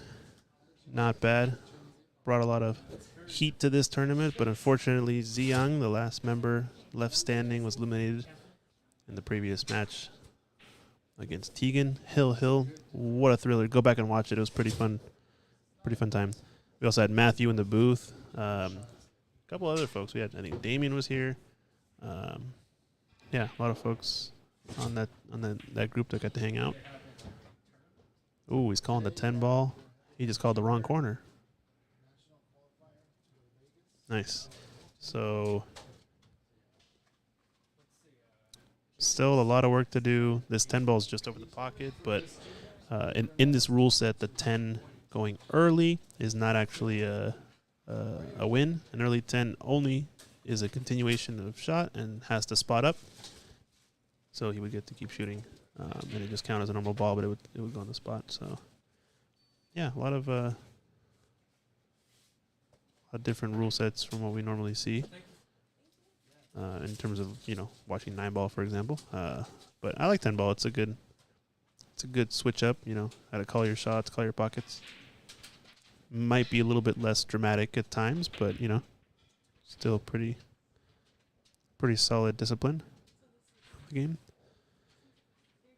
So now I think you got to play the same safety shot, but if he's actually snookered, it's not going to be able to achieve it. I would have called the 10 ball there too, just in case, because he had a chance to cut that all the way down the rail. But now he's left a bit of an opening. Tegan's going to take this on and might run into this 5. I think he's got to be careful about how he hits it. Oh, he ended up trying to hold it. And he made it, but didn't quite get the angle he wants. I think he could have held it a little bit more. But I think the shot was to just run into either the 9 or the 5, but pick and choose how you want to run into it, I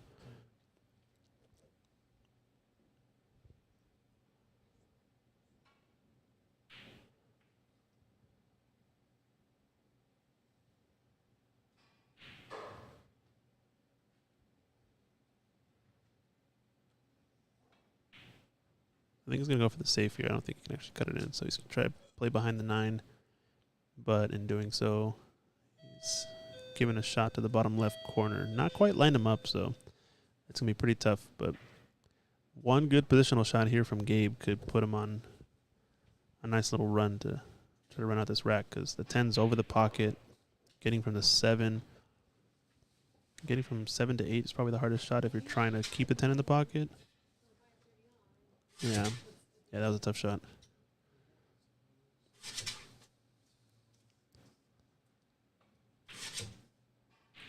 You can see his backhand grip is pretty loose. He's got both his pinky and his ring finger off of the cue, just to show you how loose the grip is. Also, pretty similarly with Gabe. It's a pretty common way to make sure your grip is loose enough on the cue. You're not tightening too much. But I think the traditionalist or the perfectionist when it comes to technique would tell you to at least wrap those fingers around so that they're touching the cue, just for stability purposes, not so much for grip or power per se. And then there are the players who kind of grab the back of the cue as their main grip, as in like their pinky and palm, I guess, make the sort of the main grip that provides the most amount of power in the shot. So definitely a different way to approach the game. From what I've seen, though, like a lot of players do it successfully. I think even Ronnie O'Sullivan kind of has that as part of his stroke. Anyway, taking a tangent, talking about pool fundamentals or billiard fundamentals. Now, this is an interesting shot. It's actually pretty good effort. The key part about that shot is if he gets the 6 up and onto the rail like he did here. He'd much rather have the cue ball. He'd much rather have the 6 ball against that rail and the cue ball even up the table that's maybe a little bit cuttable, versus leaving the 6 right over the pocket and leaving the ball snookered, because it leaves a really easy jump shot most likely. And now he at least gets to get some benefit out of this, right? Because now he can actually cut the 6 ball and hopefully try to get a run out. The 6 to 7 is going to be the key shots. Does he shoot for the 7 into the pocket after the 10?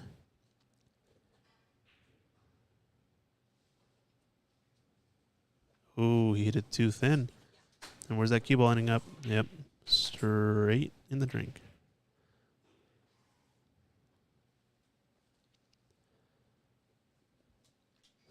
So here, obviously the easier shot would be to play the cue ball back to where it is right now, basically. Combo the 10 in. He's actually run his position a little too far. Or way too far. He's gone like 2 or 3 feet too far. But just have to pretend to make the 7, and you got to play shape on the 8 as if you make them both, or you got to shoot at that speed. And he did the latter. He shot it at the right speed where he guarantees a look on the 7 and that it won't go in. If he were to have shot it a little bit faster, I would have played it to, get position on the 8. Pretend you make both. And if you don't, you'll still have a look at the 7 most likely. Here, he's actually perfect to go around the 9, I think. Yeah, supernatural. Just don't get on the rail. Don't get on the rail. All right, it's on the rail a little bit, so he's going to be flirting with this side pocket unless he jacks up. And straight in the side. Yep. So you had to put a little bit of elevation or a little bit of left spin to avoid that. And Tegan with another straight in 10 ball. Ties it up 1-1. I think both these players are a little bit faster shooters, so we should see it's likely a faster match. I think even if nerves and even if the sort of situation gets a little bit tense, I feel like both players in general tend to shoot faster anyway. So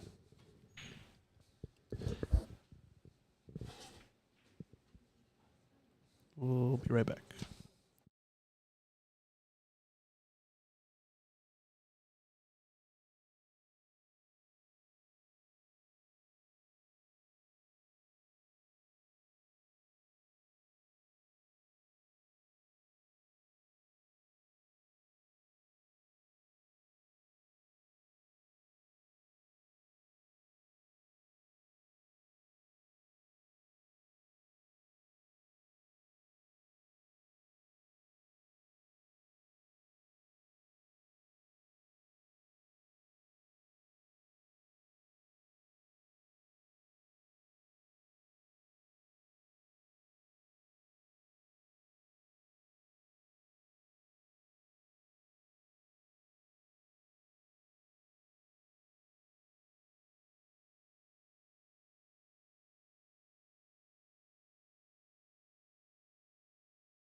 All right, solid break from Tegan.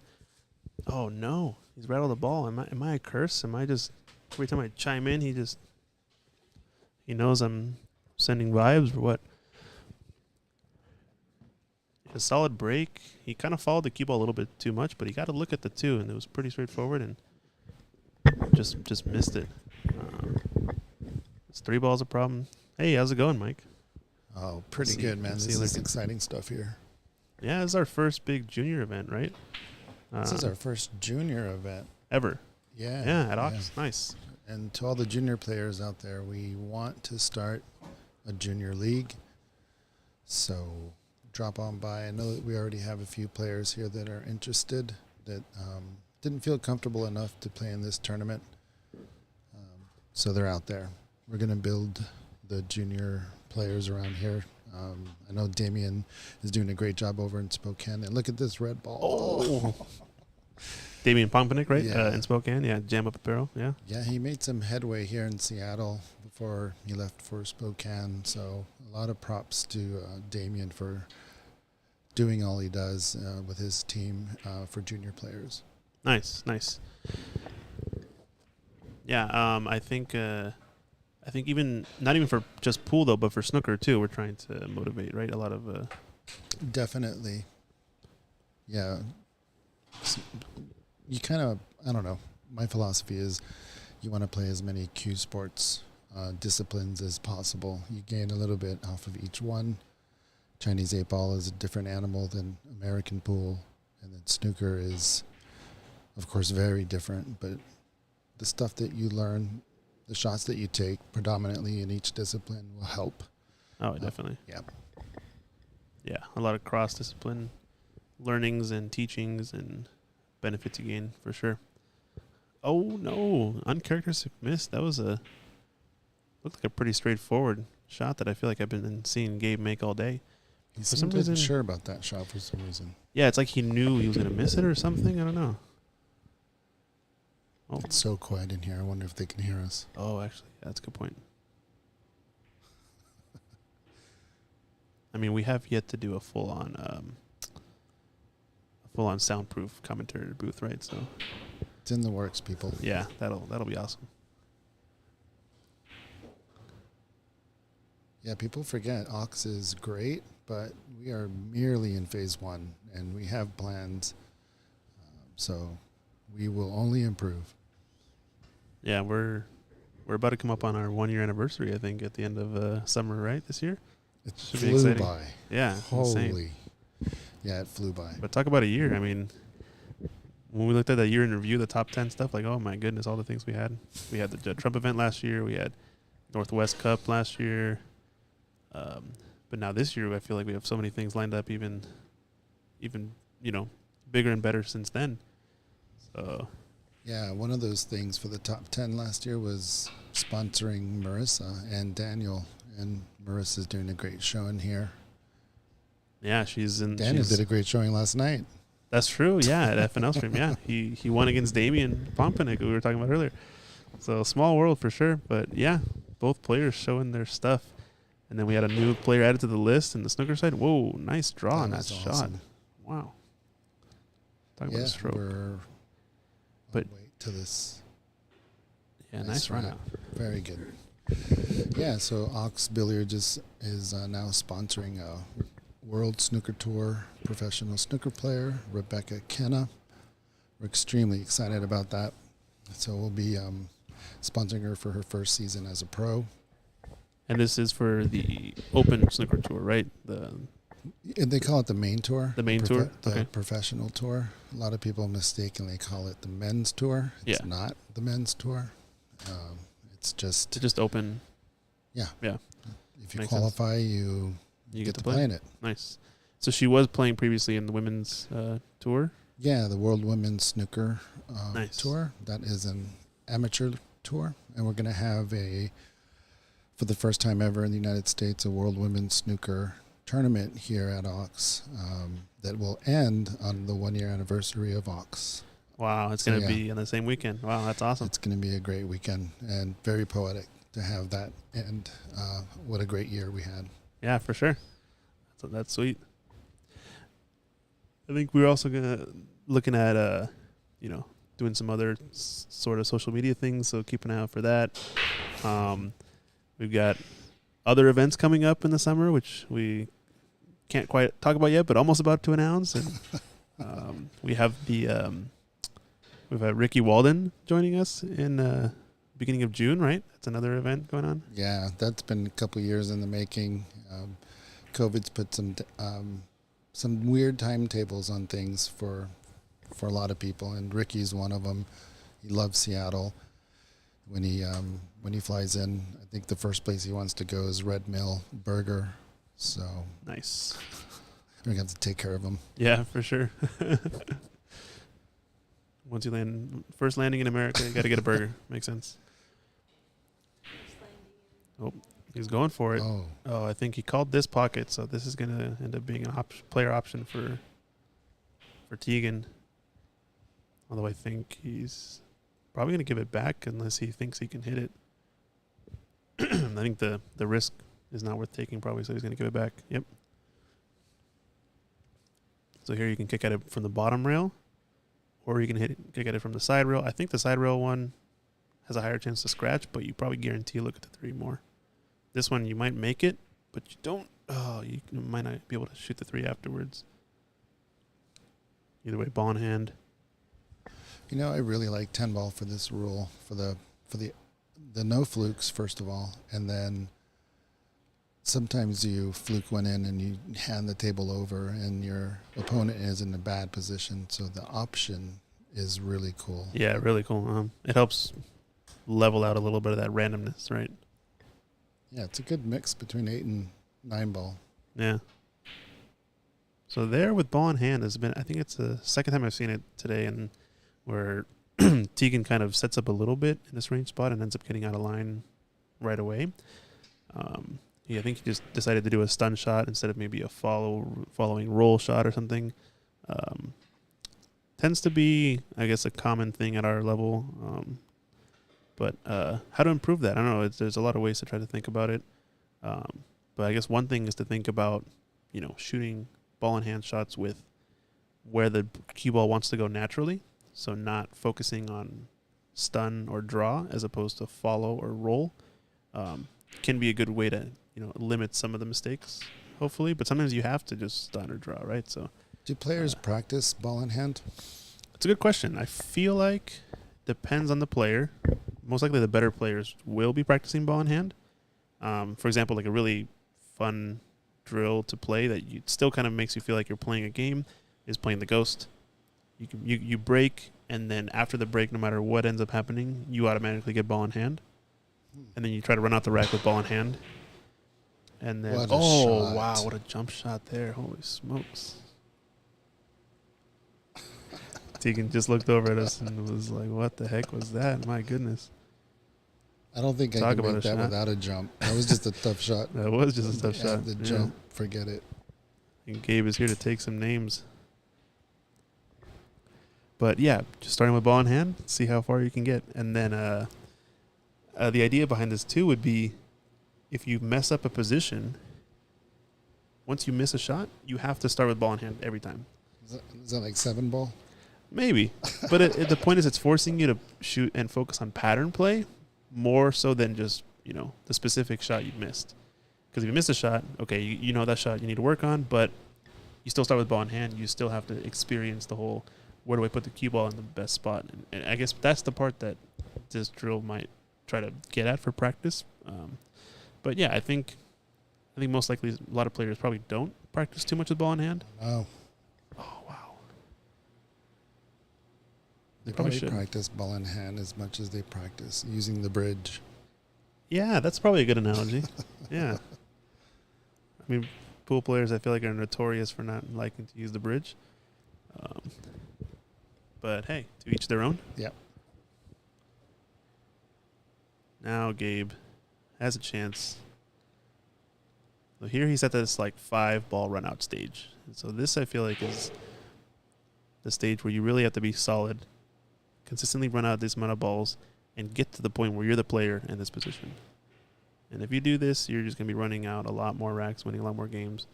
It might be a little ambitious to do, when there's 8 balls left. That's why you probably see a lot more crazy shots at that point in the match. But, oh, no, I don't know if he wanted to hit that 10 ball.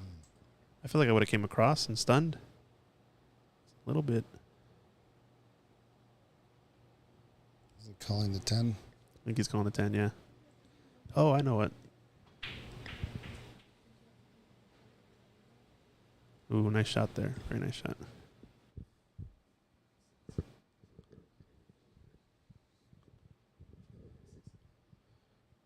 So probably come across 2 rails, shoot the 10 in the same spot, or just stun up 1 rail. That works too.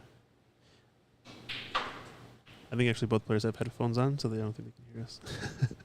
Oh, that's cool. Yeah. Because you're right. I think it is pretty quiet in here. Oh, no. Well, he's missed it on the pro side. I guess not pro side, but he's rattled it. And it's ended up, it's kind of like a snooker cushion rattle. Like it hit both points and went down along the bottom rail, but Wiped its feet on the way out. yeah. He's going to go for the cut, it looks like. It's hit it a little thick. That is a tendency when you're shooting that thin. And he's definitely going to leave an easy 10 ball. So if Gabe can close this out 3-1.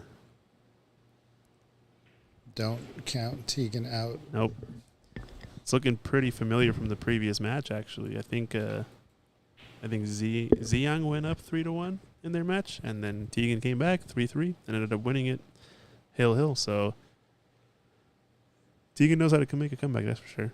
I think his match against Matthew 2 matches ago even, I think he was 4-2 down in it, and he came back and won hill. So definitely the comeback king in this tournament so far has been Tegan. He's from Blake Baker country, and you see a little bit of Oh, Blake's yeah? style in the way Tegan plays. A little bit of influence there. Yeah, I think so.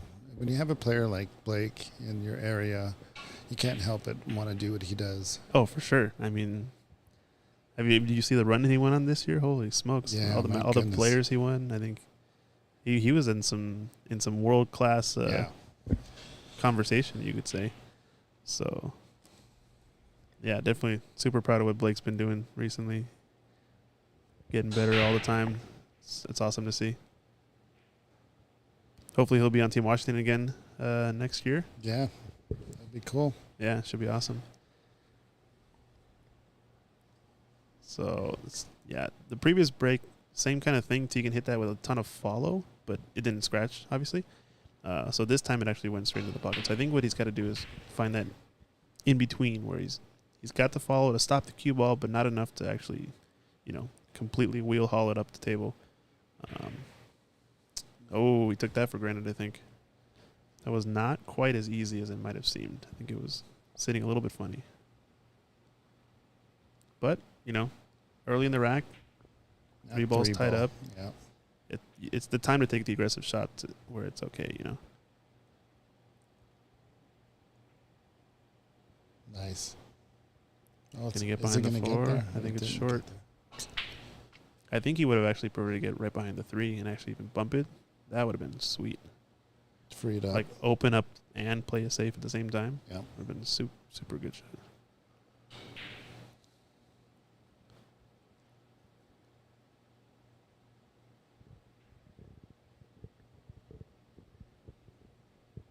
So where's Marissa's head in this? Is she just chilling? Is she anxious? These guys are obviously just playing the game, but when it's over, they might have some exhaustion to deal with. Oh, for sure, yeah. But where's Marissa's head, do you think? I don't know. I mean, I feel like if I were her, I would want to definitely be in the chilling camp. Oh, wow, what a shot there. Nicely done. Yeah, I think the biggest thing in this tournament at this point, I mean, these players have been here since, 9 a.m., 9:30? And some of them have been playing pretty actively nonstop. So I think you want to be in the realm of, stay relaxed but stay sharp, I guess. That's what I would think. Yeah, I got here at 8:30, and Tegan and his buddies, as well as Gabe, were already at the door waiting for me. Waiting, exactly. And we saw them come by last night, too, and do some practice kind of later in the evening, right? So, yeah, they're definitely dedicated and trying to have a good showing. And so far, so good. It's the last three players, Tegan, Gabe, and Marissa. So, something's been working. But yeah, there can be a benefit to being in this position where you keep playing and keep winning on the B side. And then your opponent has to wait for you and slow their own roll down, etc. Can be an advantage in some situations. Oh, no. Oh, man, he overcut it. I think he was trying too hard to force the position. He kind of got a little straight on the four, and he wanted to get some more angle out of it, and then ended up cutting it more. I feel like it's pretty common way to miss once you really start to focus on position. Like when I was watching Ziyang earlier, he was kind of a little bit of a different philosophy where he would say, you know what, I'm going to play a worse positional shot in the next shot, but I'm just going to focus on making the ball. If I make the ball and get a bad leave, I'll take the bad leave and make the next hard ball, kind of. Which, definitely can serve you well, but I feel like only goes so far. But I think that's an example where you have to take that kind of thing where, okay, take my medicine. I'm not on the right side of this ball. I won't be able to get the leave I want on the next ball, but I can still get a leave and I can still make this ball. So focus on that.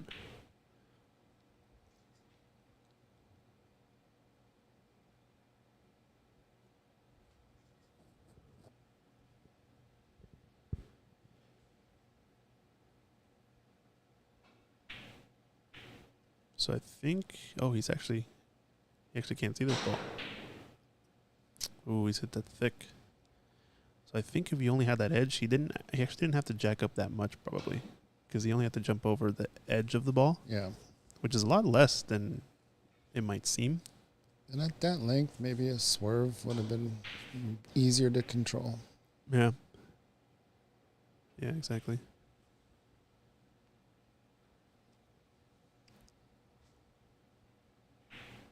Six to 8, I think, is the key shot.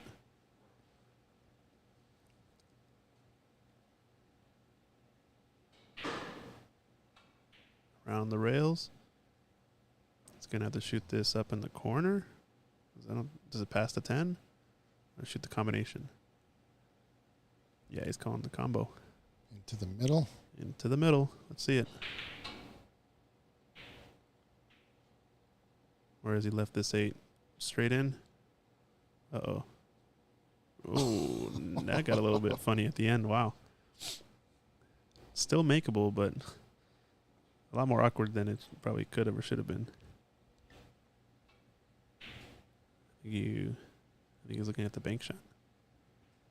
He's at least looking at the angle right now, but I think he might end up cutting it. No, he's banking at it.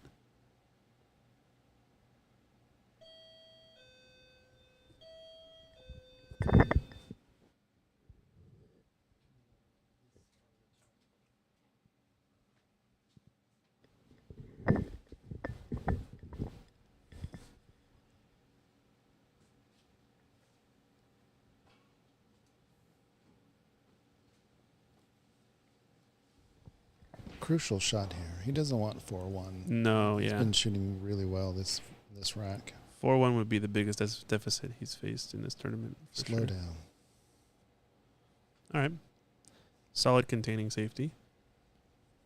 I mean, if you're Gabe and you're up here, I think you want to go for this bank and kind of play like a two-way where you just go around or maybe run into the 9 or something, just in case you miss. But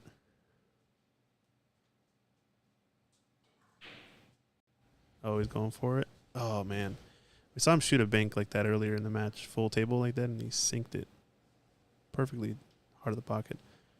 But I think that was a little bit earlier in the day where maybe the focus was a little bit more in tune. But and even a lot less pressure, I guess. Gabe is so chill. He just, after he almost made that bank, he looks over here and just, sup?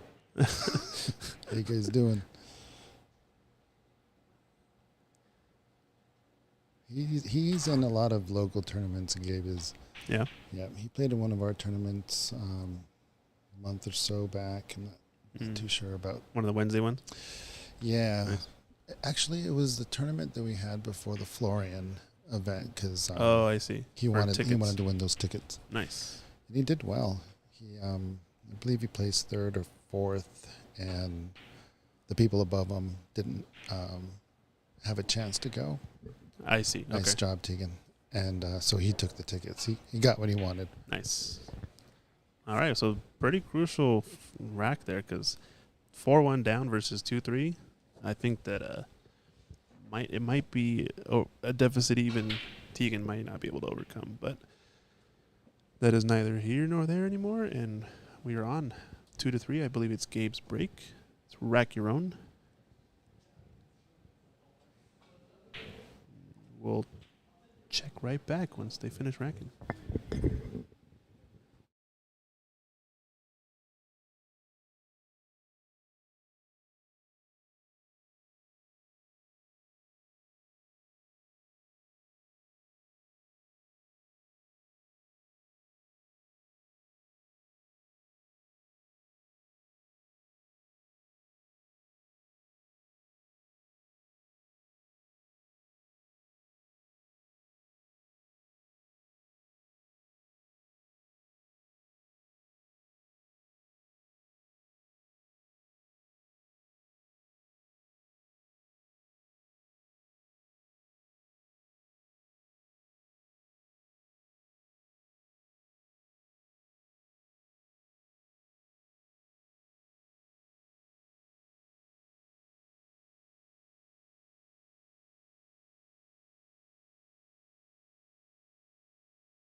All right, they're trying to figure out who was breaking there, but it's like Gabe go after the first break, and he's left an opening here for Tegan.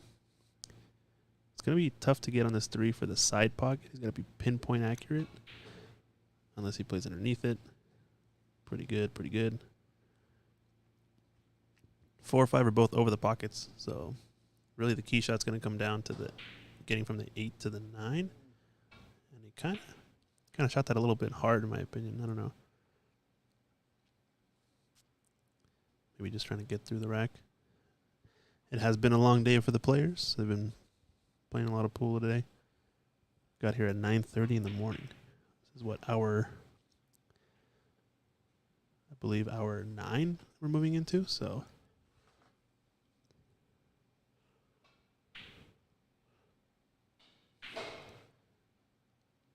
Nice shot there.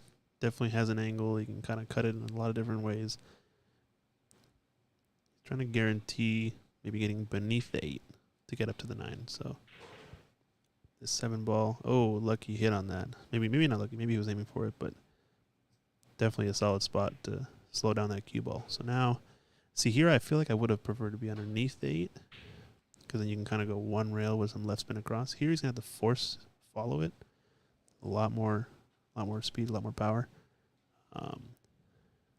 If he wanted to do a more natural shot, he probably would have wanted to stay higher up the table.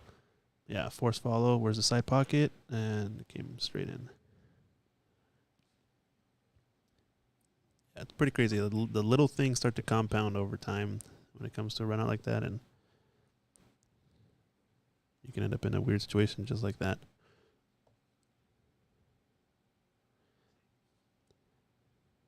Quite the perspective change, though, it is sitting in the booth. It's kind of nice to see matches from up here. You start to gain a different feel for the game, kind of what you would do.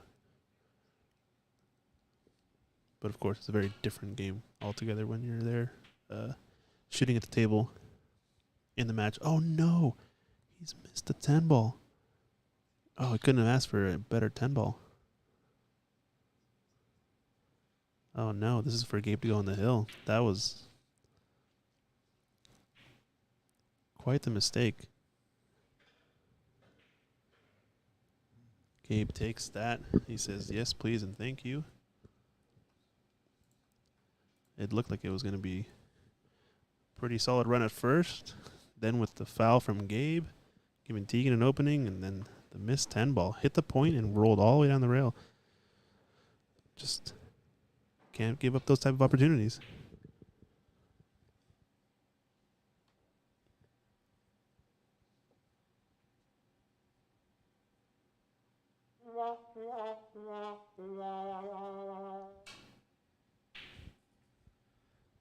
That's Mike messing with the soundboard here. We got sound effects, though. I guess we can start to customize our own aux sound effects, too, if we want. Maybe we'll get like a dope. Or like a rattlesnake. Just one snippet. That's the kind of sound effects we need. Rattlesnake. We love the King Gizzard here. I'm down. I mean, we can record that and everything. Let's do it. See what it sounds like. I mean, maybe we'll get copyrighted. Who knows? But you think like one or half is? Oh man, goodness. Another I'm scratch. not gonna press the button on that one. I know, right? That one's brutal. But I mean, you think you'd get a copyright infringement based on a half a second of time, a sound effect? Yes. Yeah, probably. Okay, that's fair. It's worth a try. Yeah, true. Or we can change it enough that it won't be recognizable by a computer. Okay, little stun shot. So he decided to put ball in hand way back there, so he had a nice bridge to use. He decided to take a longer shot. Oh goodness. Oh man, it's getting a little bit unruly. He's trying to finish the match with one shot. Yeah, he knows he's on the hill, and I think he's maybe getting a little bit impatient. Wants to finish off the match as quick as he can. Get into the finals. That's a good stroke right there. Now Tegan is known that this shot usually is solid. Oh. Oh man. I was gonna say he's been known for missing the shots where he starts to kind of speed up a little too much. And it's usually like the second, third type of shot in the rack when he's running out.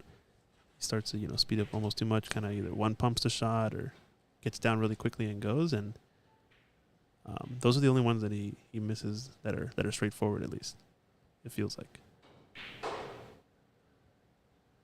But both players in general, pretty quick shooters, so.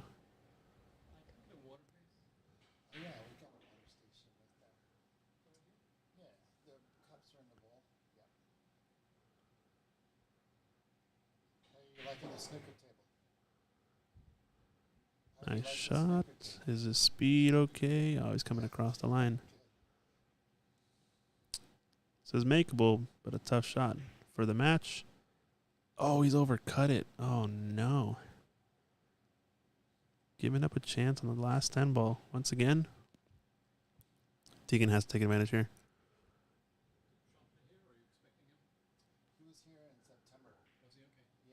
Oh, no. He's missed it. That could be the match.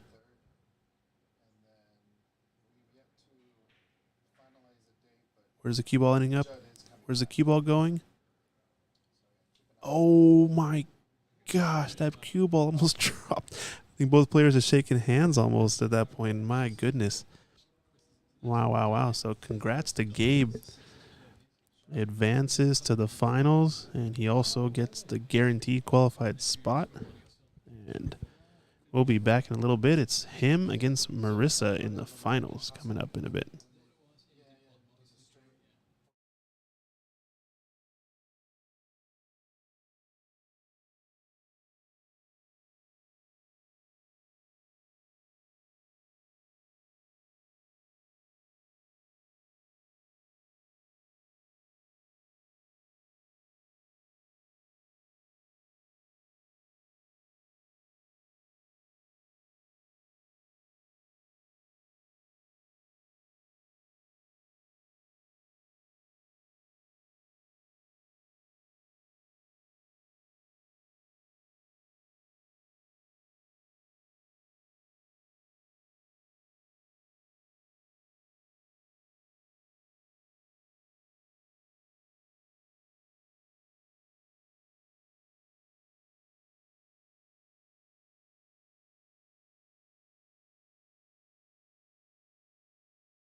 All right, ladies and gentlemen, the final. Marissa Dew versus Gabe Hatley. All day is built up just for this match right here.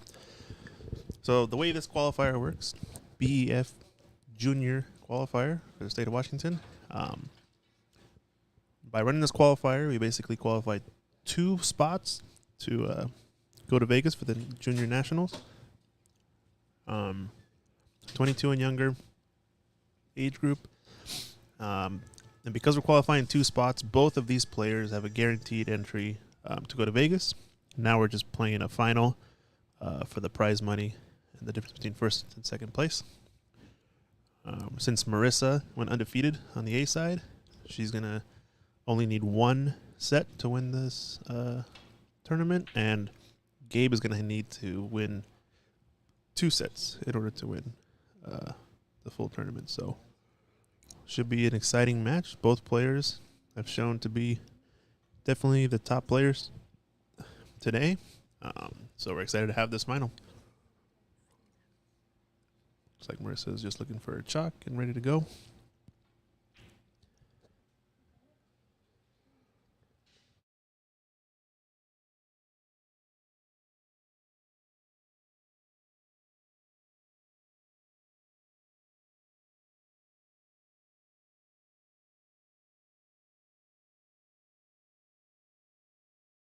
Oh no, she got kissed in right there. A little bit of more follow probably required for that break. Probably would have avoided any sort of awkward kick into the corner, but still kind of unfortunate for the 6 ball to hit that. And now Gabe has a semi-open table. Just this 4 ball is kind of stuck.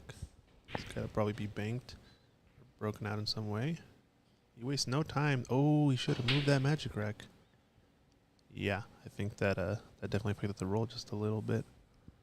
I'm a fan of if you can move the magic rack right away, might as well. Like some people just prefer not to, maybe because they want to get on with it and not have to focus on other stuff. Where's the cue ball? Oh man.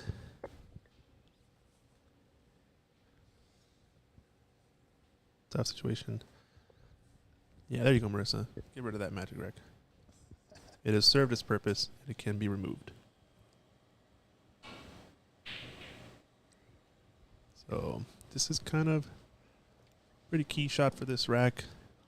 You can just explicitly play for the bank, which is probably not a bad option, honestly, because it's not too far away from the side. Looks like she's opting to play below it, but it doesn't cut into the corner past the 6, I don't think.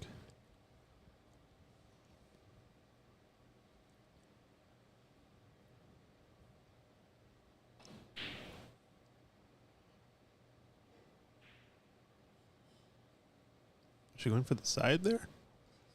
Seems ambitious. I think she was trying to go down to Yeah, go that past the speed 6. was probably the corner. Yeah. Tough shot either way.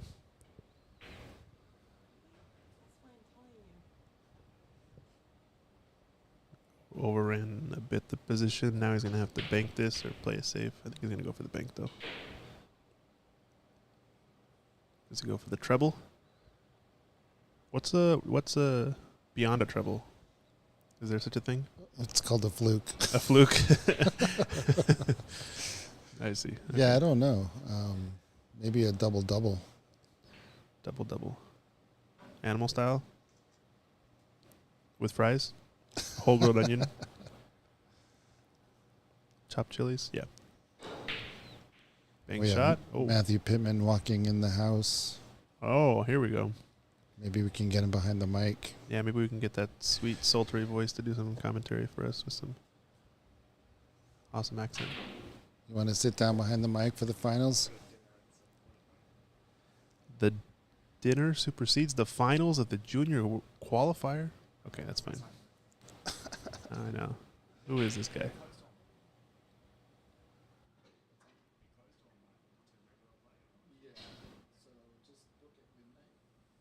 Oh no, I was gonna raise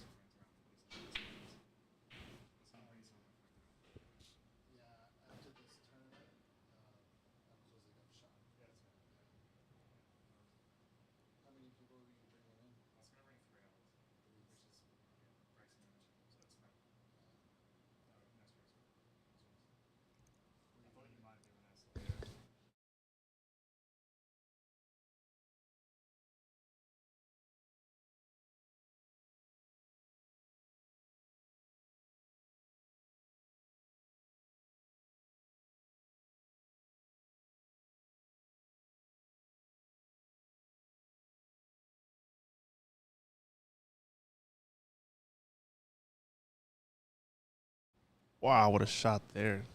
Cut that into the side with authority, and he gets on the 7. Nicely done. That's a solid shot. The inside spin. Oh, no. Kind of clipped the ball, but I think he's okay.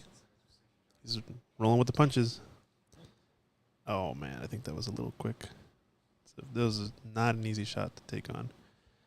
The two kind of wild shots for this, who knows? But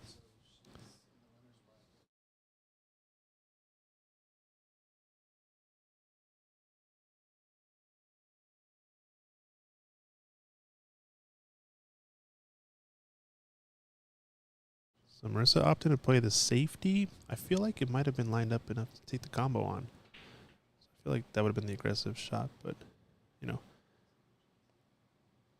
no problems with playing a safety when it's pretty easy. Although Gabe's returned a little bit nastier of a safe. She could maybe shoot this gap. Yeah. See, she's got to call this shot though in case it goes. It's the one thing when playing 10 ball. It's almost always beneficial just to call the ball, even if you're playing safe, just in case, because you'd rather give your opponent no option than any option, right? Even if you don't leave yourself well, there is a chance that you could actually get on the next ball, and you'd rather be at the table if that was the risk. So now Gabe looks like he's starting to get in a stroke. Although again, overran position. I think it's the second or third time I've seen him overrun that same type of 3-rail inside shot. Just a little bit far, but this 10 ball goes down. Gabe gets on the board. 1-0. Race to 6 in the final.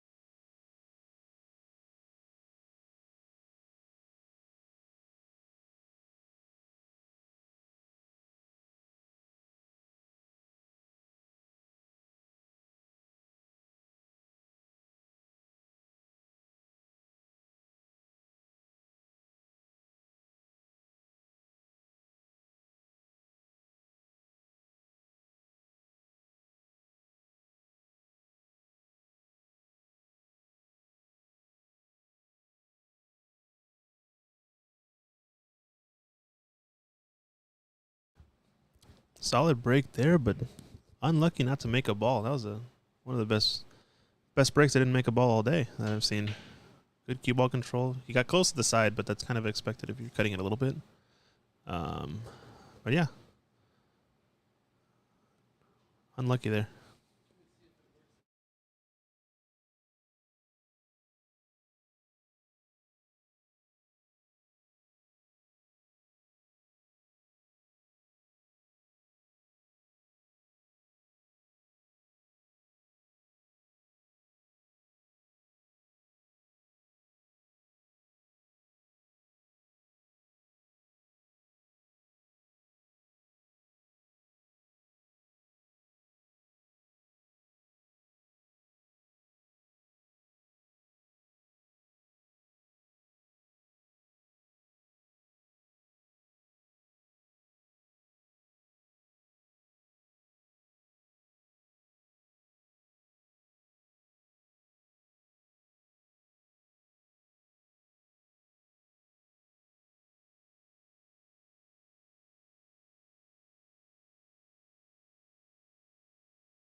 Nasty little save here. Gabe coming back to the table. Kind of a rough spot. He had a little bit of a break to get a soda real quick, but he's back at it. He's going to go for this set speed, I think. Oh, now did he call a pocket? Also, I feel like he's another. He called the one on the side. Okay. Has left an opening. Not an easy starter, but definitely a shot. All the balls seem to be out in the open now, and kind of a natural 8 to 9 to 10 transition. So Marissa can get a run started. If the 7 is over the pocket, this is looking like a Very tasty table to take on, I'd say. Nice thin cut. Oh, but I don't know if she wanted to bump that 7. Now it's much less accessible, so.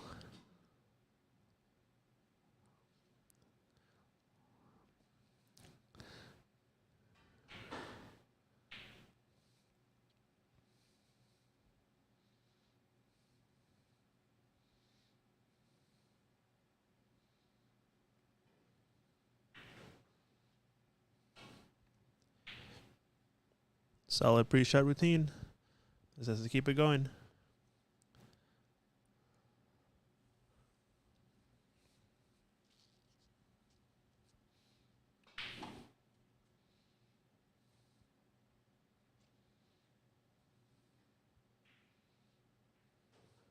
Oh, got a little fortunate with that roll. Nope.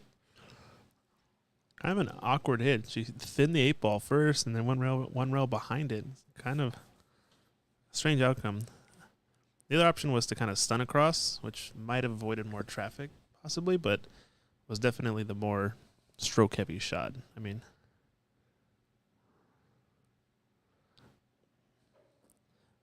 I think she did the prudent choice, which was to go with the natural position, you know?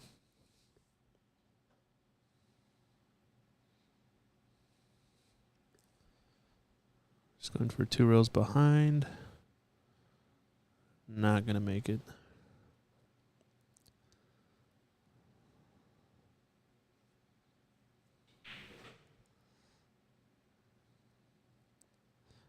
So getting on the 7, that's the hard part.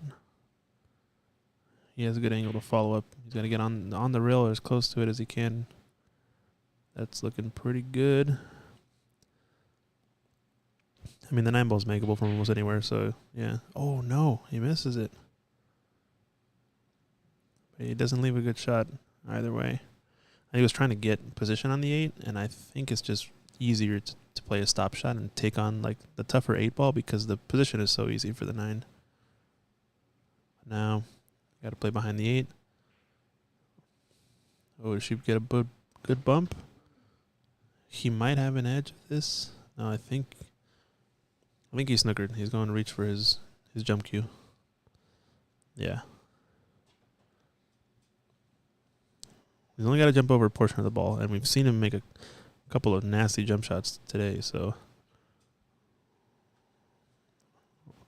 be on the lookout.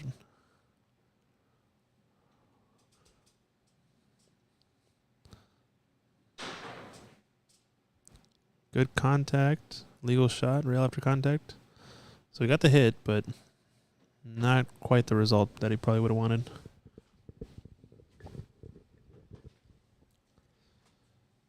Just play this for any angle on the 8. Get in the center table maybe. Oh no, she rattles it.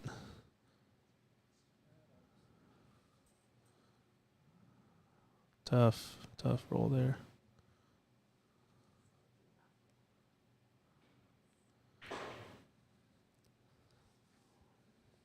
Key shot here. This is actually a lot harder to go from 9 to 10 if you're on the left side of the table, so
Oh no, she's overran her position. Oh man. That was kind of the risk with that 9 ball, kind of how it was over the pocket. It needed to be perfect speed or it needed to be more straight on, which meant being on the right side of the table. But now she's got to really stretch for this. Is she going to go for the cut? I think she should go for the bank, probably.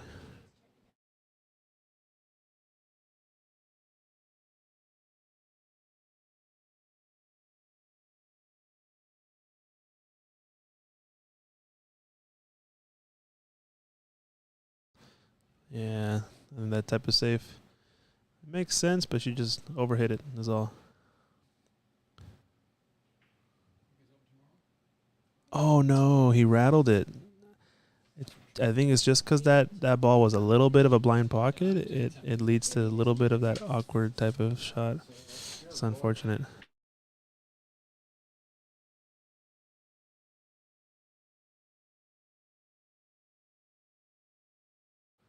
So Marissa takes that one. A little bit of an uncharacteristic miss at the end there, but hey, just how it goes. 1-1 in our final here.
Little swerve, kind of an awkward situation, but has left a tough combo.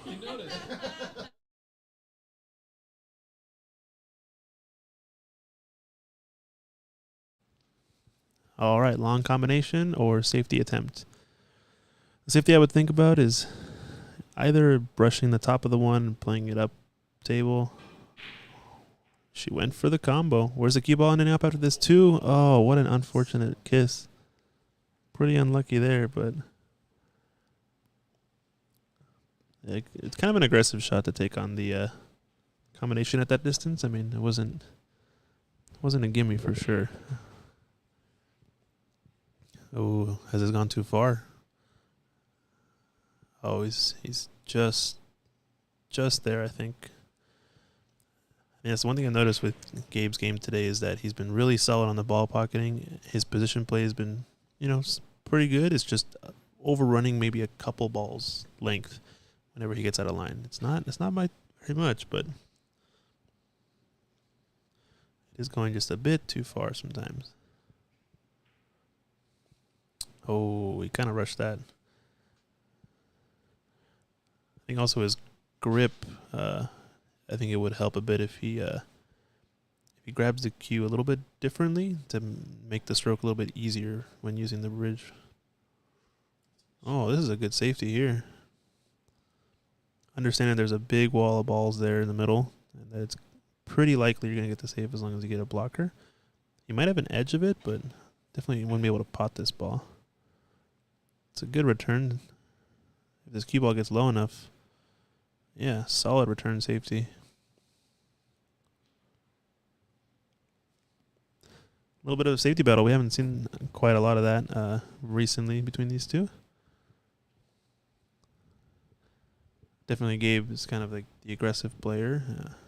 Likewise is for Marissa sometimes. So either one of them misses and hooks the other player and gives a ball in hand, or a solid safety ends up in ball in hand. But back and forth safety is usually pretty interesting tactical part of the game we don't always get to see. Wow.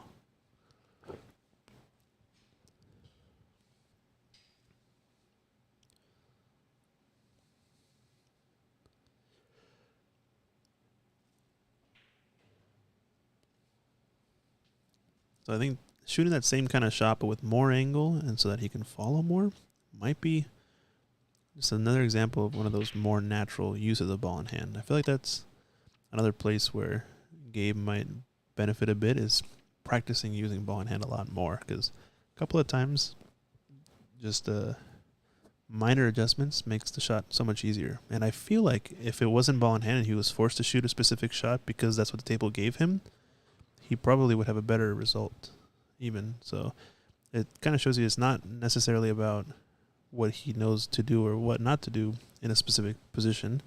It's more likely that he needs to set himself up for success using ball in hand. So right there, he's gone a little bit too far, but still okay. But it's just enough to make it, a little bit difficult on the next shot, and then a little bit more difficult on the next shot. And, we see positions tend to compound over time. So he is shooting pretty quick now, though. He's starting to feel it. Nice shot there, going around the rails. He's actually run this too far. Or can he get to the short side?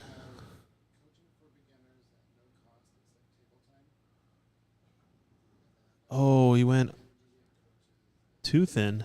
Insane. That's the bump.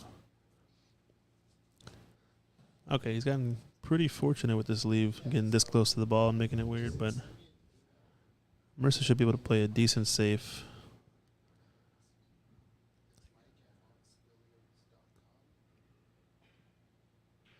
Oh, she went for the shot, but is she going to get away with it? I think so.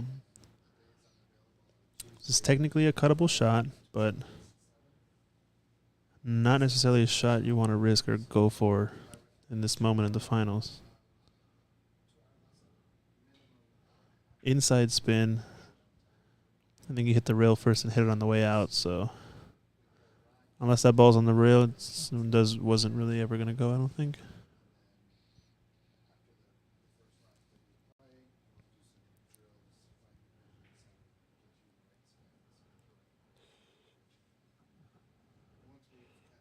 Yeah, overran. Hit it too thick on the 8. Needed the 8 to hug the left rail. And now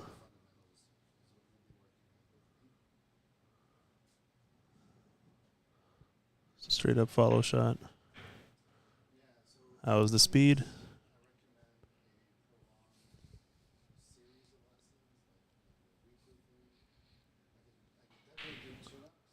Oh no, that's the second missed 10 ball he's had. He's been shooting great up until that point.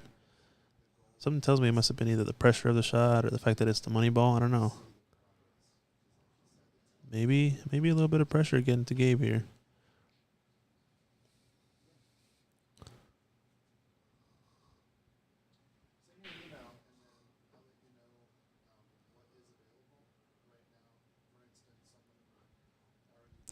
Another missed 10 ball. This one's definitely not easy, but I think after missing that last one, Gabe's got to get his composure down treat this with the right respect and sink it. Nicely done. Slide inside. Good shot. Gets Gabe up 2-1. On to the next game.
All right, we're back in the booth.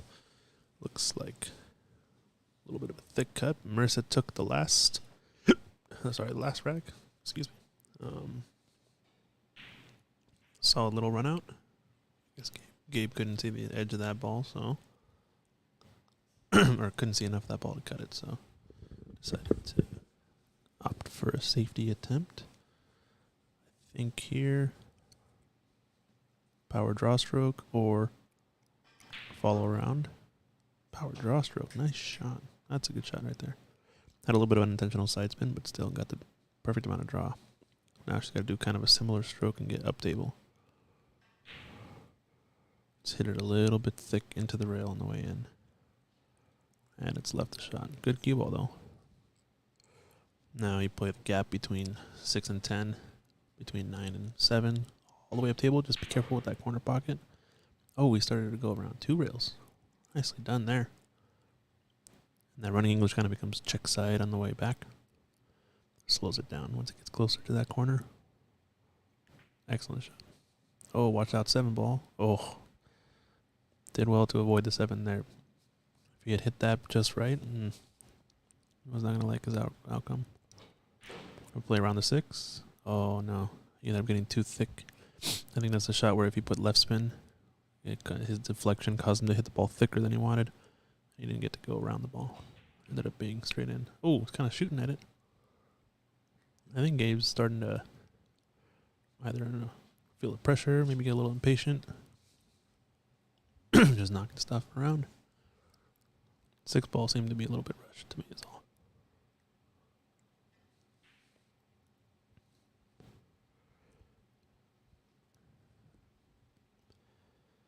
She doesn't get the snooker, I don't believe. Gives Gabe an opening, come across 1 rail, maybe 2 rails. He overcut it.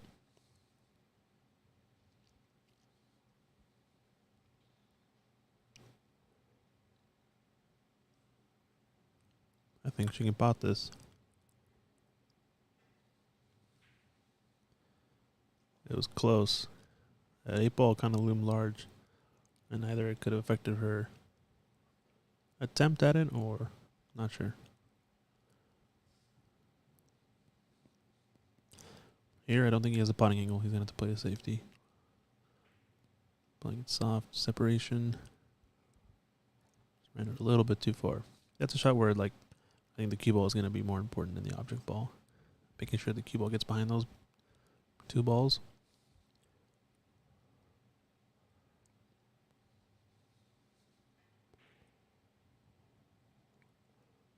Going for the bank attempt.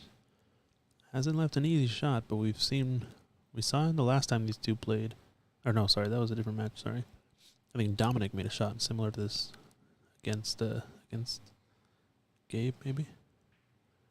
Oh, he wasn't too thin. But where's his cue ball going to end up? Oh, has he got away with it? He's gotten away with it. Marissa can kick it either way. She can go to the bottom rail or the left side rail. She's going to call the 6. Probably kick at it from the left side rail.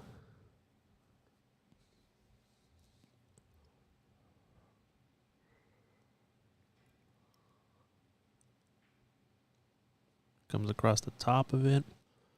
Still didn't leave a shot, so nice kick. This is where you really got to be able to lock her up.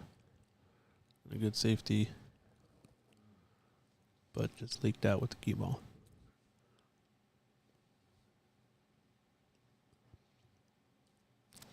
Now Marissa has a chance with a really good positional shot here. She can get kind of straightish on this 7, maybe a little bit of cut towards the right rail.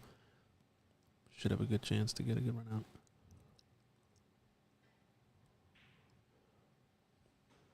Sinks that ball, but a lot of angle on this 7. Still doable. Just got to come across 2 rails.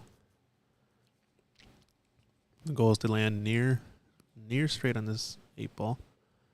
Ideally, a little angle, but near straight is totally fine.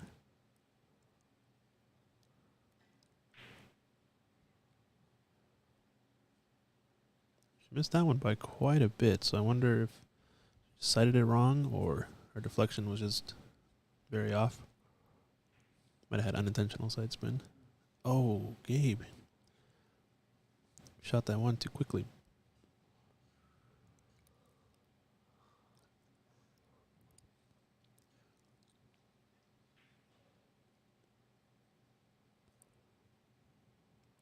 Alright, so you can either choose to go around the 9, some right spin, like a stun right spin shot, or just follow up on rail. Any angle on the 9 and not on the rail is ideal. Just a little straight. You can still stun. Actually, the shot is probably just to do a straight stun at the 10, because you'll have a guaranteed angle the whole way there. Just don't overhit it. Decided to draw it back. Totally fine. Use a straight in 10 ball.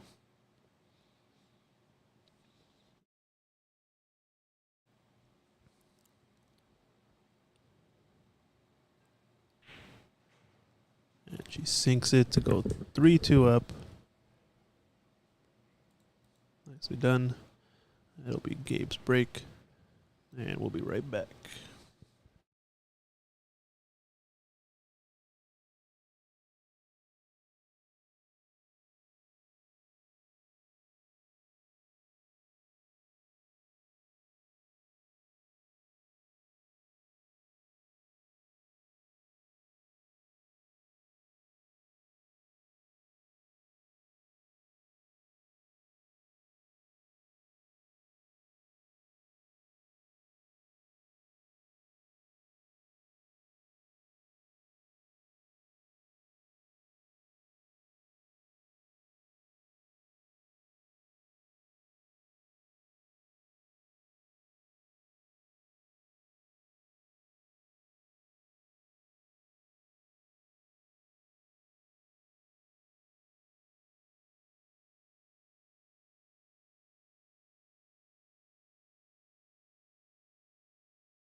Now, Marissa in a little bit of a pickle on this shot. She's afraid of the scratch in the side. I think she has to go for the bank shot. But has left an opening.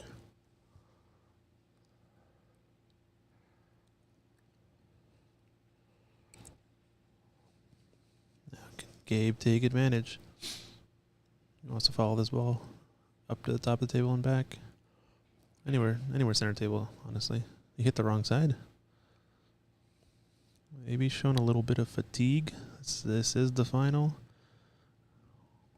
A little bit of the pressure has been removed, I guess you could say, since both of these players are qualifying. Now they're just playing for the difference in prize money and bragging rights.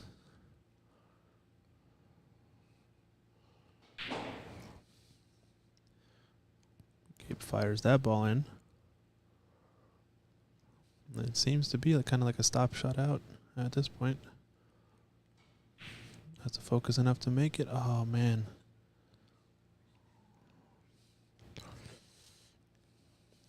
Now can Marissa close this out? Take advantage of these 3-ball patterns.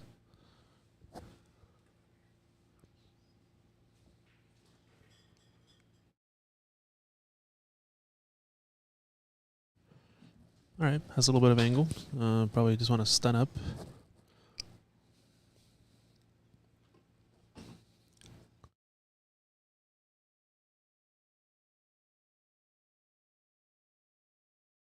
Oh no, she's gotten far too close to this ball. Now I think she's going to have to bank at it. I don't think this cuts. I think the play on the 9 there wasn't to necessarily follow, but more to just stun, maybe a stun draw and kind of come to the center of the table. Just opting to play the safe, but still makeable.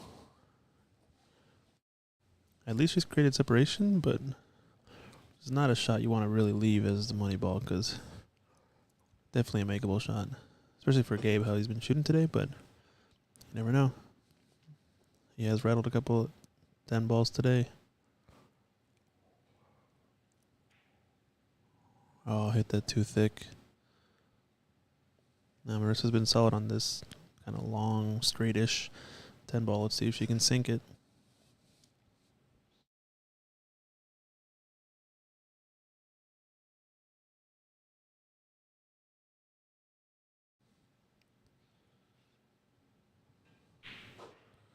Nicely done. Rifles that ball in with full confidence. Goes up 4-2 in the final. The BEF Junior Qualifier. Marissa Dew versus Gabe Hadley. Racking them up, and it looks like it's Marissa's break.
Just a little miscommunication there, but just making sure that we are racking with the rules where you have to rack the 2 and the 3 balls in the corners. So 1, 2, and 3 are on each point of the triangle. The 10-ball rack. Looks like she's made a ball. Where's this 9-ball end up?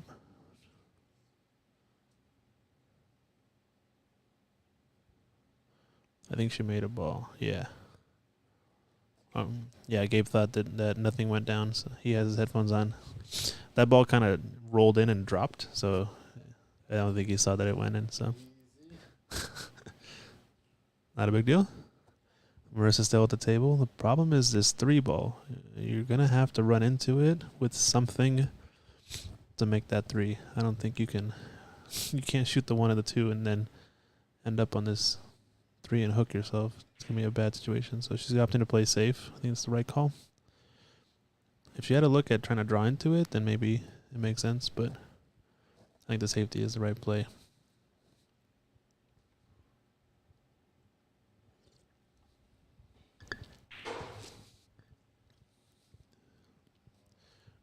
Oh, he's not going to like this result. So now he's hooked. But if he gives a ball in hand, Marissa will have an easy way to break up this 9-3 by just playing a 2 into them. Looks like he's calling the 3. Just in case he runs into something. Pockets the ball. Clean hit on the 2-ball. But again, I don't think Marissa's going to go for this. I think she knows that the 3 is basically stuck. And unless she tries to draw into it and call the 3 now, she's just going to play another safe, I think.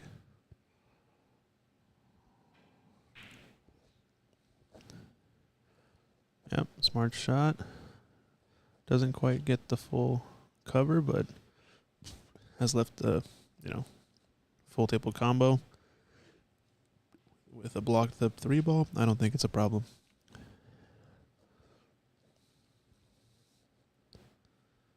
Calling a 7-ball combination. He's going to be able to control these balls to get back on the 2. And he sinks the 7-ball. Does he get around? Nice shot. But again, is he going to go for this shot? I don't know if it makes sense since the 3 is basically a ball in hand scratch.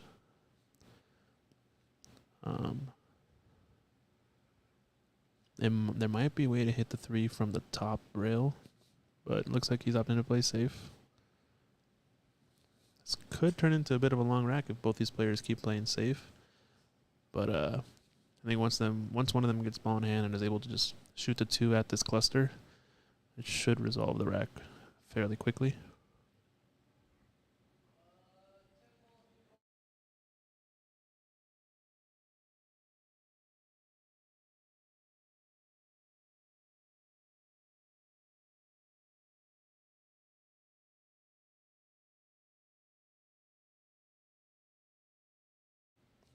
They're just getting a clarification on the rules. So in 10-ball, there is no safe call that you can make, like there is an 8-ball, for example, where you can choose to make a ball, call safe, and your opponent has to come to the table.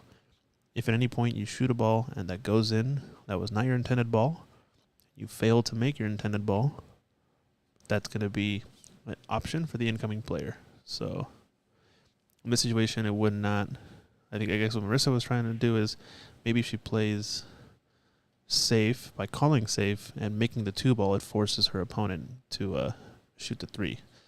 That would be not the rule in 10-ball, but it would be the rule in 8-ball if it were playing BCA rules.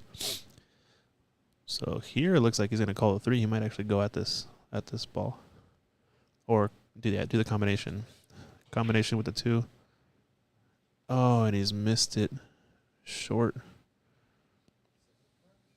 Now, Marissa has the option of kind of doing the same shot again if she wants.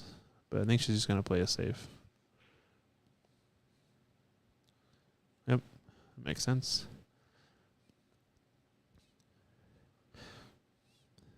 So it looks like he's calling the 3-ball again.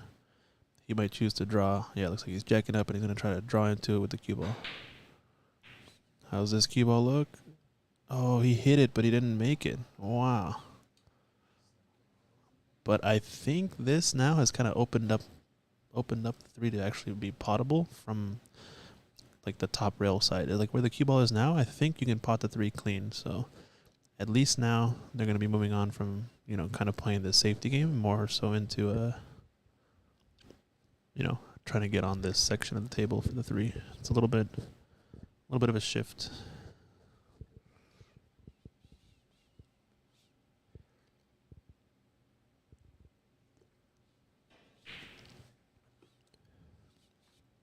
Did she call the 3 though? I don't think so. Which means Gabe gets a chance. he has the option to take this or give it back. Based on how he's shooting these combos, I think he's going to take this on. It's a much easier combo than what he had earlier. For example, he's calling the 9. Yep.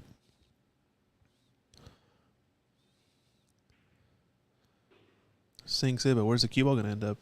Where's it going? Throws his hands up.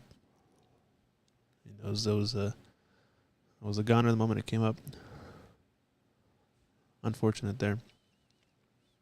So what happens, I guess, he put all of his focus on making the combination because it was not easy. But in doing so, must have lost sight of where the cue ball was going to end up. So now Marissa, she can get this run out. It puts her on the hill. It's a pretty pivotal game, I think, in the match. Big game for Gabe to try to win, but look at that thin cut. Nicely done. Oh, and she ends up rattling it. Wow. Thought surely she was going to scratch on that. Holy smokes. But, man, that was a thin cut for the 4 on the side. Now I think she's definitely got to test her, have a shot. Let's see if she either can come across and draw with low left, cut this 5 into the bottom left corner, or she can choose to follow, cut it into the opposite right corner. Opted in the first shot, but ends up coming too thick. And, yeah, he's going to be straight in. Actually, a perfect angle to come up for the 6. Let's see if... yeah, I think Gabe's a little bit rattled at this moment. It's not the best pool we've seen. And again, it is the finals. It's been a really long day. These players are going, I think, on hour 10 or 11 almost. To hour 10 of this tournament. So, understandably so, they're missing some shots that they would have otherwise made. But not a bad spot to be in the top 2. The main difference here is the prize money and the bragging rights. Both players qualified to go to Vegas Junior Tournament. Oh, and Gabe's come up short here, so I think he's going to have to bank it. Going for the bank. 2 rails. Is he going to leave it in? He's left a shot. However, not easy. That's still a makeable shot. I think the idea here is to shoot into the top right corner. That's kind of what she's looking at. Nope, she's going to the other corner. Goes for the shot, sinks it, and keeps the cue ball on the table. Marissa Dew on the hill. Up 5-2 against Gabe Hatley. Looks like it should be Gabe's break. Be right back.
Excellent break there from Gabe. Unfortunate for this 5 ball to get right in the way of the 1, but he controlled the cue ball really well. Got the second row 9 ball into the opposite side pocket. The 1 ball creeped up to that corner, but the ball's just kind of shifted a little bit funny at the end to not give him a shot. But an otherwise excellent break. I think one of the best breaks we've seen all day. Just didn't get a look on the 1.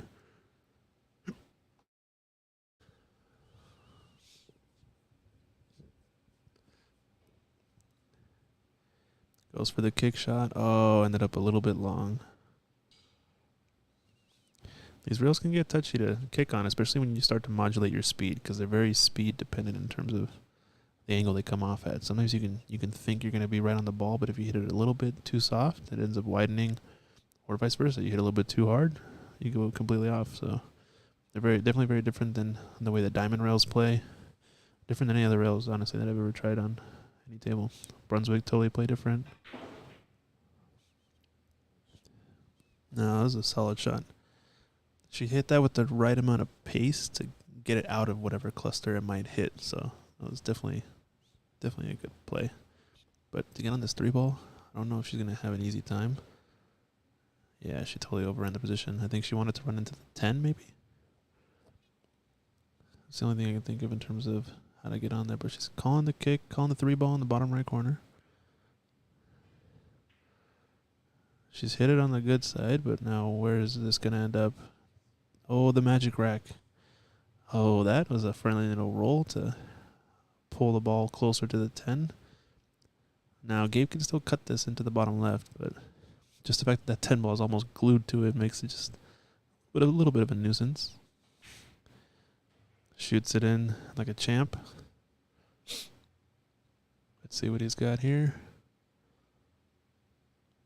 Probably has to go across back and forth twice. Oh, he's hit it too thick and almost scratched.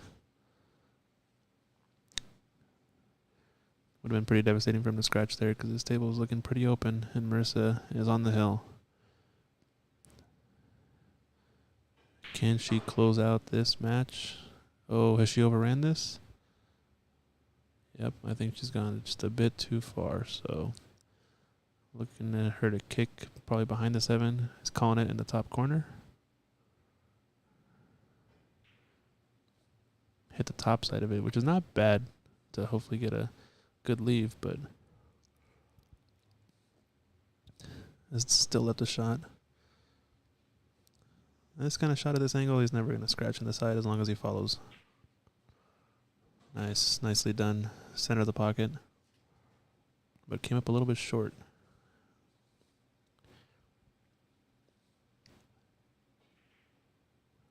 Wow, he went for the thin cut in the side. Almost got it. Wow.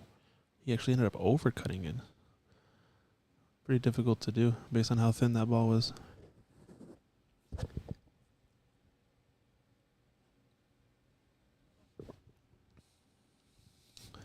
Hello from Delaware. Riley Price 50 in the Twitch chat. How's it going? Marissa can hit this. Oh, she went too thin. She missed the ball. That was the idea, though. Hit it super thin, hit it into the thin left part of the pocket. She'll never scratch and just end up getting a shot at the 7 anywhere in the middle of the table. So, unfortunate there. Let's see if Gabe can make a comeback here. Hey, how's it going? Nothing like pool on a Saturday night. Yes, sir, Riley Price. Hope everything's well. We've got the BEF Junior Washington Qualifier here. This is the final. Marissa Dew, she's 12 years old, I believe, playing against Gabe Hatley. Oh, no, Gabe. Don't give up the match here. He's left a really tough shot, but yeah, this is the final. Both these players started off early in the day, in a field of 11 players. Players from Spokane area. I believe Gabe is from Auburn. Marissa's from Sammamish area in Washington, around the Seattle area. And gone through the entire field. These are the final 2 players remaining. Look at this shot. Oh my gosh. Wow. Definitely a fearless shot. Not the best positional leap. She probably could have shot that with a little bit of low to hold the cue ball up there, but still, what a cut. Looks like she's opting to shoot the bank shot. Yeah, the bank's a bit of a 2-way. She holds it up on the top rail, but still, long, off angle, or off straight, on the rail. Not an easy shot. Still a shot you favor Gabe to make, though. But yeah, this is the final. Marissa on the hill, trying to clinch this match. She's on the winner side all day. Oh, no, and he's missed. Where's this 10 ball going to end up? Is it going to go on the side? Oh, no. And he shakes the hand That's the match. Congratulations to Marissa. She's the winner of the junior qualifier. Gabe Hatley with second place. Both players get to advance to Vegas. Congratulations, both players. Thank you to everyone also who joined, all the players who came over from Washington, University of Washington Pool League. Let's get Marissa in the booth for a in-game interview.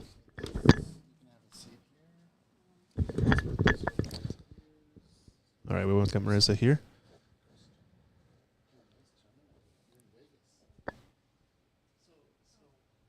Can you hear me? Yeah? Yeah. Nice. So how was it? Nice tournament today? Yeah. Pretty good? You shot pretty well all day. Yeah, I missed some really easy ones. That's okay. That's okay. I mean, in the field you were in, it was pretty tough. Some solid players, but you went undefeated the whole tournament. Congratulations. Oh, Good job on the shots. It definitely a little tiring, right? A little bit of an endurance. You worn out Yeah. today? Full day of pool? Yeah. Yeah. Yeah, it makes sense. Well, congratulations to Marissa. What was the hardest thing you'd say today you had to deal with? Was it like what? playing like the game for so long, because race to 6? It's kind of long, right? Yeah, kind of. And how many races to 6 did you have today? You probably had 5-6 rounds, right?